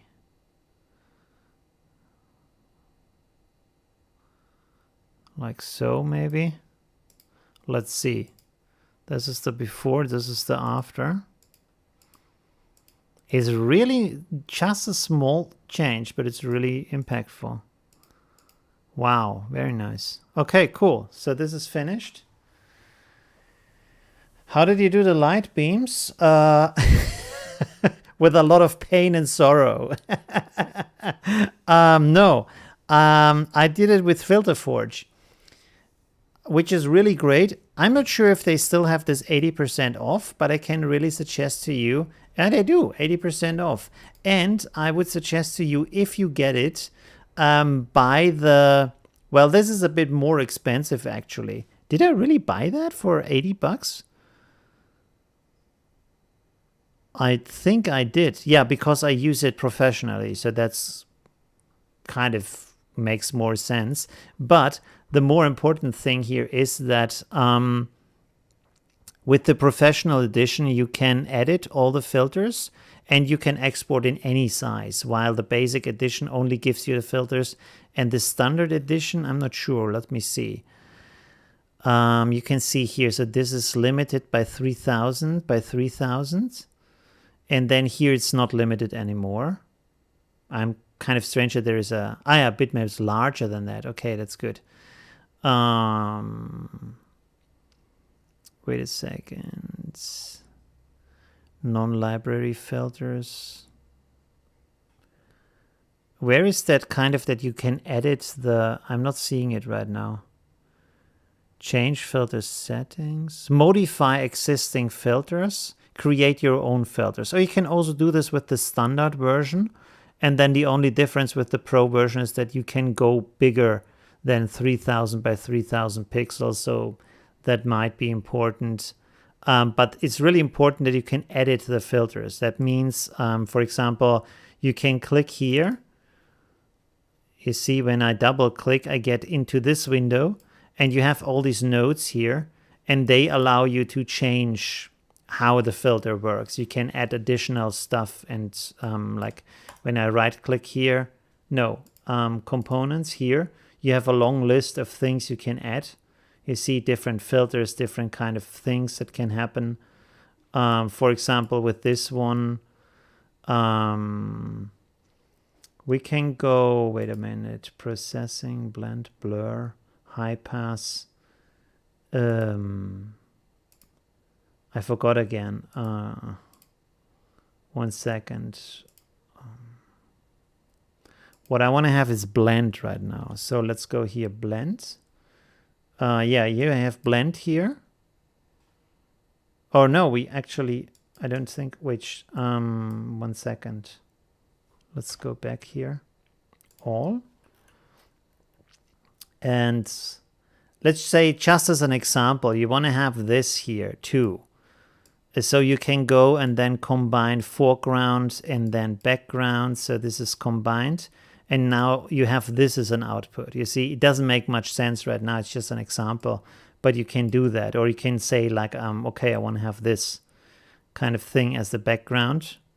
And then, yeah, it doesn't really work right now. I would,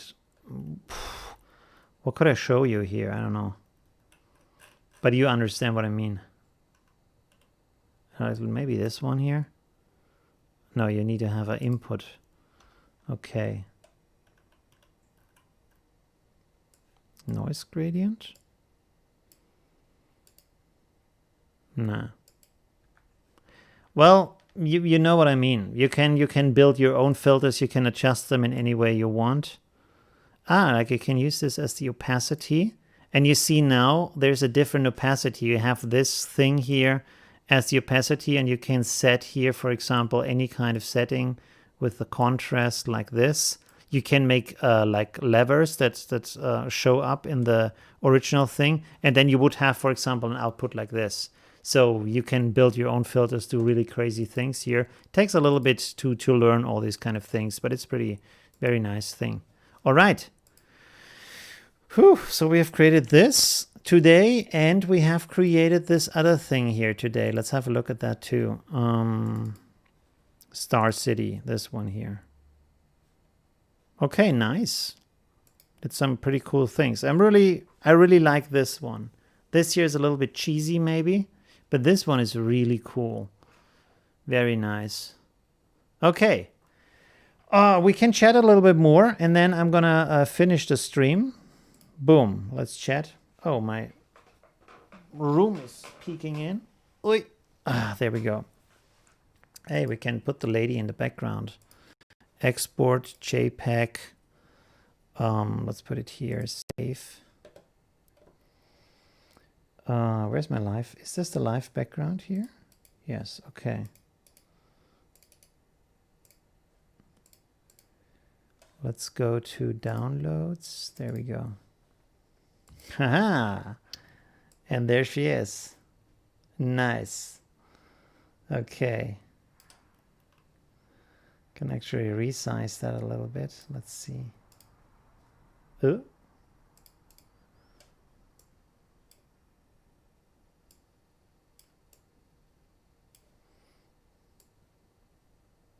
Come on.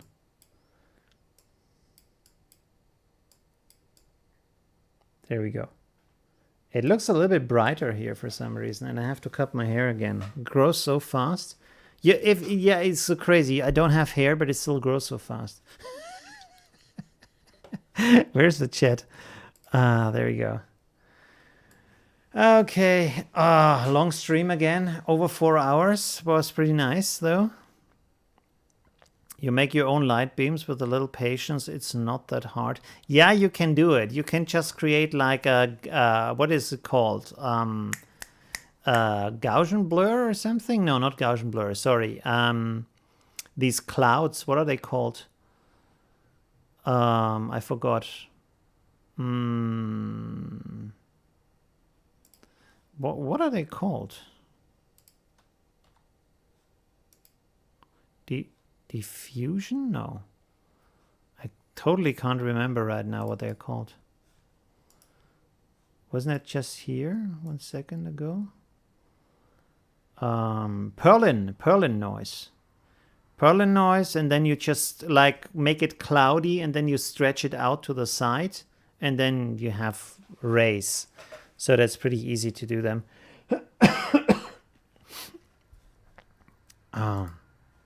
We can look at it in Affinity Photo real quick. Let me close all of these and save them. Let's save this and then close this. Don't need to save. Don't need that. Don't need that. Okay, good. Let's make a new one. And then let's switch over real quick.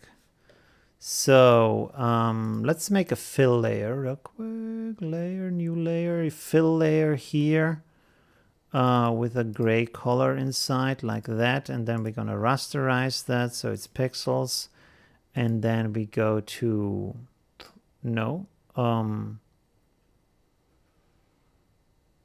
procedural textures. Oh, wait a second. We first have to set those colors here to black and white, or any kind of color combination you want to have. And then you go to procedural again, and then Perlin noise. We can use that. Let's just use that. Okay, and then the only thing you have to do is like stretch it out, I think. Is it that, or is it like motion blur? I forgot. Let's try motion blur. It was really simple. It's like a simple thing. Motion blur. This looks like a race, but it's kind of too blurry in the middle then. 600. Or another thing we can do here is that we simply select a small part in the middle, like so. And then just copy fill. So this is on a separate layer. And then just stretch those out. And boom, race. There you go. And then you can just like adjust them and blah. All these kind of things. And this is maybe a bit too dark, but yeah, you know what I mean. Rasterize and trim. Let's rotate that.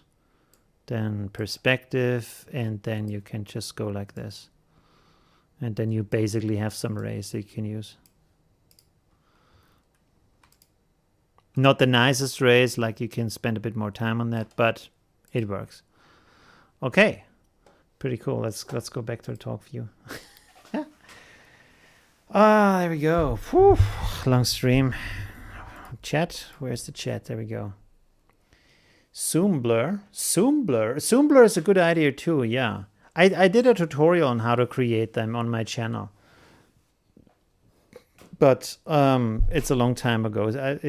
Sometimes I forget. It's like really nice to have my own channel where I can always look up my own tutorials if I forget stuff, which really happens a lot. I often have to look up, not that often, but I have to look up sometimes where I think, hey, how did I do that effect? Or why did that effect work and not like I tried in another thing and then I look it up and I'm like, okay. It's like depends on the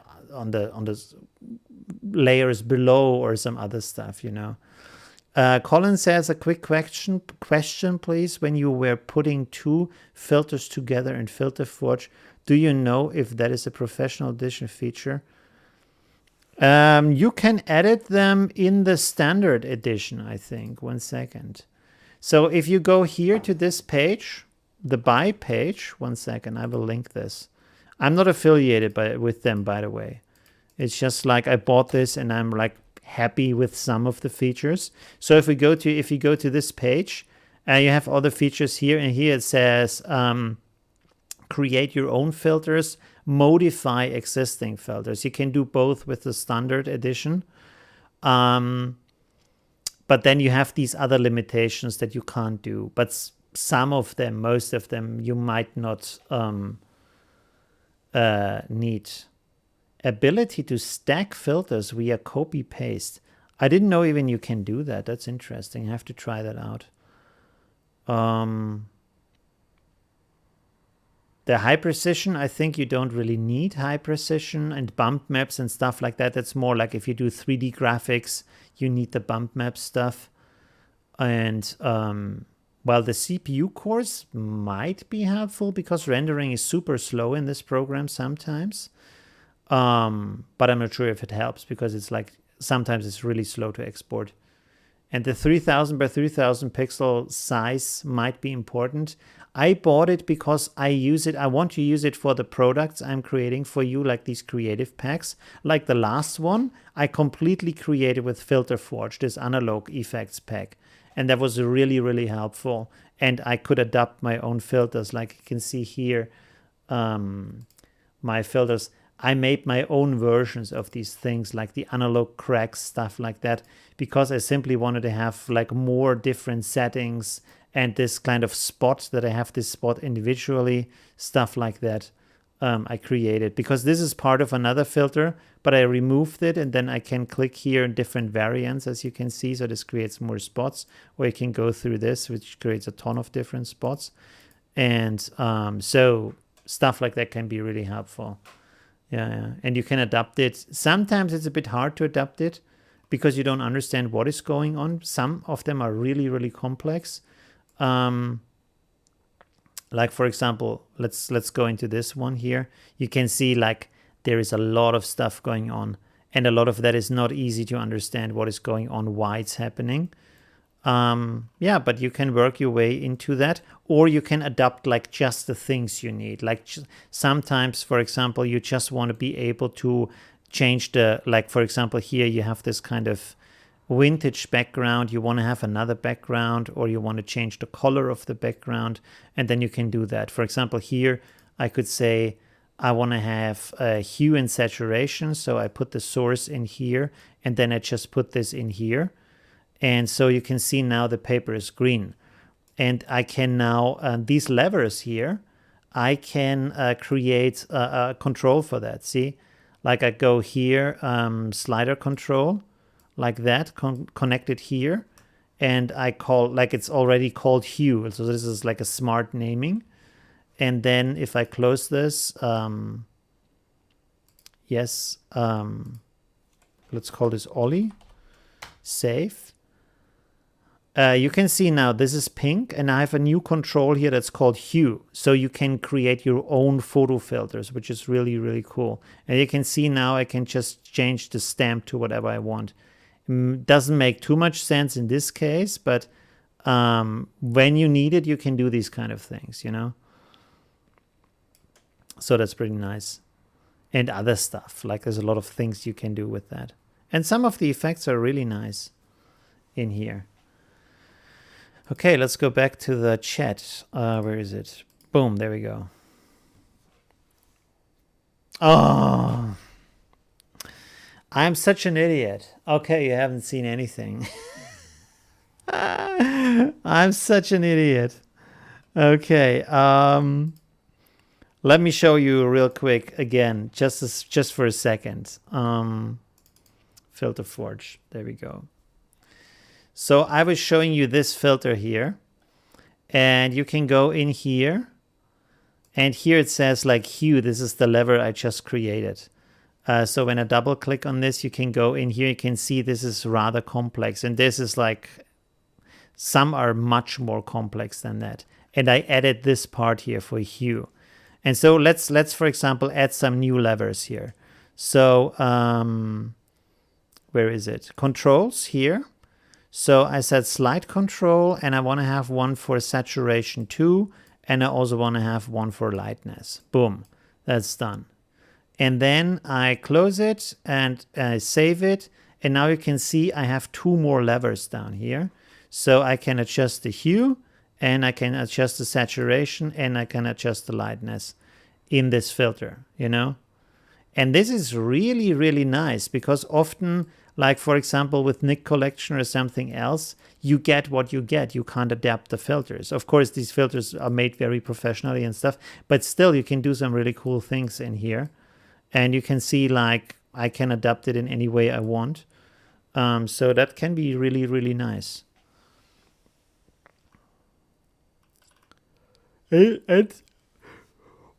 Sorry.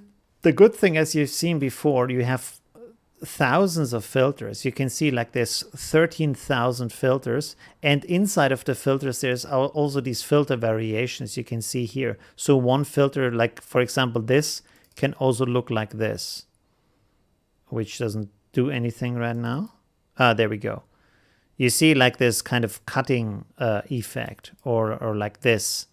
So there's a lot of different kind of ways, or like this, the different kind of ways how it can look. So a filter has some different kind of styles inside, basically. And so if you need something, you can just search here and see if you can find that, you know. Let's see, rubber stamp, for example. Yeah.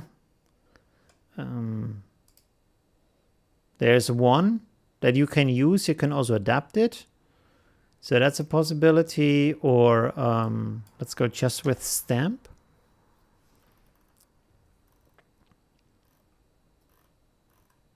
What else would you call a stamp? Is there another? Let's say print, maybe print. Not really. Yeah, but you can see there's a lot of effects, and they all included. So for the price, it's pretty cool. I can see here, for example, this one. This print effect stuff. I can open this, and then I have it already. It's downloading, and there it is. And so I can load my own picture. What would be a nice picture?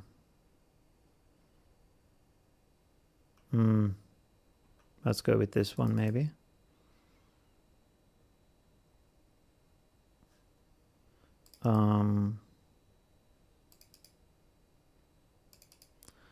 Why is this so...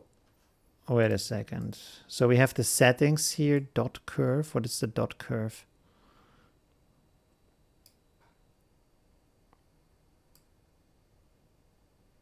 There you go. You can adjust here the size of it. So you can see, boom, you have this effect, just like that. Don't have to pay extra, it's just in there. And this is like a low resolution review, preview. So let's export this real quick. Download, test, print, look, save. Okay.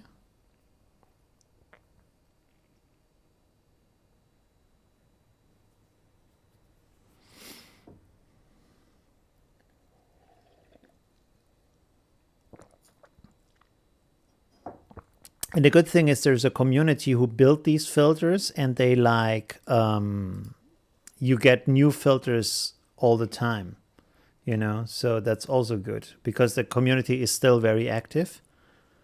And you can see now the rendering sometimes takes forever. So it's not like it's not like NIK Collection or something where you get like snappy quick effects for your photos. Sometimes it takes forever to render out one version, which is nice that you have this preview. So you can see what you get before you spend all the time. But let's see. Where is it? There it is. So that's actually a pretty good, like, convincing classic print effect, I would say. That looks pretty cool. If you have a customer, he says, hey, I need that for a poster or whatever, like we need that, not for a poster, like we have that, but you know what, it like this kind of, on my website, I want this kind of look or whatever. There you go. Boom, ready. You don't have to buy or make it up your own, or... Because if you buy these filters for Photoshop or something, they're not that cheap, I think. CMYK Photoshop print effect. You can always do it yourself, but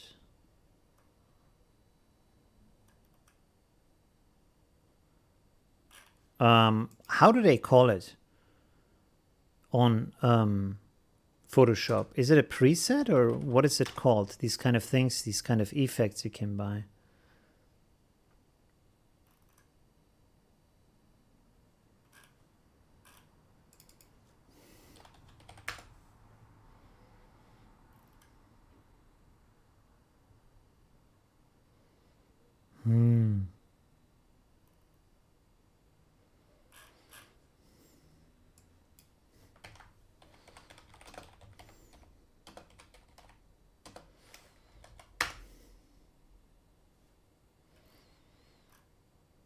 I don't even... Design Plus? No, this is how to create. Where do you find that? I don't even remember. Graphic Burger? Oh, what is this? Oh, no, there you go.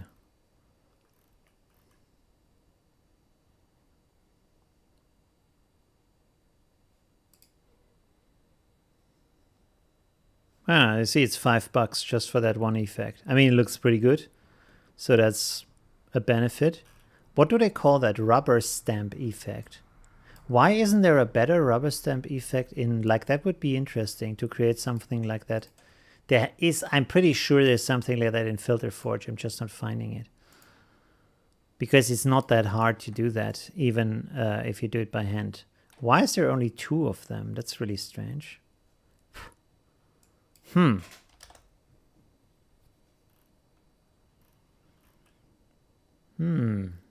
Well, that would be something to think about, because it's not that hard to do.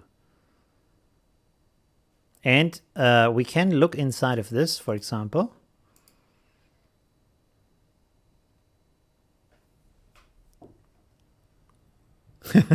Okay, this is pointless right now. Let's take my logo. 1 second.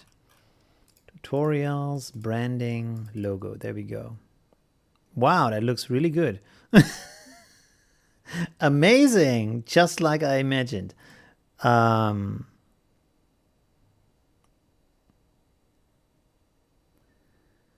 This is what? This is the frame width. I don't need a frame. Okay, let's double. Where is it? There it is. Probably this is expecting a PNG to work with. Source alpha? I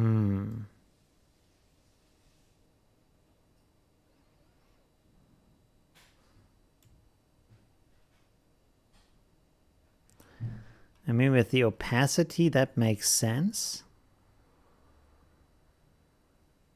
But why is then the output suddenly this? It says get alpha stamp, but it doesn't get an alpha from this because, like, there is no alpha.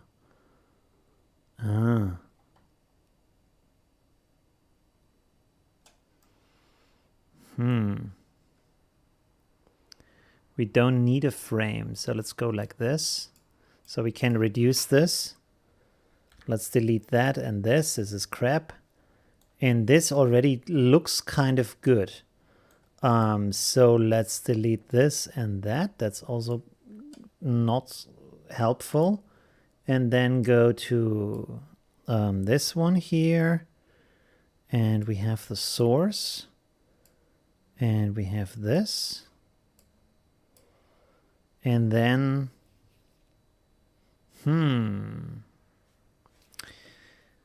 let me see. Pixabay. Paper. Let's take a paper background. There we go. Download. Ich bin kein Roboter. There we go. Boom. Okay. So now the question is, how do I put a picture there? Frame image. There we go. No, that's the wrong one. The other one had a background image. How do you add that? Can't be that hard.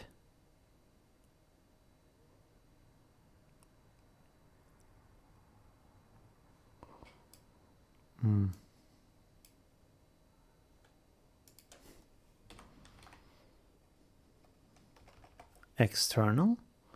What is this? Average color frame image. We can save this for now. Rubber stamp Ollie. And then have a look at the other one. How did this guy do it? Because he has this. It's a group. What is a group? Don't panic. Oh.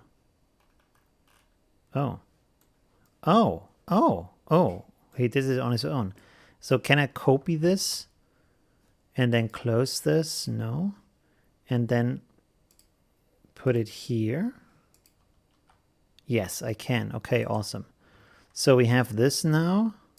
Yeah, you see, it's like with a little bit of thinking. Okay. So what I need to do is, let's bring this down here, and then I need to blend that. Blend. There, blend. Okay. Okay, so this is the foreground, this is the background, and this is our output. And then we need some levers. Slider. 2, 3. And then we can save this. Bloop. There we go. And we already have our print thingy. The only thing is I'm not seeing my... Oh, there we are. Okay. So let's make this blue.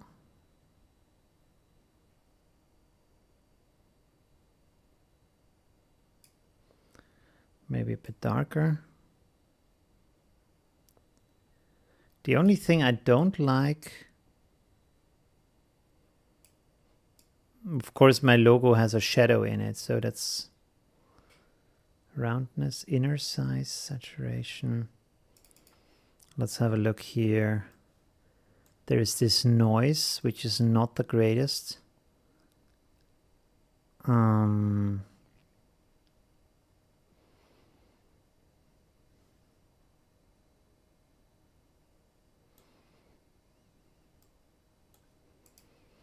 Let's see, roughness.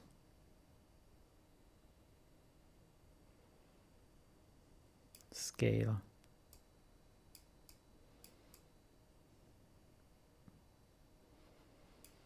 Okay, so we need 2 levers here. Do we not have them already?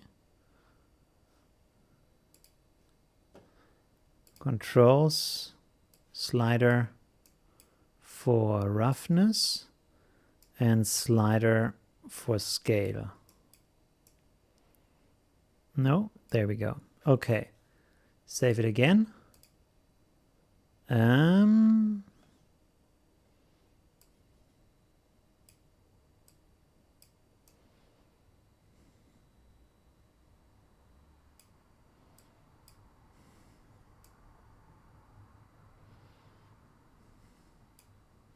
mean, it's certainly getting there. Are you still interested, or is it like boring?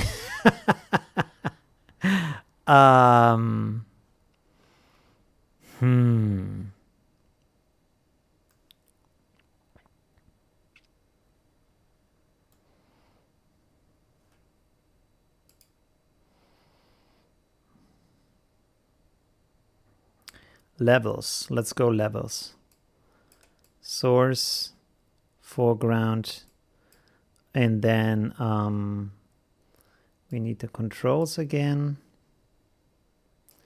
Slider, black point, slider, gamma, slider, white point. Good. Close this.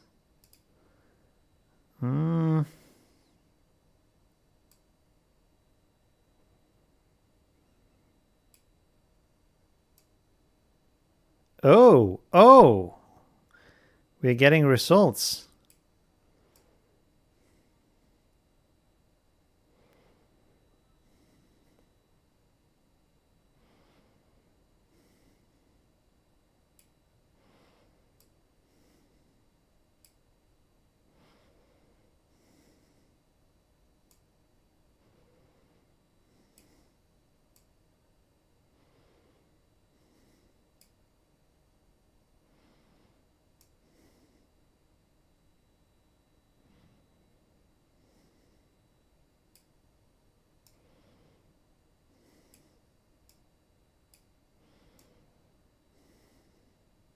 Yeah, this almost looks like a stamp.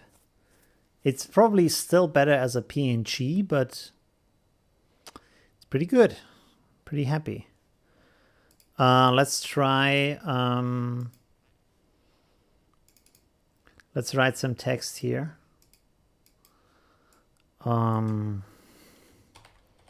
Hello, friends. There we go. And then maybe give it a nicer font.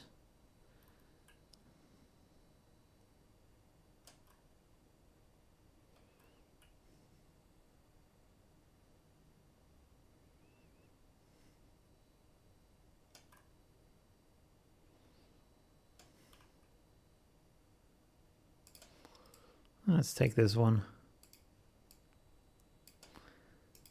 Export as a PNG this time.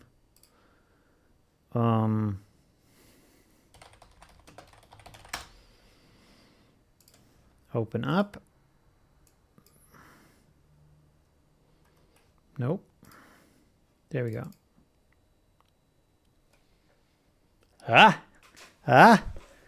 Not bad. That looks like an actual like stampy kind of thing.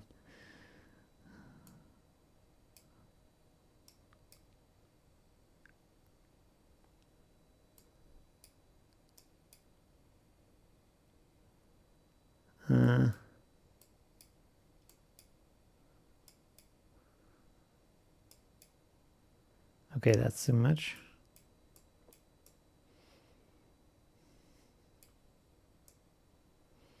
Why is the color not coming now? Yeah, there you can make it like more. Probably because it's black and it doesn't have color, so I can't recolor it. So that makes sense. I need to give this a certain color. 1 second. Let's make it like red. Export PNG. Let's call this friends 2. Open it up. Okay.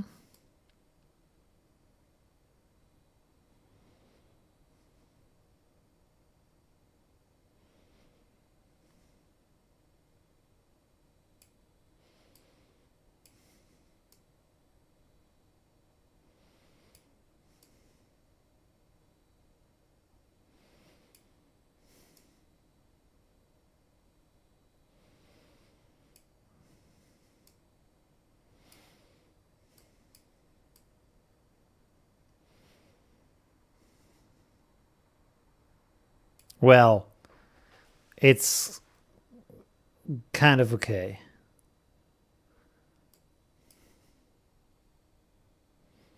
It does look like a stamp somehow.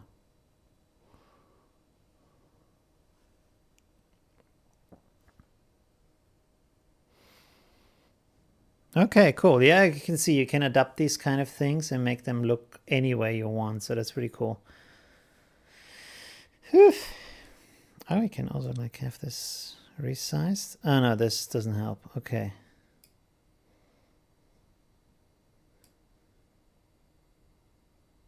And you can do all these kind of variations here that kind of jump around the settings a little bit. And then you can also click this variation where you can see how strong it should be, the randomization, low, medium, high. So if I click now on this, you see that this changes the things. The problem is it changes the pixel size here, so that's a bit stupid, but you can see you get always like new versions. The problem is you can't lock any of these. That's a bit stupid. But just by clicking once, you get a new version with a new look, so that can be really helpful sometimes.